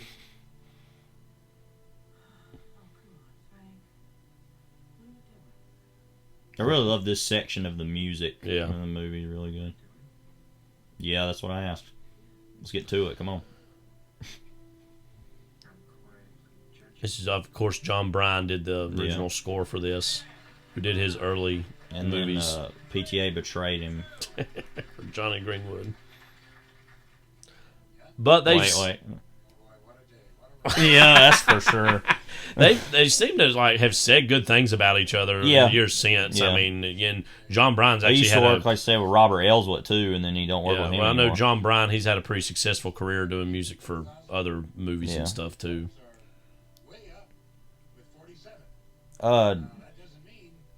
Didn't him and Elswit kind of have a falling out though? Actually, over something. I don't remember all the details of that, but there's some enigmatic thing about that. Yeah, they've not worked well together in more recent years, and I think the last time they worked together was Inherent Vice, I guess. He didn't work on The Master because I think he was doing something else for that.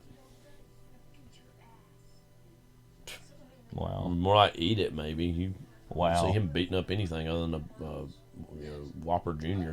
Dang. Okay. About 6 Whopper Juniors. Look, that guy. He's like hitting on that woman. It's on the right side of the screen. Yeah. There's like a woman he was chatting with.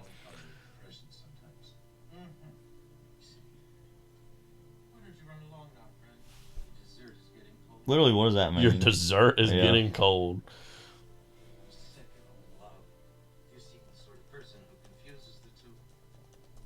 That's right. That's the first time you've been right. I confused the two, and I don't care. Hey. Hey! I love you. I love you, and I'm sick. I'll talk to you. I'll text you tomorrow. We say that all the time. Yeah.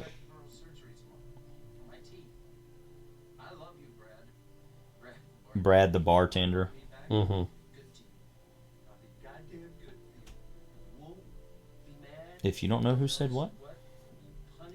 I've got some details here on the Elswit Anderson thing I'll talk about here in a second. Love this camera movement in this scene. Got some overlapping dialogue going on. Yeah.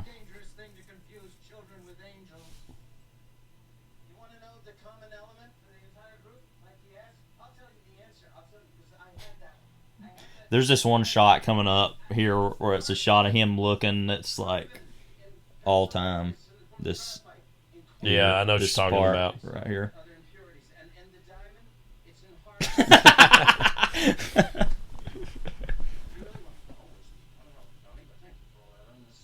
Haha, kids.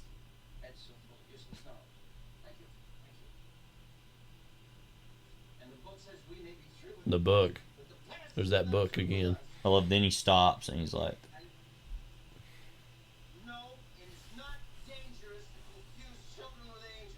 "Actually, it is, but whatever." I actually agree on that, but whatever. Because angels are not literally people, but okay.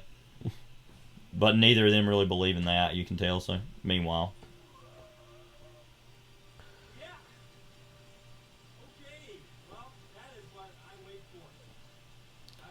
So what's the deal? So Ellsworth apparently, I think back in 2019, had been asked about working with Anderson again because he hadn't on Phantom Thread, which would have been the movie after Inherent Vice.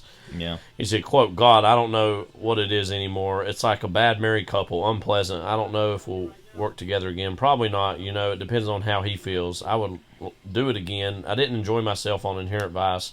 It was a combination of me and Paul just not getting along, and I can be as immature as him."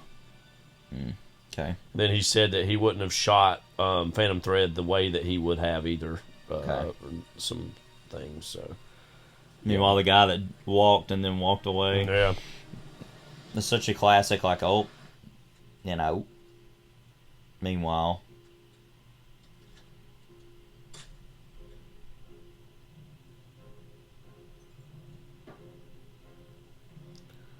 He had said about Phantom Thread, well, I know how he did it because it's the same people I work with. It's the same crew. He just threw a lot of smoke in the room, which he never let me do. He would never let me smoke a set. Not that I wanted to. I mean, he wanted it for a scene. But I think he shot Tess and knew something that he didn't know. He knew enough that he didn't know enough. But with the modern stocks, you can do minimal low lighting and lower the contrast and shoot all the detail you want just by adding smoke. I can't imagine I would have done it that way and probably would have talked him out of it if I wanted to. You don't know what he's doing. Right? Yeah. Yeah, it's not good. The movie looks really good, so yeah. I don't know, whatever. Meanwhile, she's literally having to hold him up. Mm-hmm. He said, "Well, I liked the movie, though. This and that. I liked it more than The Master, and I like it more than Inherent Vice." So.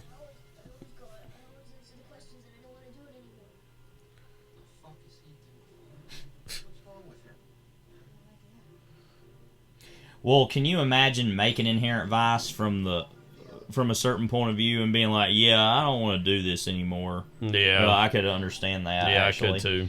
But especially that you've totally worked with this person their whole career, and then they go and make a movie without you, and then they come back to do that. There's probably a lost grammar and language there. But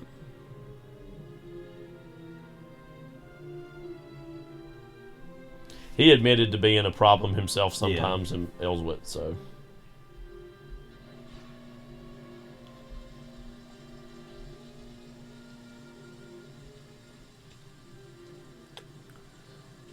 And so, you know, for the last few, he's been his own DP anyways, but.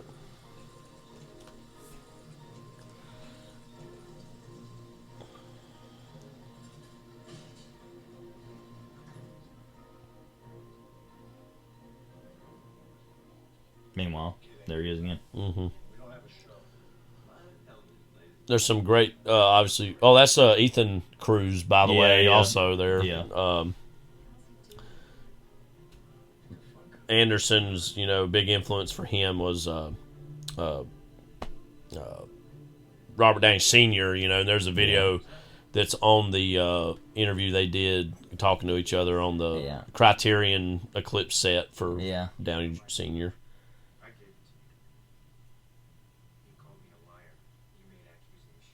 You made accusations. I know. I wouldn't have asked. It's not an attack. That ought to be sort of fella. To keep his word. So I gave you my fucking time, bitch.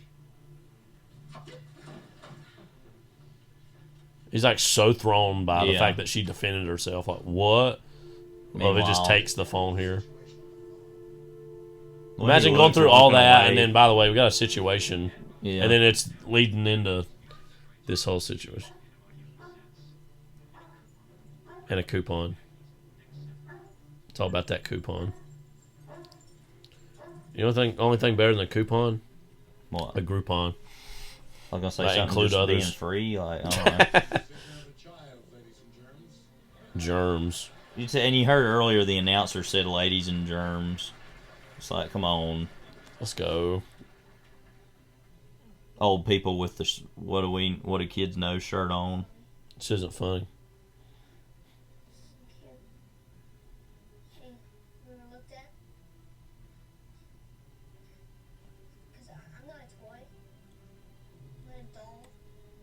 It's funny because he does look kind of like Haley Joel Osment. So. Yeah. AI coded. You imagine watching this on TV that day and being like, "What the hell?" I think, like, not really exactly a flaw, but yeah. This would be a taped show, like anyways, like they do for all those. It's kind of funny though. This is alive. What is that? I'm asking you that. I don't know. Basically. Well, what does Jimmy Gator know? Well, I don't know. That's the sequel/prequel. This really is an insane situation where he literally just loses the gun. It's like, how'd that even happen? And then it comes flying down later. Yeah.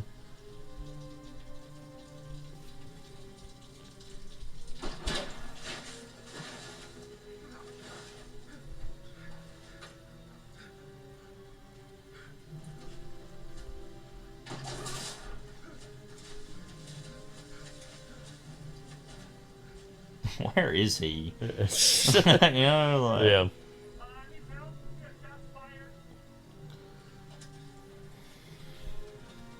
Oh, well, of course he took it. That's where it went.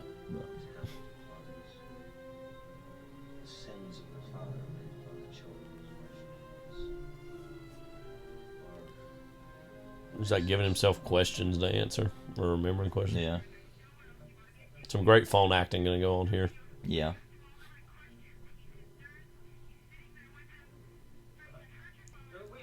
Wait. He's there at their house? They're at the house.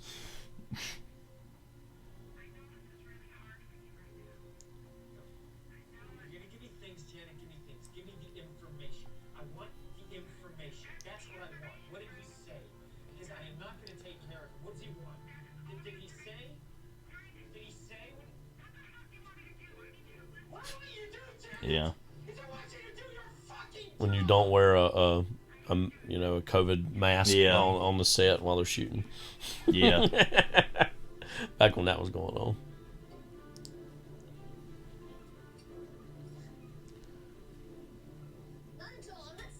This is still going on. Yeah. Everybody's going through a rough patch right now. You know. This is the downtime. Yeah. I know things. I know I have to go to the bathroom. Take us off the air. Yeah. It's just like we're done. We're done with this. That was in the trailer. This moment, not all the cursing, but they call him Worm. Yeah. And he's like, "Wait, is that Worm? Is that the Worm? The Worm."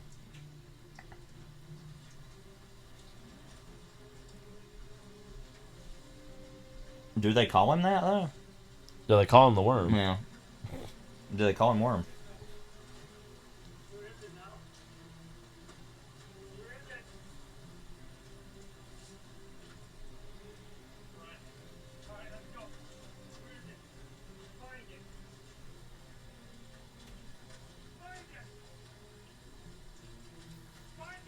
Yeah, it's like a Jedi losing their lightsaber. It's like, what?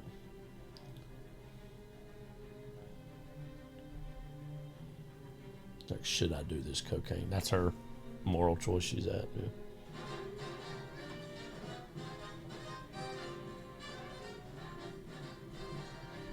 I mean, you would think the ratings would be through the roof the next day. Yeah, oh yeah, definitely. I mean, it's like the Howard Beale network situation. You know, it's like, yeah, what? Yeah, because I do wonder about that. It's like, what happens after this? Do they just not do the show anymore? Because I mean, he dies too later. Spoiler, but Jimmy Gator. So, just give me a second. Just give me a second. One. This is when the kids ask if they can go outside. Yeah. And I'm calculating the amount of time it'll take to get all the other work done. And this is what they say.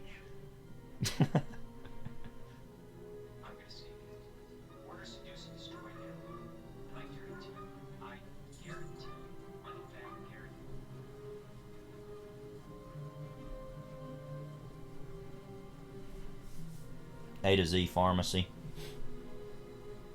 So we got all of it. Well, apparently they do. Mm-hmm.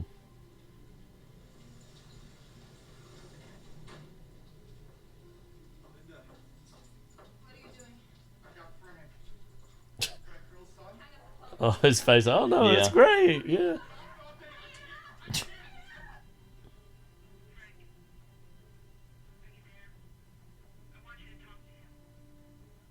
It's for your own good.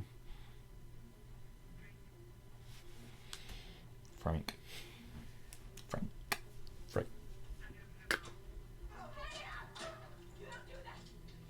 His face.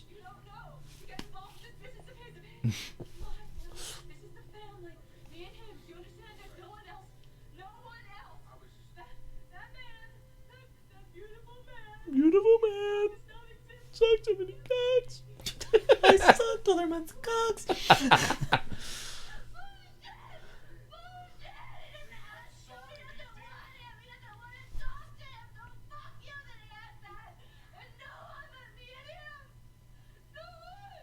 No one.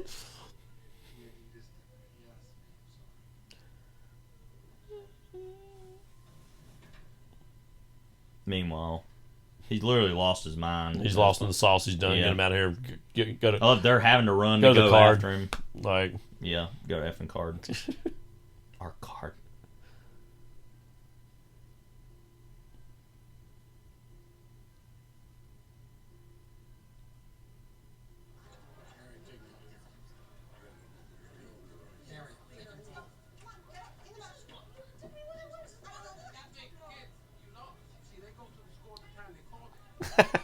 If he's such a bully. Yeah. I love the shark skin, like, or the those, what do you call it? Like those shell necklaces. Used to be big back in the day.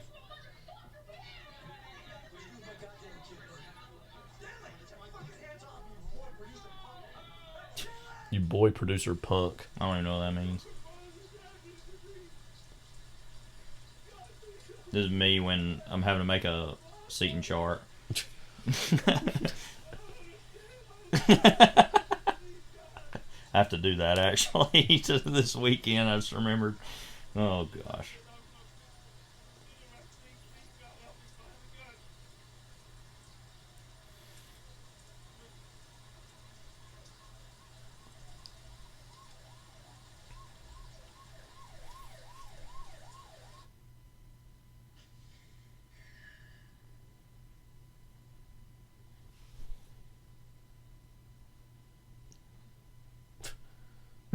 Crying looking at this. Yeah, that would be too.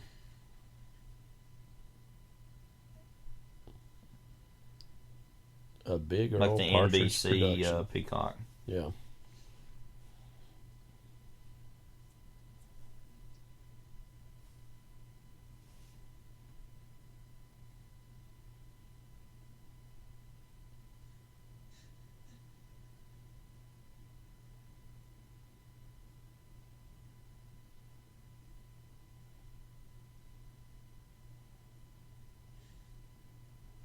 I wonder what Bill Clinton's doing right at this very moment. Just a check-in, you know. Yeah.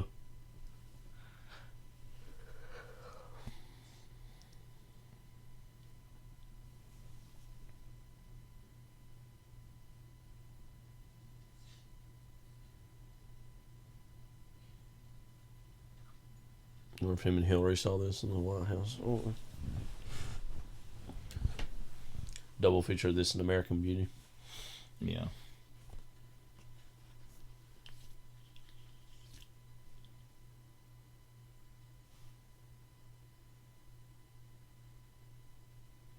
That would need to be. This would have to be second because if you put this first and then American Beauty, it's like no. That's getting shut off in 5 minutes. Yeah.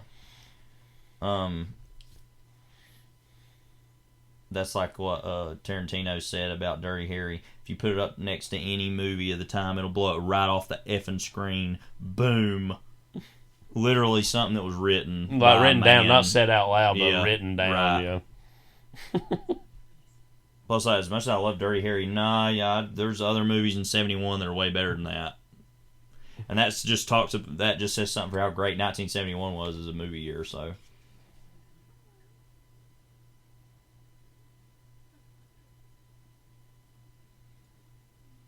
Phil Parma. Yeah. All More right. like pill pharma. Right.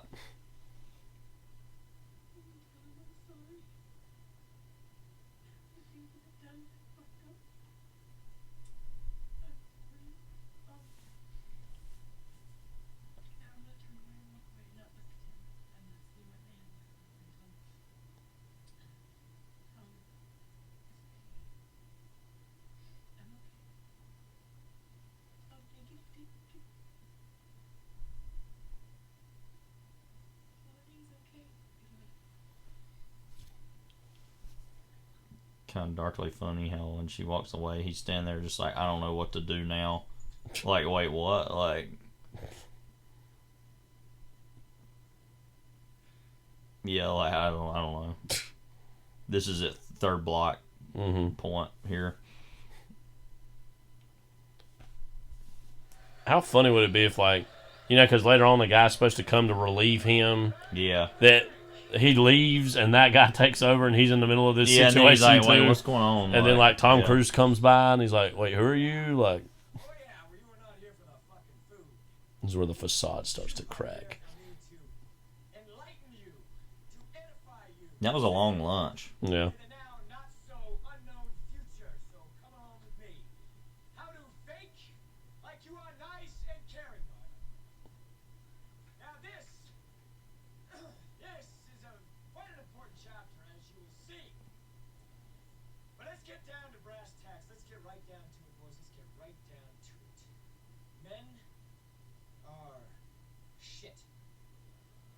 Huh? Men are shit. Well, isn't that what they say? Isn't that because we do bad things, don't we? We do horrible, Heinous. It's kind of funny that this mirrors the Baker Hall meltdown in public, as far as like his was on TV, obviously, but you know, this is going on at a conference.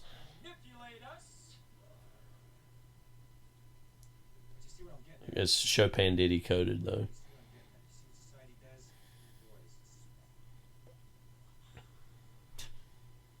Where are we going? Where are we going here?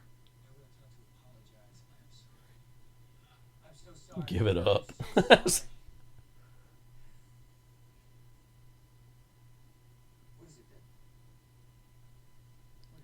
It's kind of his MTV Unplugged situation.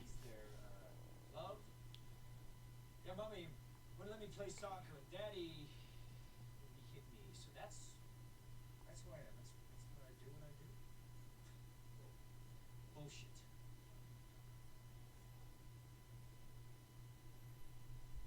I will not apologize for who I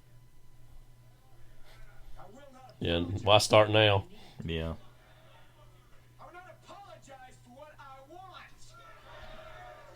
You especially won't, 2 hours into the movie with like an hour left, so meanwhile. I want you to go to your white books. That's what I want you to go to. Under 23 your white books. Gotta think. Like you are nice. And this is really when you're teaching. It's like newly flipped stuff, like Phil Parma. Well, he's not even faking it at this point. He's just like, I'm not a nice and caring person.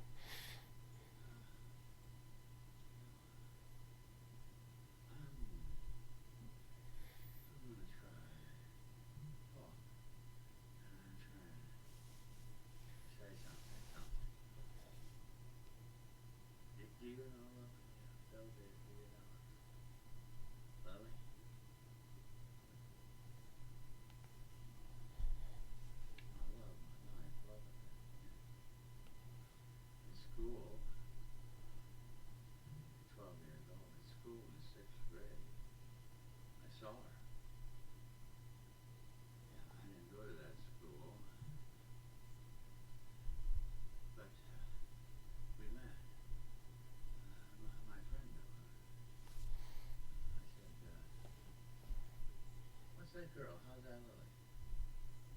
How's that, Lily? Sleeps to die. He said this, but then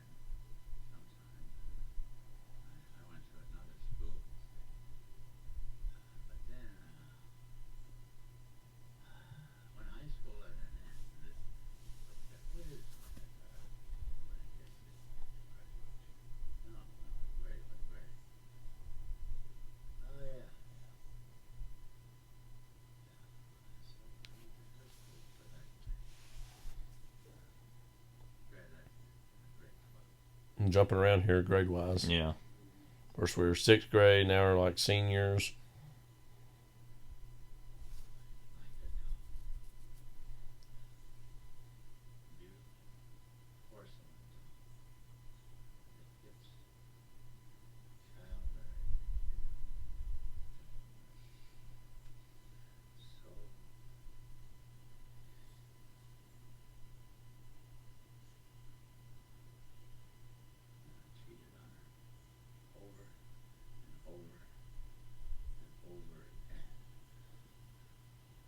Because I wanted to be a man. Didn't want her to be a woman. You know, smart, free person who was something. But mine then. So stupid, that fucking mind. Stupid. Jesus Christ. What would I think? Did I think for what I've done? She was my wife for 23 years. Her over and over. Fucking asshole that I am. I go out. Why should I go home and get in her bed? Say, I love you. Jack's mother. His mother, Lily. These two that I had. And I lost. This was the regret. This is regret that you make. And something you take. Blah, blah.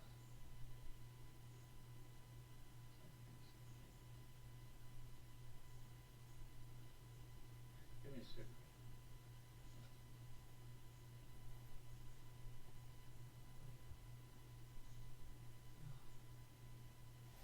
There's always something inherently comic about seeing somebody smoke a cigarette while on oxygen. Yeah.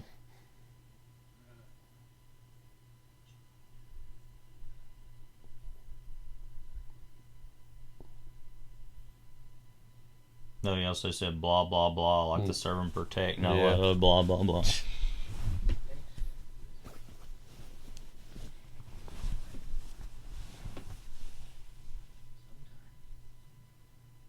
Make some. And okay. Not okay sometimes. Make other one. No, that you should do that. I loved Lily. I cheated on her. She was my wife for 23 years. I have a son, and she has cancer, and I'm not there, and he's forced to take care of her. He's 14 years old.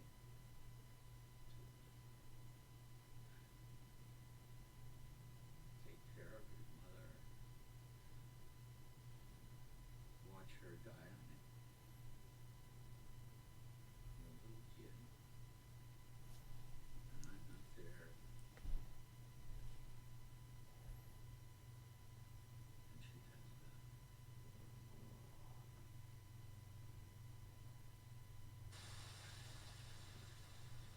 I loved her so. She knew what I did. She knew all the. Obviously, the crossover between his regrets and pain and Yeah. all that. Then we're cutting back to Philip Baker Hall's character coming back home with his wife and all. Yeah. Obviously a lot of Goddamn regret. crossover in that. The goddamn regret.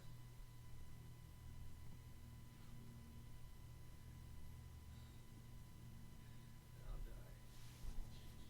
I'll die.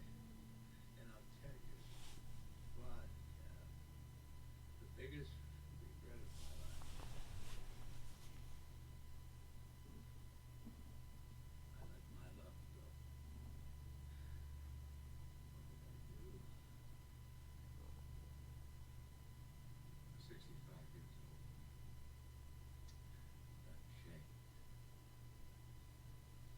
He's what, 65?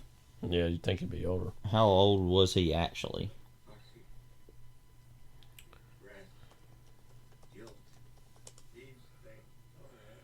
Only 78, so 10 years. Okay. Basically, but.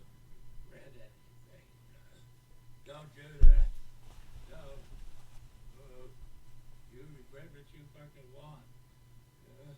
Use that. Use that regret for anything, any way you want. You can use it, okay? It's noticeable too. We're kind of cutting between these other stories, but the early part of this monologue has been totally him and Hoffman's character in the room. Right. There's like not a lot of cross cutting, no real score. Like this is kind of, the movie's taking a little bit of a breath from what seemed like the breathless kind of jumping around through most of it. Another thing I noticed too is it have this like that within the picture again, that it's going backwards in age too, as far as showing the people. Yeah, that's true. Yeah, because and then here's the ultimate child. Yeah, that's like wow.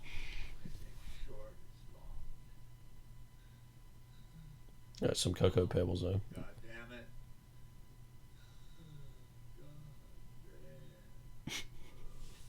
No line reading.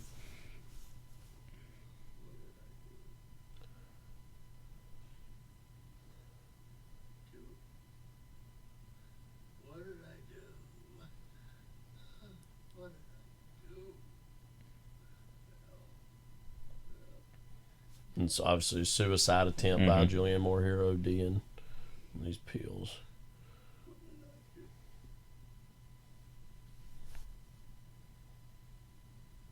So is that the Frank Mackey?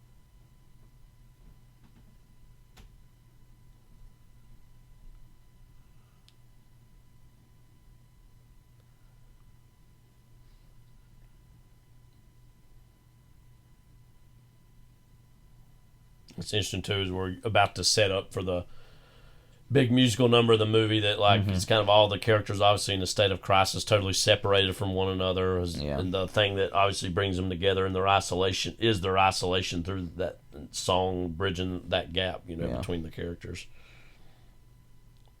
What's interesting too is that one of the people that is at their lowest point, which is the Melora Walters' character, is that her big problem is I have to go out and act like a normal person. It's just really telling in its own way.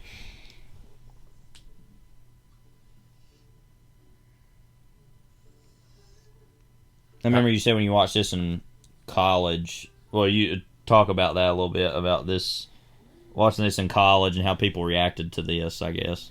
Well, just like some people started laughing, some people got up and left, and then some, it was a very mixed response. I know, fellow 20-somethings. Obviously, I didn't have that reaction, but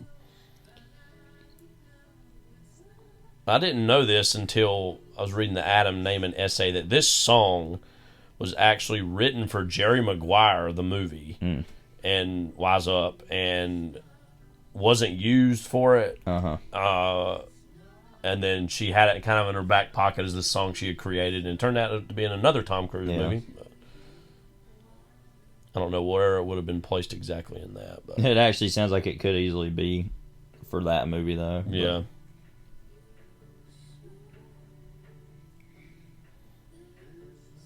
And again, this is a sequence that I think really works for us and myself, I know.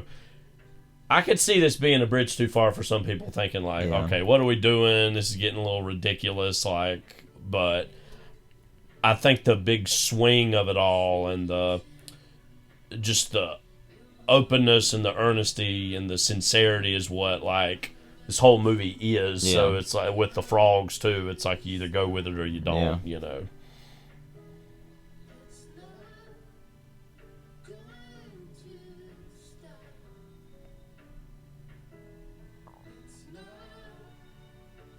It's really the last act of this character's life is basically. Well, also another whole aspect of this is it isn't happening literally, Right. like, you know. But yeah. This is the part that seems most like a music video. Yeah. The best part of the whole thing is Tom Cruise singing it, I think. Yeah. It's just very, like, something about everybody else I can buy singing it. Philip Baker Hall's the even weird Philip one for Baker me. Hall is weird, but something about him singing it, I'm just like, yeah, he wouldn't be doing it. Like, Tom Cruise ain't doing that. Like,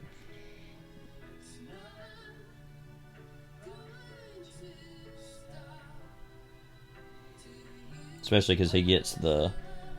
It's a really great shot with the Yeah. lighting and the going through the window and Because he the gets rain. this part. To kind of change I mean, it let a us little not forget Tom Cruise has a musical / dance gene throughout most of his career that he's flexed time and again here and there. No, let's not forget Hey Man and its place in his career, you know, Rock of Ages. We have a whole story about that maybe we'll tell someday about Rock of Ages. Oh, can you go back to telling us about 1980 Mount St. Helens? Oh, okay, or yes. whatever. So real quick, this is a weather good report. time. Rain, Yeah. clearing, breezy overnight. Yeah. Exodus 8:2. That we used to have to watch this documentary about the Mount St. Helens eruption in Lou Harlow's class. Yeah. You probably remember it. Yeah, yeah.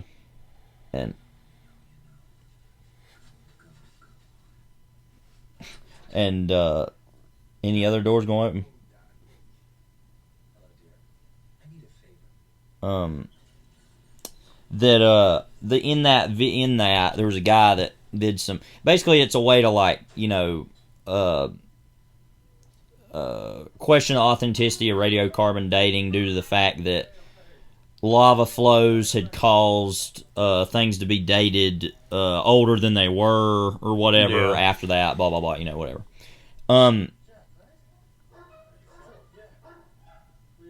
But anyway, and so that in that the guy kept saying the words in 1980 over and over at Mount St. Helens in 1980 in 1980 in 1980. You could probably do like a whole supercut of all the times he said the in 1980 over and over. Which probably his point of that is to keep saying, oh, see, it really wasn't that long ago or whatever. But like, so every time I hear somebody say in 1980, that's the thing I think of.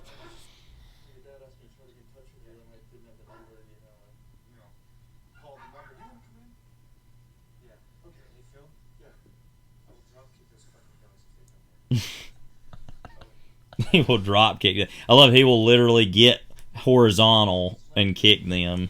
I wonder if clear them out. I was thinking about this earlier but forgot. I wonder if PTA called this character Phil is just like, so, oh, you don't got to worry about learning another name. You're just Phil because you're just Phil. So just don't worry about it. Phil.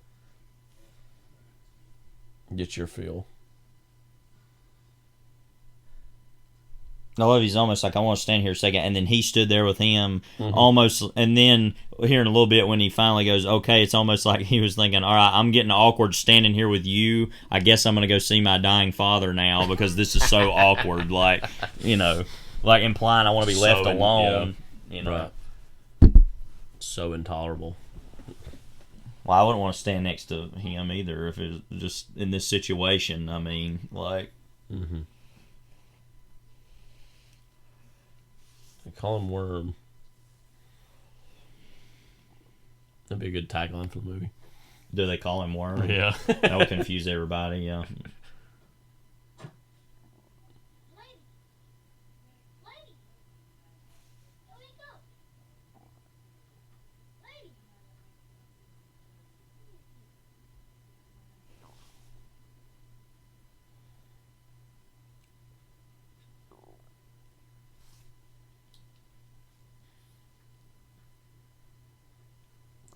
Might as well get a tip out of this.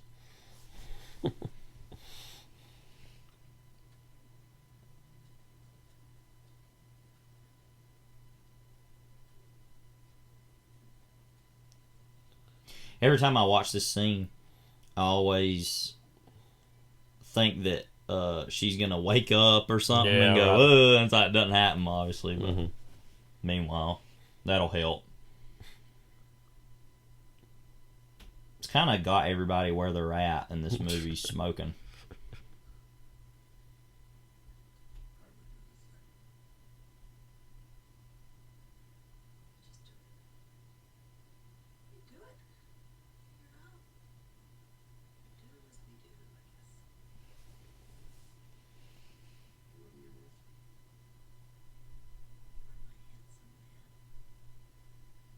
It's not an answer.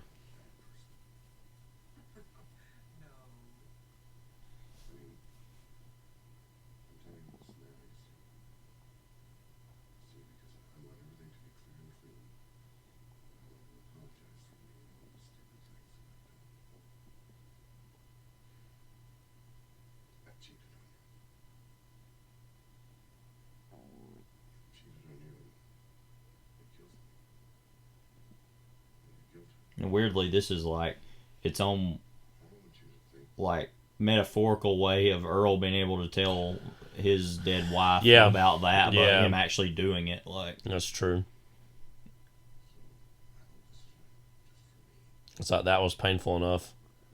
Yeah. But to actually see the real human confrontation with it is even worse.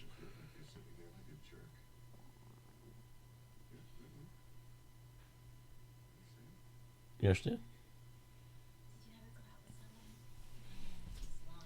Really?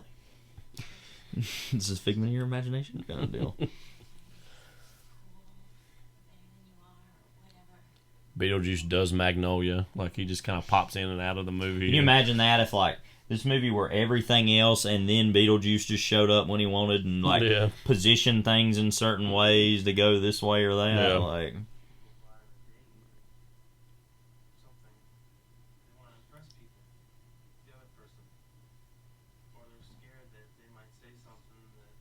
Can't forget that PTA and Tim Burton had the same representation at least years Bumble ago. Ward. Bumble Ward.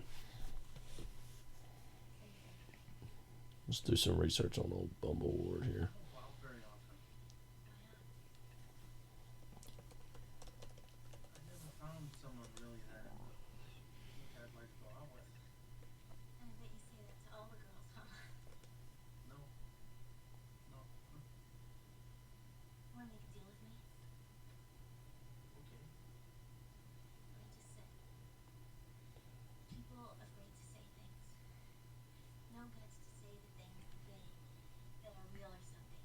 Real or something. Mm-hmm.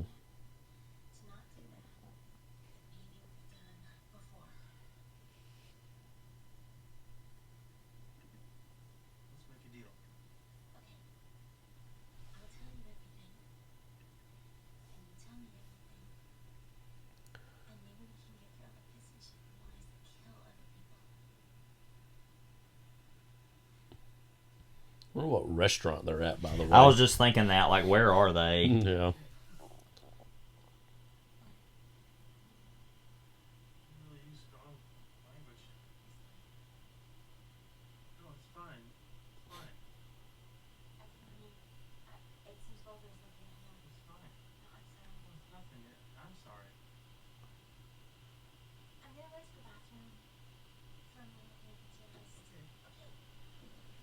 I wonder what she's going to do in there. Cocaine right now. He's still listening to that.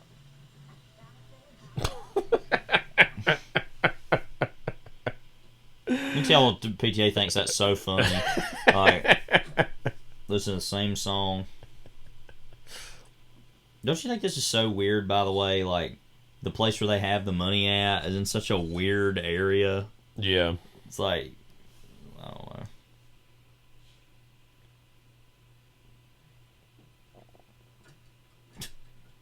This reminds me of the shot of the ladder and There Will Be Blood. Yeah. That's like towards in the this beginning.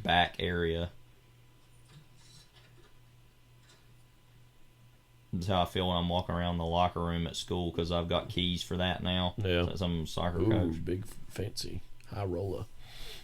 Who, me? Yeah. Yeah. I got keys to certain gates. I got all kinds of stuff. All kinds of goodies.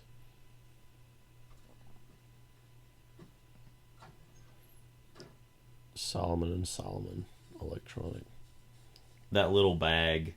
His little goodie bag. That just sucks, don't it? That little bag. The way it looks. Like, come on. And like they're not going to know who stole all this. Yeah. I'm going to have the fingerprints all over it, too. I mean, especially that paper. But literally, it's like, it just got too awkward, so...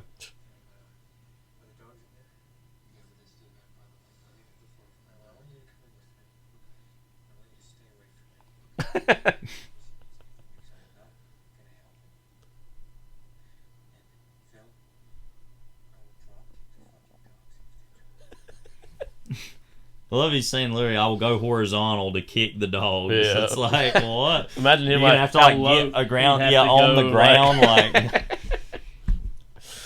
I want you to stay away from me. I want you to come in the room and I want you to stay away from me.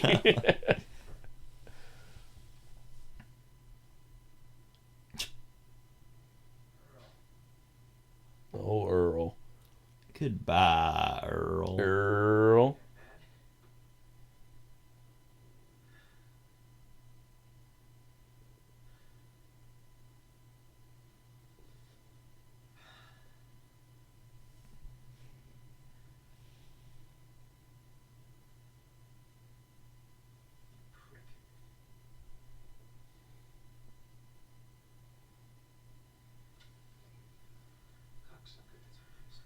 Yeah. Well, if he remembers that as a child. Well, I mean, respect the cock. I mean, it's a phrase that's meant a lot to him. He carries it with him to this day. But just that he heard that as a child, him say that all the time. He probably thought it was just a common word like vacuum cleaner or something, and Yeah. then he said enough in public and he got certain reactions. He's like, oh, is that not a good thing to say? But then he liked the reactions. Yeah. And that's why he's the man he is today. You don't like illness. Or you didn't like illness. What does that even mean? Well, that reminds me of, I've heard a story before that if you would sneeze around Vince McMahon, he would like look at you and think of that as a sign of weakness. Well, like now he's canceled, so yeah. Who cares? I'm just saying, that's just crazy. Yeah. Like, literally, somebody sneezing is a sign of weakness. That's just, like, crazy to me. Like, he never sneezed.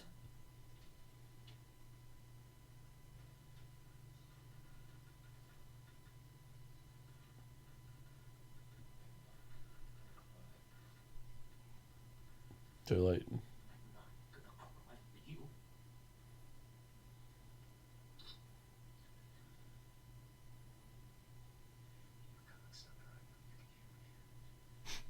Is that word's breaking through? And Yeah. Yes. Who is this? Somebody speaking my language. Oh. Okay.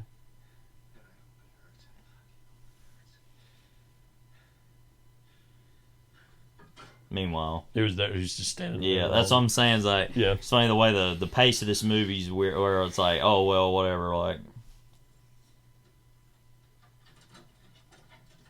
yeah, I keep thinking he's gonna fall off of it, like in There Will Be Blood.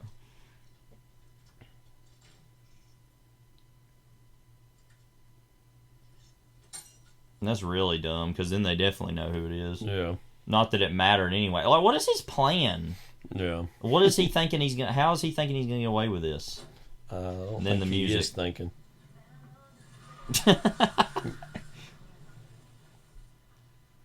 Again, Jackie Brown, where Midnight Confessions by the Grassroots plays on the, and it like the car gets turned off for a while, and then it you know.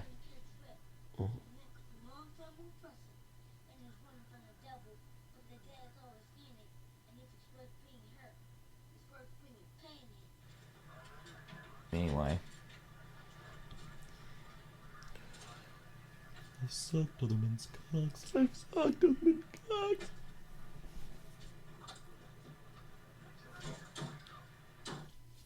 Anyway, let's go back to this. It's time we get into the mix.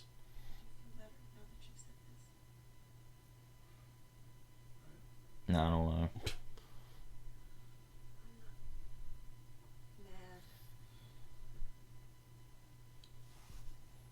Then get ready. Well, I am, but I'm not, you know?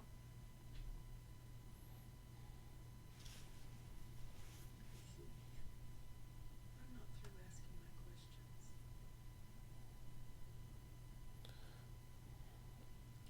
There's some funny footage of them rehearsing some things about this scene in the documentary. I was like, you should effing know better, is what she kept on saying.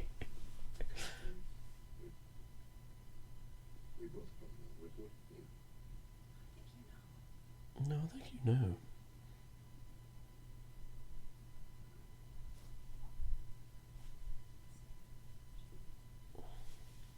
Jimmy Gator, Miss Gator. Lil Gator here.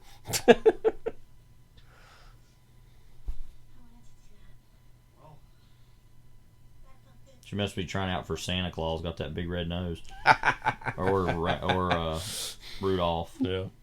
Either way. I'm really nervous that you're gonna hate me soon.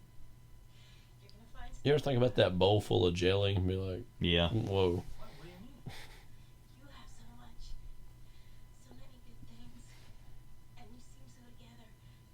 You're a police officer, and you seem so straight and put together without any problems. I lost my gun today. What? I lost my gun today when I left you, and I'm the laughing stock of a lot of people. I wanted to tell you. I wanted you to know. It's on my mind. It makes me look like a fool. I wanted you to know.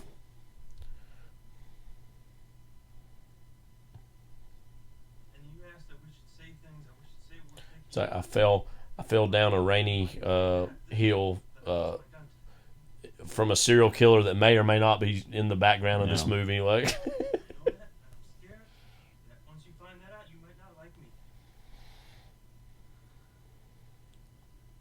Jim, that was so great what you just said. I haven't been on a date since I was married, and I always forget that detail. mm-hmm. years ago. And Claudia, whatever you want to tell me, whatever you think might scare me, won't. And I will listen to you. I'll be a good listener to you if that's what you want. Because he's a vampire, don't forget. I won't judge you. And I know I can do that sometimes, and I won't. And I can listen.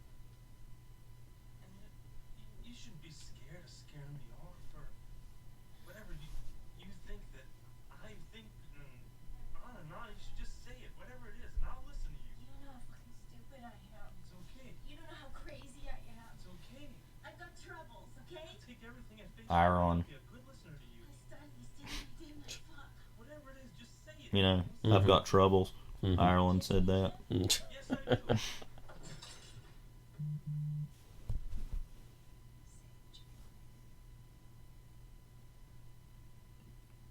I think she thinks that I may have molested her. I think she thinks, even though I said that happened, but yeah. Got into her head that I may have done. She said that to me last time. That was 10 years ago. She looked out the door. You touched me wrong. I know that. So crazy thought in her head. Did you ever touch her?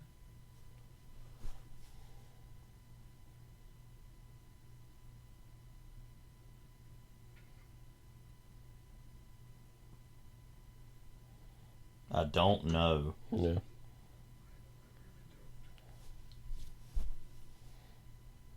But you can't say. I don't know. Don't have to listen to me. You do. But you won't say. I don't know what I've done. Please? Please. You deserve to die alone for what you've done. I don't know what I've done. Yes, you do. Rosie, if I said that I knew what to say. So pathetic. But I don't know what I've done. You should know better.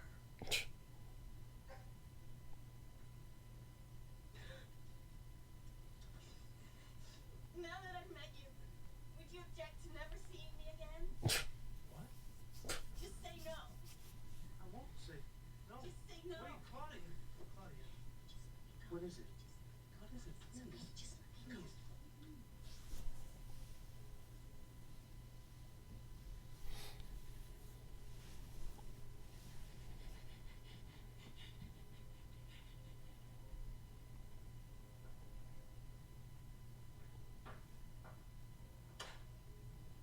He said he wasn't going to cry, but turns out that that's not true.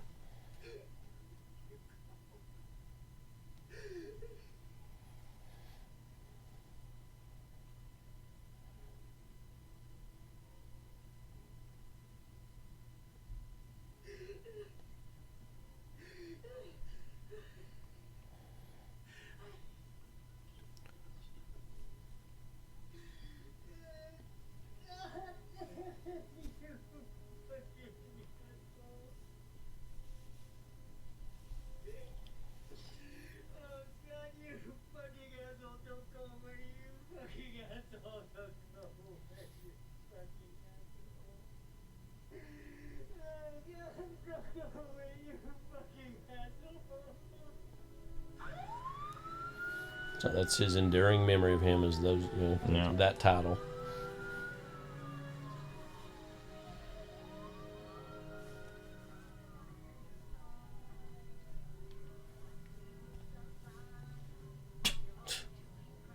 His conscience gets to him, though.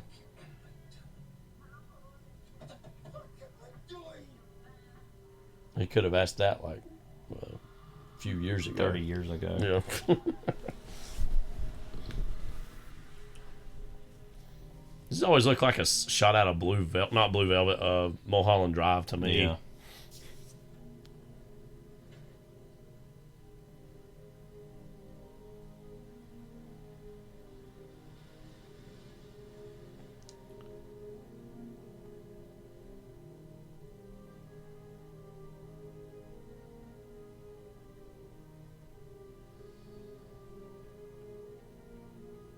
It really is amazing, the pace of this movie and the tension. You can tell it's building to something, and you're like, what is going on? Mm-hmm. Like, you know, of all these different characters, and it's like at a point where it seems like, what's going to happen now? And then, and how frenetic and fast-paced things feel early, but they slow down kind of as the movie goes along. This is the point where it's like, what is going on with him, even.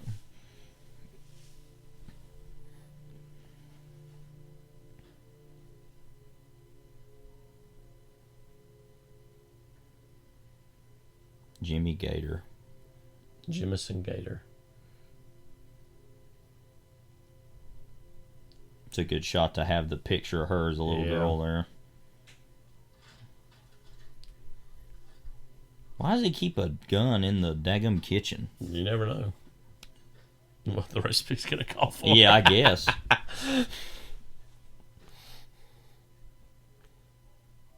Meanwhile, sometimes you got to put that extra spin on things.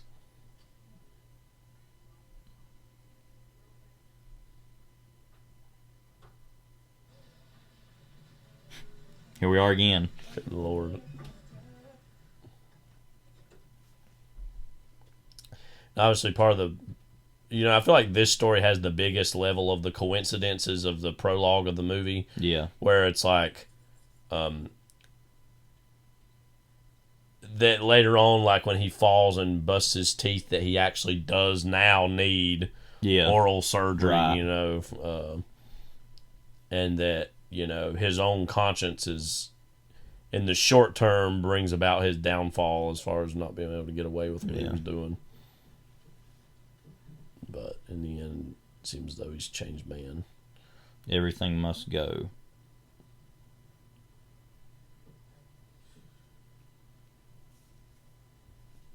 Exodus 8:2.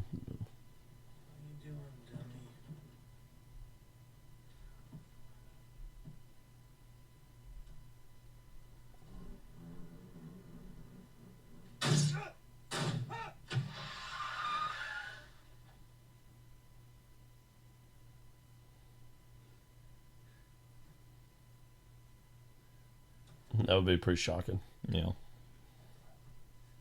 Free beepers, by the way. Freebies! As Wayne Knight would say.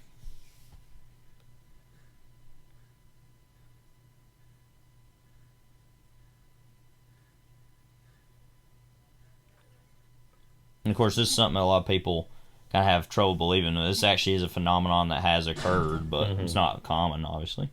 But, you know. There was a lot of stuff in the documentary talking about the effects work and things that everything that had to go into having the frogs in this.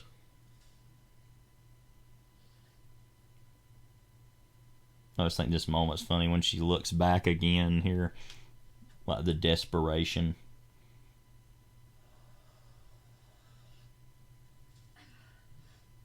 No. Just like, what is it? Like...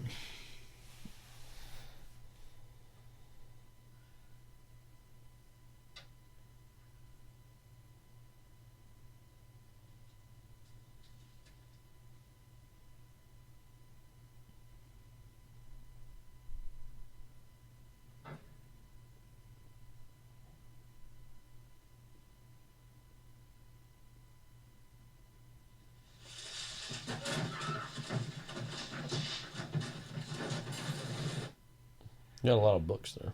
Yeah. She ain't reading any of them. Kind of seems familiar. I've got a lot of books. Like reading on cocaine's like, I wonder. Feel like it makes you read faster? Or like, I love that he just says what everybody's thinking. You know? As the most normal, well-adjusted character, it makes sense it'd be him to...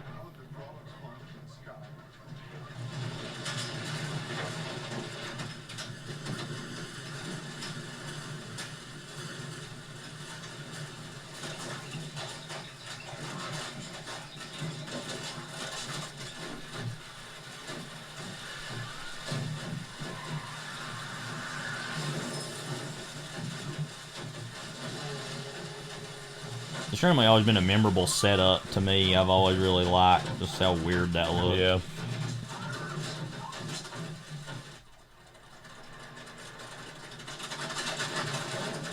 Feeling a little froggy today. Yeah.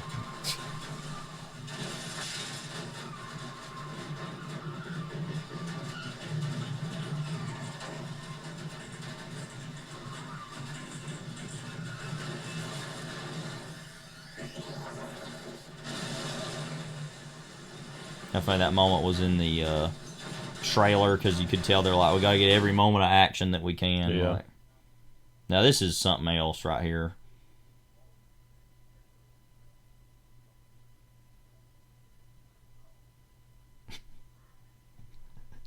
This is just funny. It's intentionally funny, you can tell.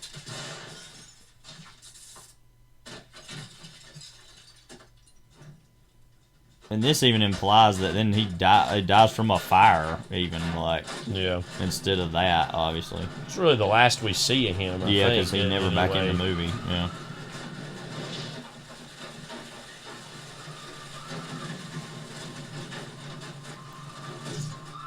Wow. That was bad. Literally looked like applesauce.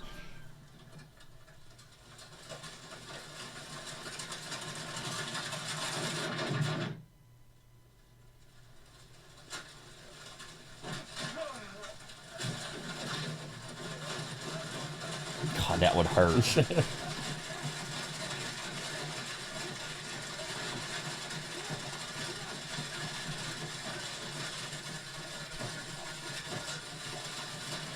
We'll get you to the frogless area.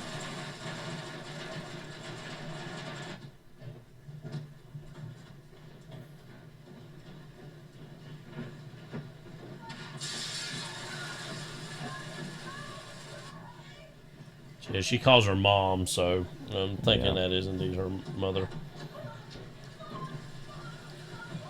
But it would be natural to assume maybe not so with the Earl Partridge stuff of him being married multiple times, but it did happen.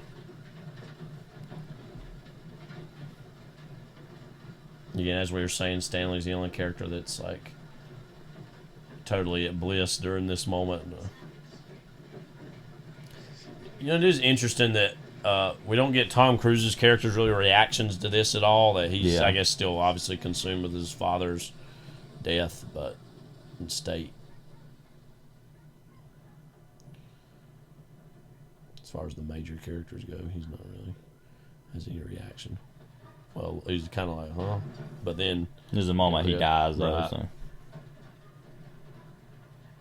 Never forget that.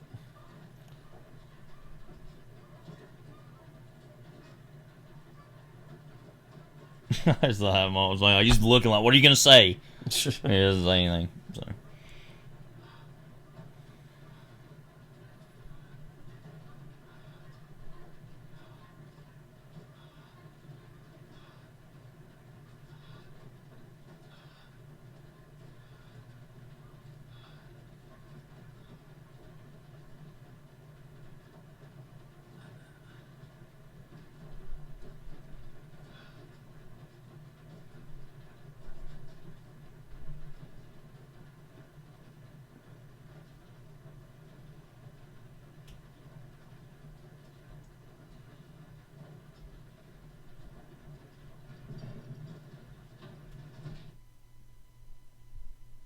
So now then. And there is the account of the hanging of 3 men, and a scuba diver, and a suicide.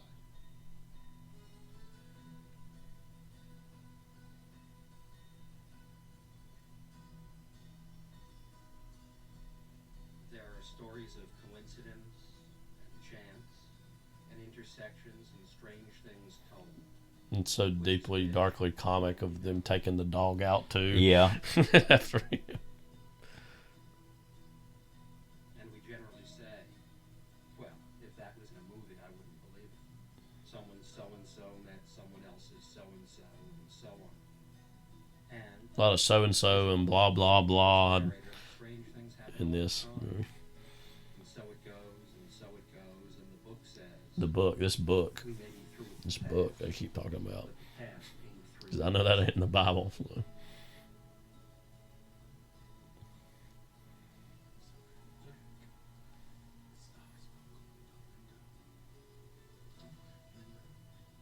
Who?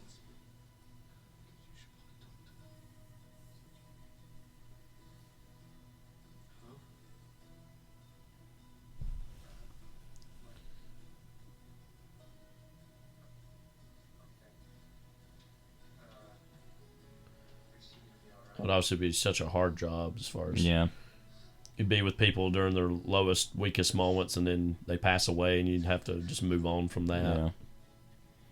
Especially this whole situation too. Yeah.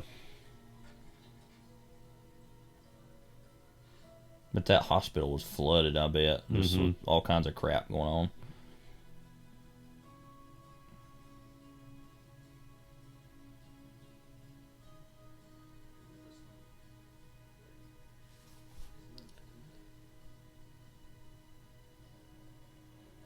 I think it's this relationship will be so fascinating to me because it's like not even his mother, but the woman that was married to his father, and then he's now dead, and then they're both like, okay, now what do we do? Like, you know, but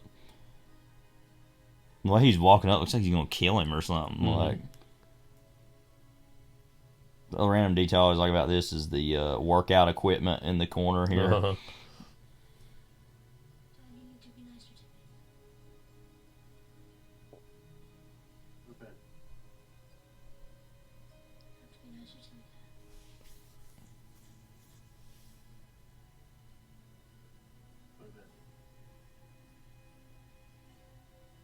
The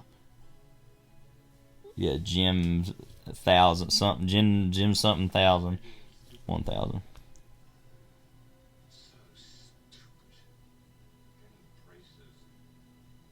I thought that he would love me. Getting brazen. For what? For something I don't even... I don't know where to put things, you know? It's like he's his therapist now. Yeah.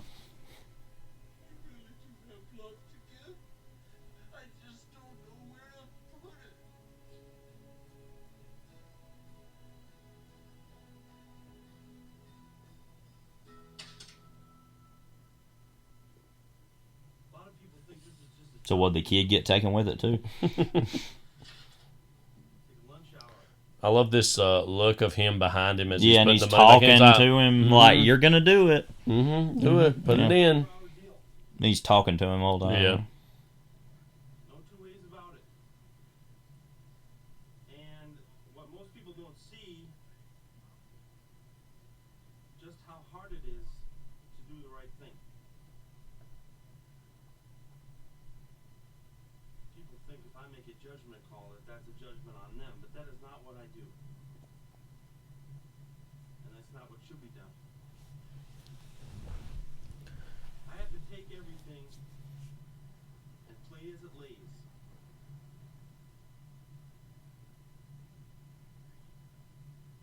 Sometimes people need a little help.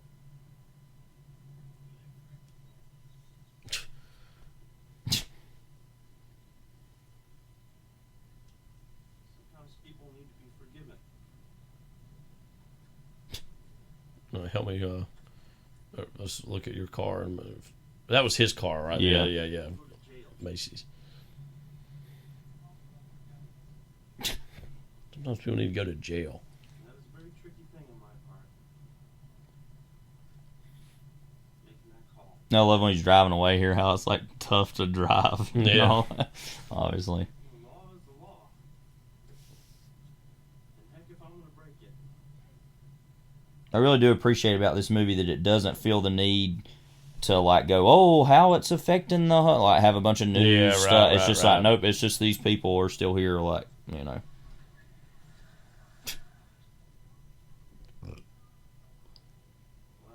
That song. Mm-hmm.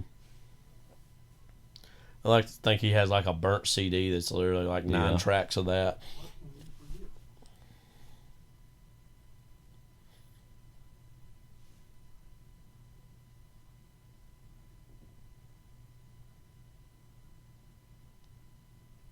Tough part of the job.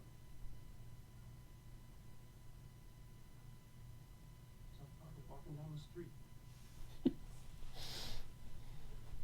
Especially when there's frogs everywhere. Mm-hmm.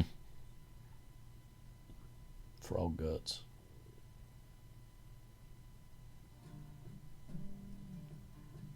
Really? Is this a figment of your imagination?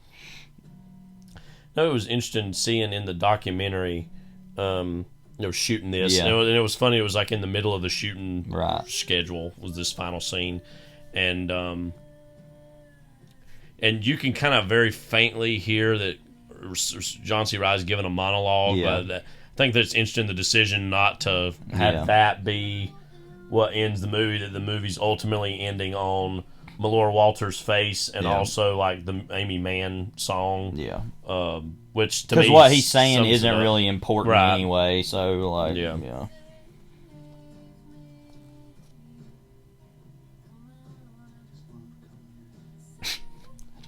shouldn't have come here. Like, I just wanted to come here. And it was interesting too, like in the documentary before they were doing that. It's like I wrote. You see PTA talking about with Riley. He gives him some sides. And he's like, I wrote a little something that you could say during that, and then again you faintly hear his voice here a little bit, but not. It's not, as I said, the key driver. Yeah. That's a good example of sometimes in filmmaking, like you get ideas for things, you do it. It's not exactly what you wanted it to be, and so you go another way with it. I mean, that happens all the time, but I just think that's an interesting example of it, especially on a note that literally ends the movie. You know.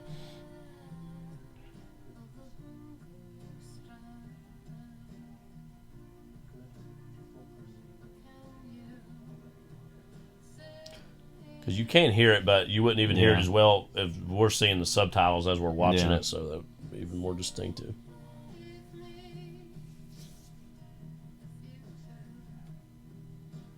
And I think this is a beautiful way to end the movie in terms of this relationship, because it's between a man and a woman who don't think they're deserving of love from other people, respectively, and that's what all these characters are a version of, and it's ending on that note, you know.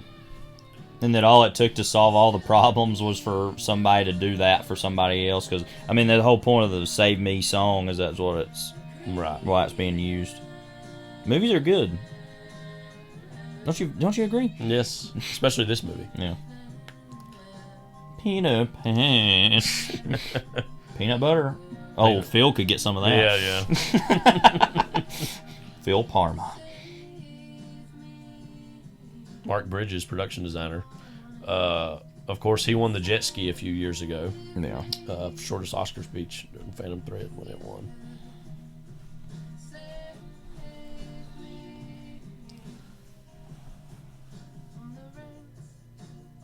Going for that all lowercase here.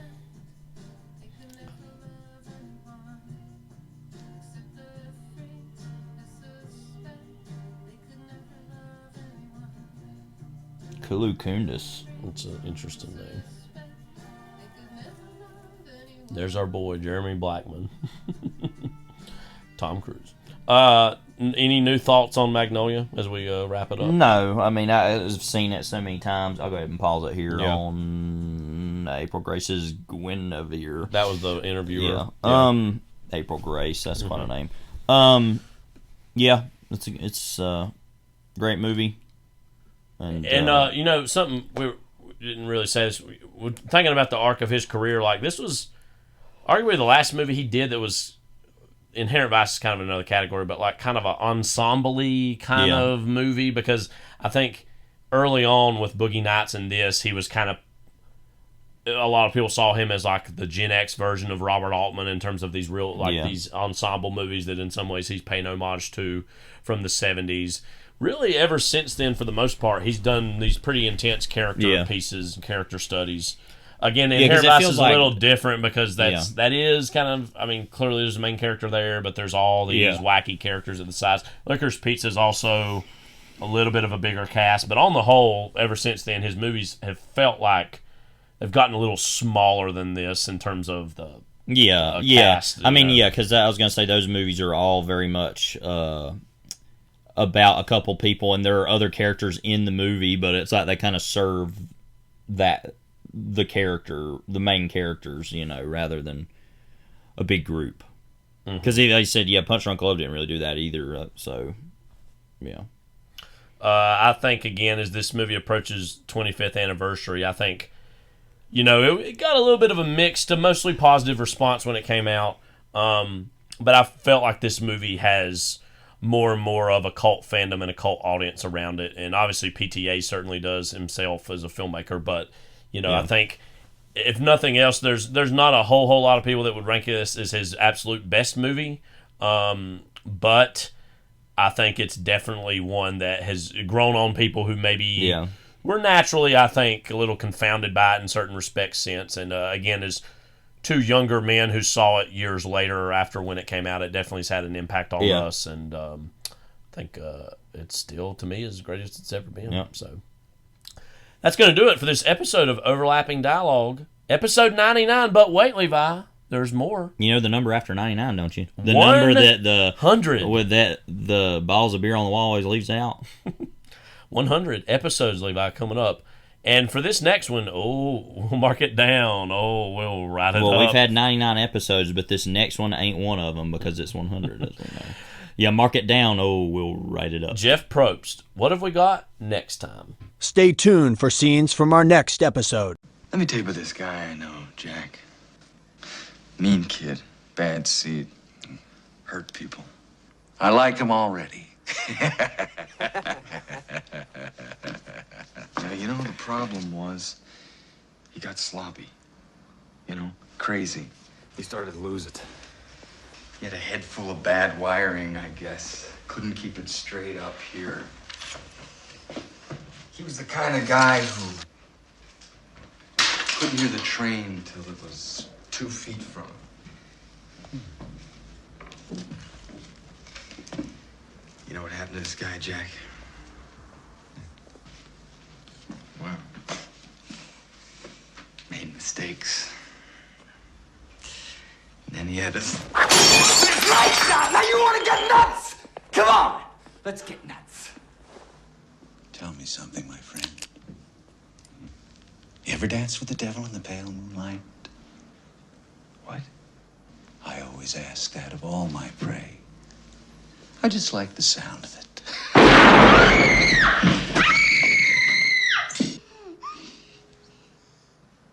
rub another man's rhubarb.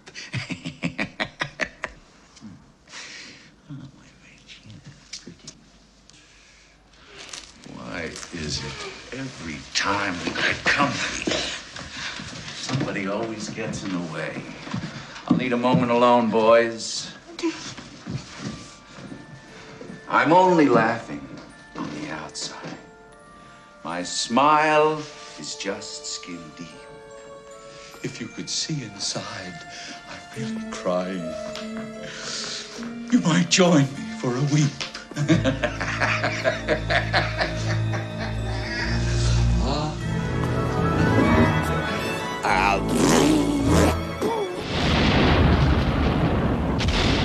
It doesn't mean I don't care anymore. I don't want to let you down, honest, but it just doesn't hurt so bad anymore. You can understand that, can't you?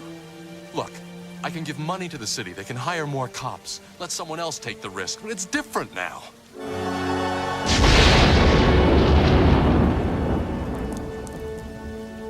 Please. I need it to be different now. I know I made a promise, but I didn't see this coming. I didn't count on being happy.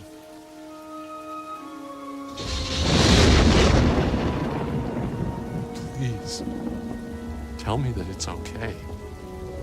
Maybe they already have.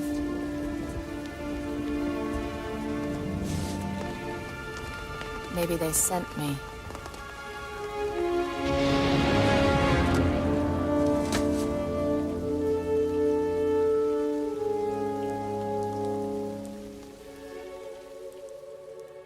All right, Levi, here we are. We've arrived. Yep. Episode 100, Batman from 1989. Kyle. Yes? Are you ready? Yeah. Batman from 1989 and Batman Mask of the Phantasm from 1993. So not only is it going to be a double feature, it's going to be our very first double feature commentary. 100th episode birthday blowout bash extravaganza, Memorial Day extravaganza. The only reason I said that, there was a long time ago I had put up a picture. There was a time where I was doing this really stupid thing on Facebook. You can go back and look, anybody who cares. About 10 years ago. It's public record. I was doing this whole thing where it was like something to do with the day of the week, like, you know, a lame one would be like Taco Tuesday or something. Right. But like, I remember I did like talking about Martin Scorsese, Marty Memorial Day Monday one time, and that was another. Was it actually Memorial Day? Yeah, because Memorial Day is a Monday. You know, right, so. right. I was just making sure. Makes it sound like it's in honor. No, it was yeah.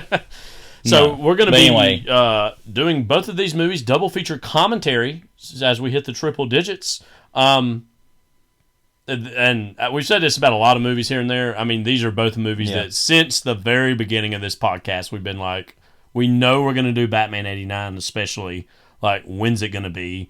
We've already talked about a few Tim Burton movies. This and Beetlejuice were like, and Pee-wee's Big Adventure to an extent too, but just like some of the earliest movies that we've said this about Burton before, is like one of the first directors where you're like, oh, I recognize this person and this style. This whole generation, to me, also, of like the Batman character from the late 80s through the mid to late 90s, to me, throughout everything, is still my default setting version of this character. Yeah. Obviously, Batman 89, huge, massive success when it came out, spawned the whole Batman franchise in a lot of ways, redefined that character in the popular space.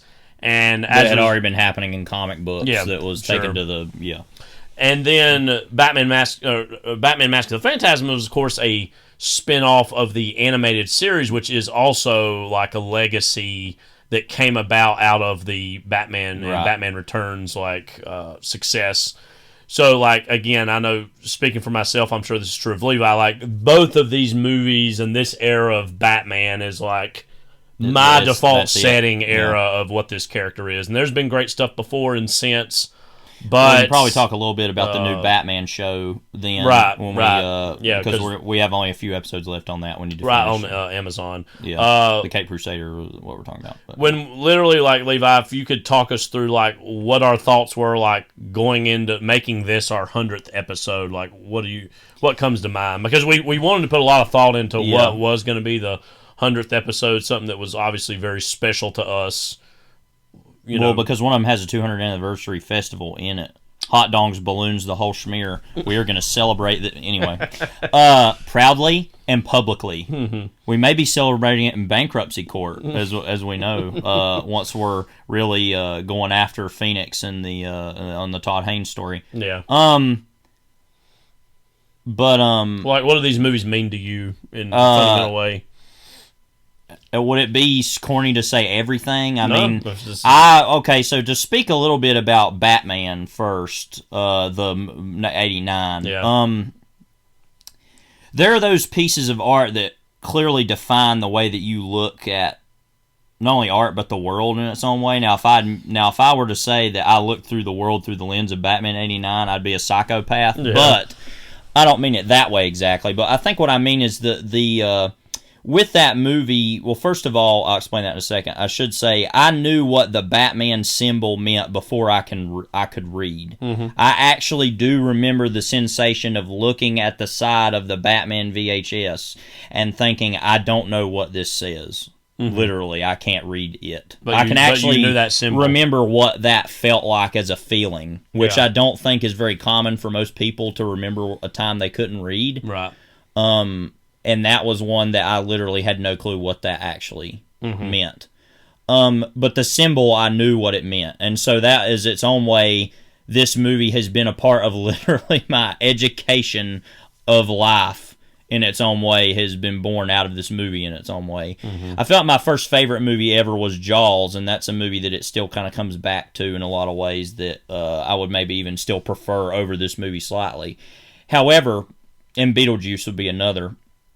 Those three movies, though, sit together in my hand. Pee-wee's Big Adventure maybe is a fourth one, and that's my favorite movie now. What about any of the Star Wars movies? And those also, as well. So obviously, we're getting a bigger and bigger pool here. But especially Jaws and Batman '89 were two movies that I watched religiously, and it felt as if it were something that was beyond movies. I felt that way about Star Wars as well. And it's hard to judge them as such now in its own way. I mean, you can look at Batman '89, and we'll talk about it as we go through it. We'll have plenty of time. An incredibly flawed movie in many ways, especially the third act. I think the first two acts are flawless. Sometimes it gets lost in the shuffle when people criticize that movie. It was actually happened to be in the middle of the 1988 writer's strike, and so there's admittedly some things in the third act that and are so, sticky. but a lot of aspects of it, though, are flawless in its own way, and I'll admit... you know this, but my major writing project over the last couple years, and will continue to be, is writing novels set in the Batman universe in its own way, which is something I don't have a whole lot of pride in saying, because I don't like it makes it sound like fan fiction, you know what I mean? Mm-hmm. But I feel like I'm not to be egotistical. I feel like I'm actually trying to do something here, not like just I'm writing a Batman just to story. clarify, it's not necessarily set in the world of this movie. No, it's like, it's in the larger, and it doesn't really look like Batman. that, but it's in the 1980s, and it takes inspiration. Would you agree that part of your own vision of that is like the default setting of this character is still in a roundabout way born out of this era? Yes, in many ways. Well, Batman. Because that's what I was going for here to say, is that this and the Batman and the animated series, as we're going to talk about in a bit, really does define the way that I look at Batman as something that is still relative. I don't want to say it would be like R-rated in the sense of, and of course my book would be, because it's more like a crime novel in its own way than not. But like, I still look at it as something not necessarily R-rated in like a Deadpool sense or even a Logan sense of let's take this to an extreme, but something with some edge and some bite and some cartoon, comic book meets macabre. I feel like this movie gets exactly correct. Like the image of the Tony guy getting shocked to death with the the joy buzzer. Mm-hmm. It's funny, and then he catches on fire, And it's like, wait a second. It's what? funny, but then And you're he- left with that right. charred And that's what I'm skeletal saying. And then remains. he's It's talking disturbing. to it. And so that as a whole aspect is so indicative about what makes these movies great is that even Batman Returns, I think, did in a more streamlined way that was not as effective, even though I like that movie, and we'll talk about it as we go through the first one, I feel like, in the commentary, is a movie that I think is really good, but I actually have liked less as I've gotten older, and maybe we can talk about why that is. But there's a certain streamlined quality of that movie this movie doesn't have. This movie feels kind of like Beetlejuice, like anything can happen at any moment, and it feels so dark and with this bite and edge to it that other movies do not. And I think part of that is because of Michael Keaton as well. Not only Jack Nicholson, but Michael Keaton's version of Batman is something that even like, you know, Christian Bale or Robert Pattinson would not bring to it, in that it's not dark and twisted in a way that is modern exactly. Like, you know, you see all these, like, oh, it has to be dark and gritty. It's like something even more complex and more tied to Michael Keaton's personality that makes it feel not only a definitive version of Batman for me, but also something that is so outside of what other Batman performances are. It goes without saying that, like, his performance has to do the most heavy lifting of any other Batman performance in history, mostly because it's coming out of the larger popular perception of the Adam West Batman, and it has to, like, transition the character into kind of what we know it to be now. And also, like, there's a lot of people like, what, the whole beat on it was, what, Mr. Mom's Batman? Like, the whole 80s era of Michael Keaton as comic star. Or even coming after Beetlejuice, and you're like, whoa, wait a minute. What kind of energy is this that he's going to bring to this movie? And the confidence of Burton, of course, to, like, say, no, I want this guy to be my version of Batman. Very massive swing. I mean, the movie takes a lot of big swings, but undeniably Keaton as Batman is the biggest one. Also, Nicholson is the Joker. I mean, that's one of those just all-time, like, great movie star, great part, great performance. I feel like now that would sink another movie. I like a focus on, because I don't think that is the case with Heath Ledger exactly, but usually you walk away from these movies with, oh wow, I'm thinking about this big performance. Danny DeVito and Batman Returns. Or Jim Carrey and Batman Forever, definitely. Even Schwarzenegger and Batman and Robin. So you have versions of that where you walk away thinking so much predominantly about the villain. I feel like one of the only ones to not do that is the Batman. I feel like that's actually pretty level on, I actually walk out thinking quite a bit about Pattinson as Batman, rather than Paul Dano as the Riddler, who was great, but, Farrell as the Penguin, or even Kravitz as Catwoman. Like, I feel like that's actually pretty level. And that's also because we get more time to in some ways, like, that, that whole architect of the villain is honestly as important or more important, was set by Nicholson. Yes, exactly. In that first so movie, now, you know? and he's even above the title, even above Michael Keaton. Yeah. So there's an aspect to that is obviously a little bit much, and I mean, the movie becomes in a way all about him at a point and less about Batman. But what I love about that, and we can kind of go through it as we talk about it, is that feels like the Joker, though. Yeah. Because it feels like he comes in and he takes over everything and sucks the air out of the room. And other movies have tried to do that since, but I feel like this is the most definitive version of that. And, there's a lot of people that, and we love Heath Ledger's Joker for what it is and what it represents. But, like, what I love about Nicholson's is it's still operating under the larger archetype of the Cesar Romero take of the Joker, but also, I'm literally going to shock a man to death. I'm literally going to kill people. And in some ways, that is its own little disturbing version of the Joker that is like between Cesar Romero and Heath Ledger. And I feel like, because the comic books of like the 50s and 60s were that Romero version. Yeah. Ever since like The Killing Joke, which came out like in 88, I think it was like right before this. And Burton famously was not a huge comic book guy, but in production meetings literally held up images from The Killing Joke, said, I want the movie to look and feel like this. Obviously the Killing Joke version of the Joker has been way more influential. I wish we could sometimes go a little bit more back to the Joker, who's a little bit, I mean, he still kills people, but he's more there's like a little zany bit zany, and that cartoonish. Nicholson is just perfect for Is with the this exact movie. version of I mean, and the production design of this movie, though, the score, literally, like, to me, like, if somebody were like, what is Batman on a live action version, I would think of a few things randomly, and it's a very new version of it. In the Batman, the very beginning, where there's the guy who just held up the the like little liquor store or whatever it is at the beginning of the movie, and then the back signal goes up, and he literally just looks in a corner down the of alley, darkness, and there's like, nothing and there there's not, really. and that but, I was like, I remember immediately seeing that new movie, and I was like, oh my god, this is the comic book kind of come to life. That, and then like the sequence in Batman '89 where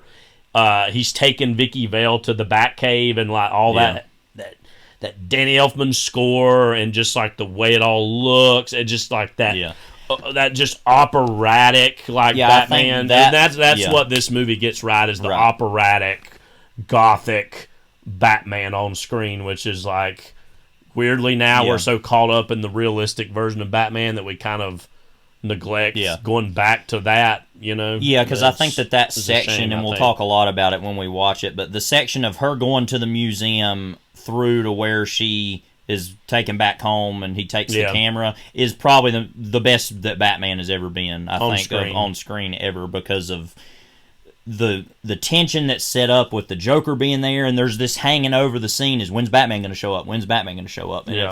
And it's like a slasher villain, but it's like you want him to show. It's like a hero, and like that's a very particular thing to even try to attempt to do. That is why Batman that can work for. And also, like, as a kid, like that whole sequence where he's got the fake makeup on, and then the water goes on the Joker's face, and the scary, garish ugliness of that is like, especially when you're a kid. Well, and it took me a long time to understand that was not makeup, that was what his face was, and that he was putting makeup on over it. And because I thought, why is he putting makeup on over the makeup? Because I thought of it literally, because it is. And then there was a moment, obviously, when the switch flipped, and I was like, oh, wait, that's what he actually looks like. And then it was even scarier, but obviously that was at a very young age. But, and about the production design, I mean, that's another thing I was going to say is of course, that's how I imagine Gotham City to look. I mean, and I guess, going back to my version of it, it's a little more just like what the 80s look like, actually. But I still take that as a big influence in my mind of this marriage between the Gothic, but also just what the 80s look like in its own way. And it's a very particular... now, I like how smoky the movie looks. I mean, the movie looks great, but it looks kind of... And when I say cheap, I don't mean cheap in a bad way, but everything looks like old, and like everything's hanging on in its own way, and and there's smoke everywhere, and everything's dirty and dingy looking, and there's acid and oil and ooze and dirt everywhere, and it just feels like a real place.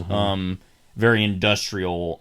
Which again is a very good counterpoint to like the way Metropolis vaguely looks and feels in the Superman movies, which at that point was the gold standard. And so there was a lot of questions across the 80s about when are they going to finally do like a big Batman movie, and obviously we get it at the end of the decade. And obviously it's, again, we were not alive when it came out, but we very much lived through like the cloud of success we lived in the off. aftermath of the the hatred of Batman and Robin right before Batman Begins came out. And that actually did, I mean, for me, growing up on those movies right at that time, because Batman Begins came out in 2004, 2005. That I remember being that age and seeing that movie and what a big deal it was. But also recognizing, okay, this is the first Batman movie in a while. Because I was like 6 years old, about to be 7 when that came out. And recognizing, and that isn't really that long. But considering how much those movies have been made bang, bang, bang right after the other at the time in the 90s. Yeah. It was a big deal for that movie to come back and be like, oh, this, that, and then to go in a different direction, obviously. Right. But yeah, so this movie, like I said, the legacy of it and the meaning that it had at the time, was just so big that. Speaking of something you said earlier too, is like I actually remember it was my first movie that I recognized as my favorite. It would still be in my top 10. And I again, we've talked a lot about these early Burton movies. I love all of them. This is still my favorite out of that bunch. Yeah. But also Mask of the Phantasm, of course, coming out of the animated series. I don't think it's that big of a statement to say this is, to me, the best Batman story told in any medium ever. Yes. And the best Batman movie. In some ways, because it essentially boils down the character to such a great extent where it's like, you have the mob, you have the Joker, you have Batman on the run from the law while also trying to uphold the law in his own broken way. And there's a big central mystery. There's a central mystery. Yeah. And one of the things that Batman stories do not often have, which is the movie's secret weapon, is it's a love story. Not in a love story in the sense of, Batman and Catwoman are going to kind of flirt and maybe, or even the thing with Talia al Ghul. This is like an actual love story with Batman in the middle of all these other things.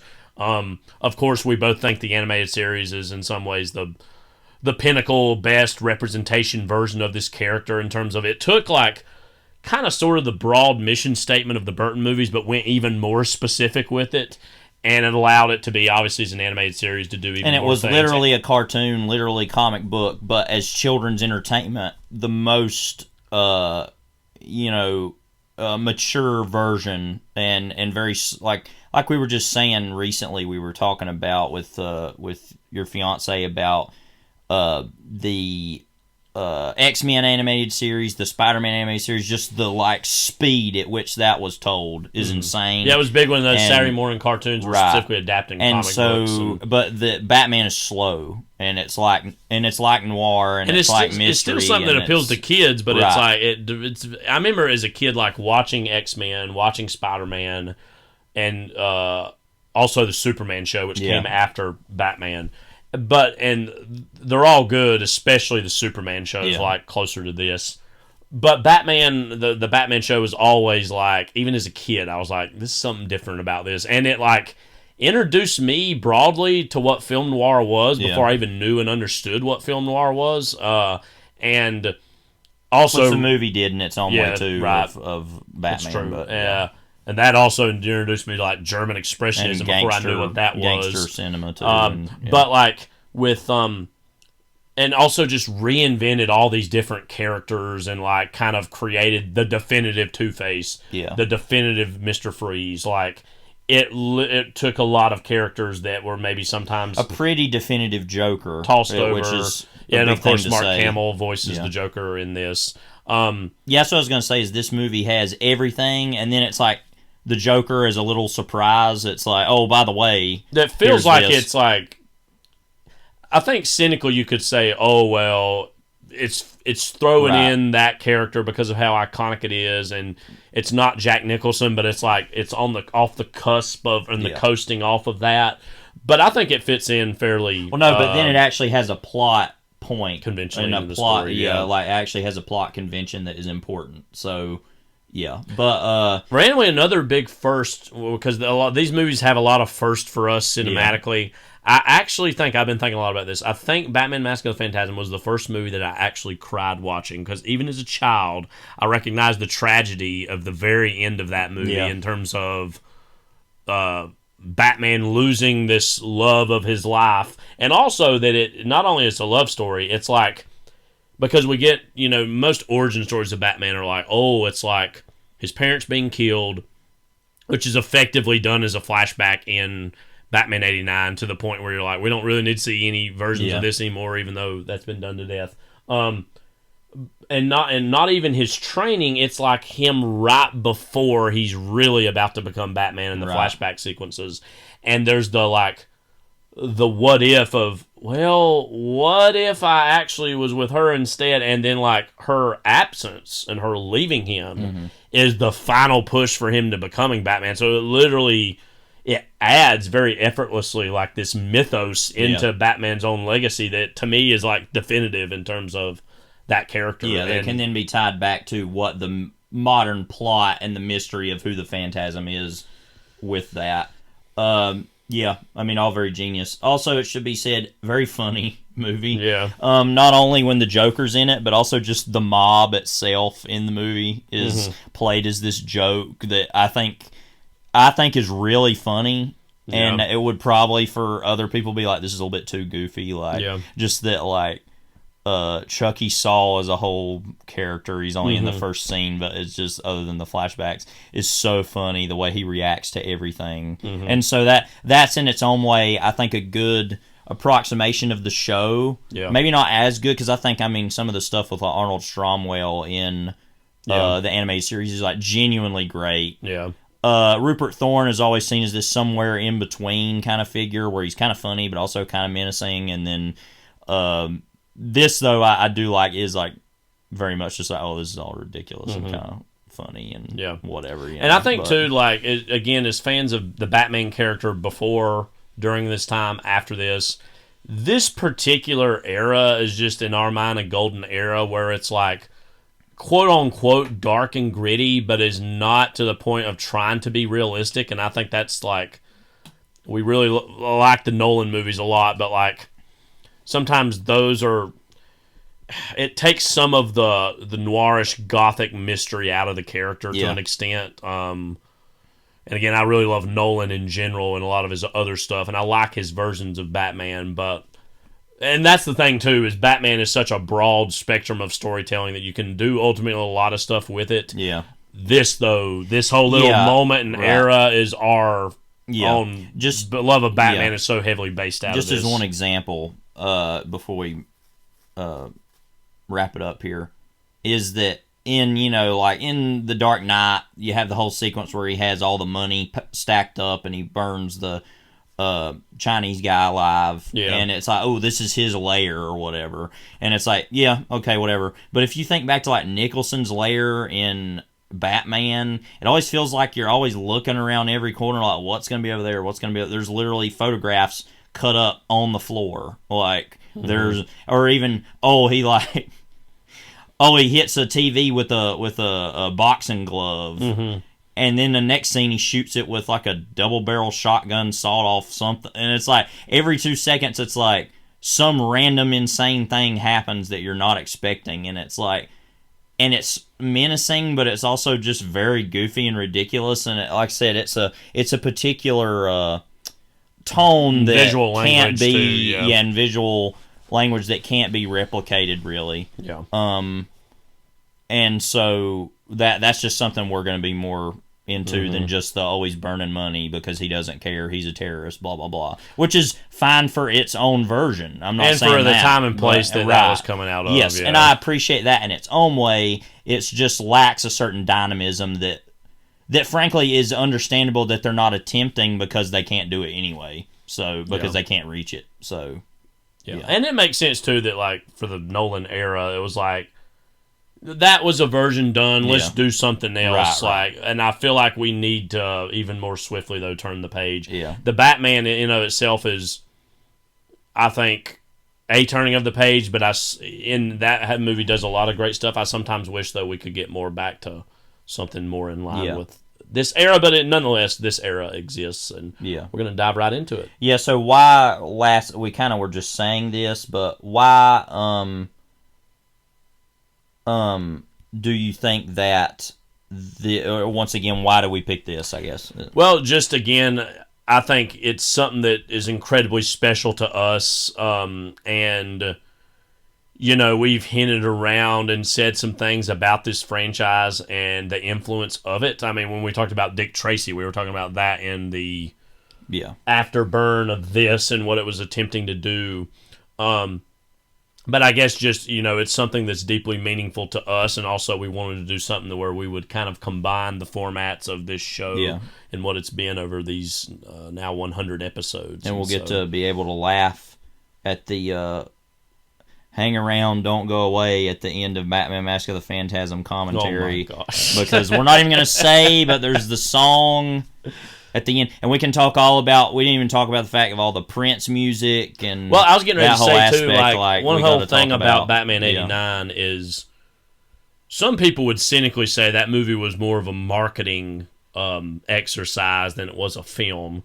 I think that is very much selling the movie itself short, but also like specifically like Batman, the whole 90s, late 80s, early 90s Batman series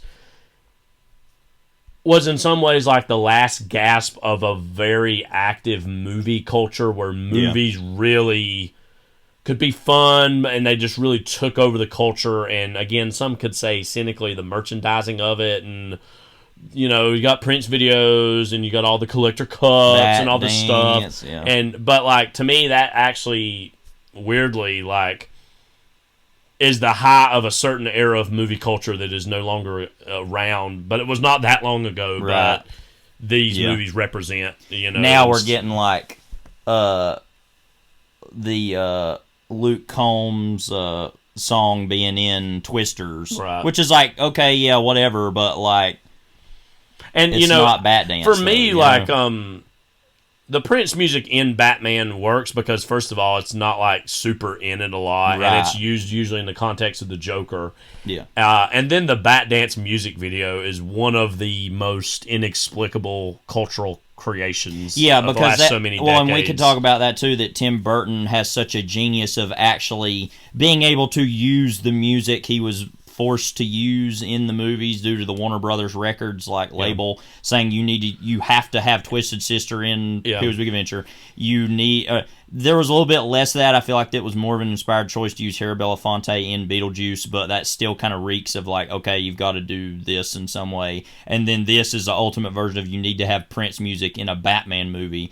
That he's like, yes, I'm going to make the Joker.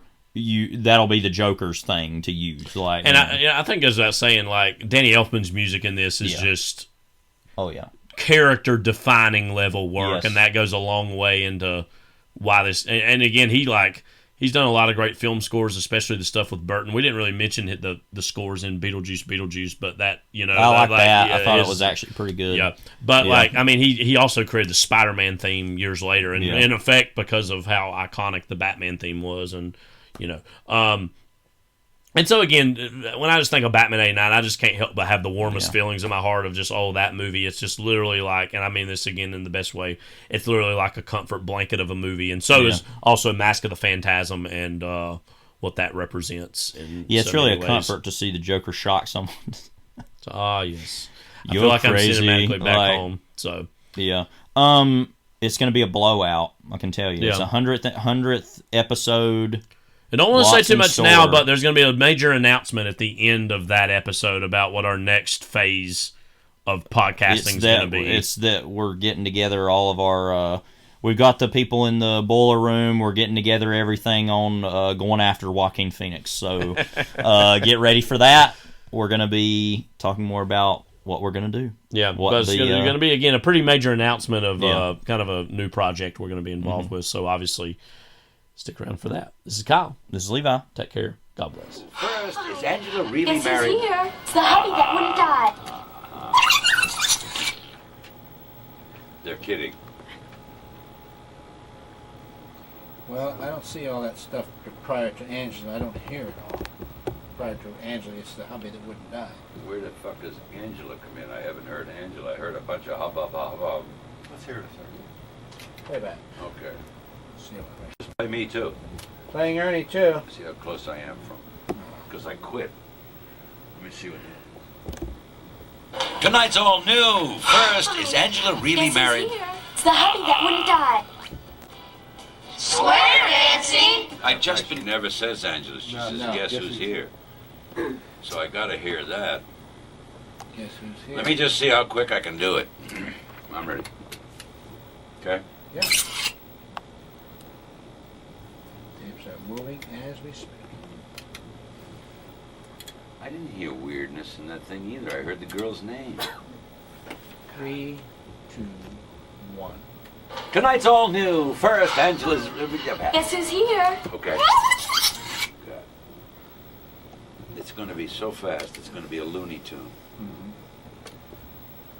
You can't set it up either. You haven't got time to set up. Tonight's all new.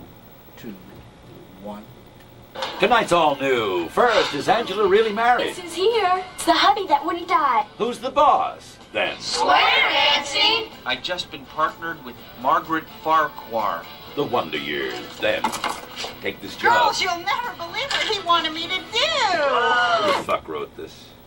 Let's find out who wrote this. Who the hell is Hey, this is a new one. McGuigan. McGuigan? McGuigan. McGuigan? McGuigan. Farquhar or something. Right. Okay. From the top. Yeah, why not? We're not gonna get this thing done anyway. I'm ready. 5, 4, 3, 2, 1. Tonight's all new. First, is Angela really married? Guess who's here? It's the hubby that wouldn't die. Who's the boss? Then. Swear, Nancy. I've just been partnered with Margaret Farquhar. The Wonder Years. Then, take this job and shove it. Girls, you'll never believe One what more he wanted me time. to do. I've just been partnered with Farquhar. I can get that. Okay. God, this is terrible. Who's the boss? Then. Swear, Nancy. I've just been partnered with Margaret Farquhar. The Wonder Years. Then, take this job and shove it. Girls, you'll never believe what he wanted me to do. On Roseanne. Then John Ritter's rocking the factory. On Have Faith. And Love's in Bloom on 30-something. What a piece of shit. Let me look at it. It's terrible. Huh? Girls, you'll never believe what he wanted me to do. On Roseanne. Then John Ritter's rocking the factory. On Have Faith. And Love's in Bloom on 30-something. What problem? Huh? Let me hear the John Ritter line. What's the problem with it? Rectory? Uh-huh. Rocking the rectory. Roseanne. Then John Ritter's rocking the factory. On Have Faith. And Love's in Bloom on 30. Punch on Roseanne. Okay. Punch on Roseanne, punch. Because we got more time anyway, might as well take it. Well, they used to do that at the factory. A church factory. On Shove It. Girls, you'll never believe what he wanted me to do. On Roseanne. There. John Ritter's rocking the rectory on Have Faith. And Love's in Bloom on 30-something. What a nauseous fucking piece of shit.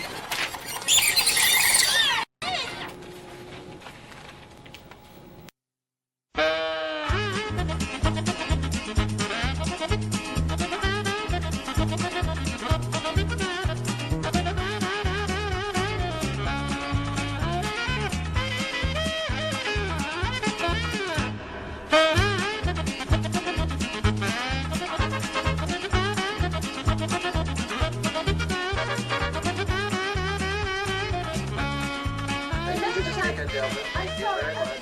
So nice. Goodbye.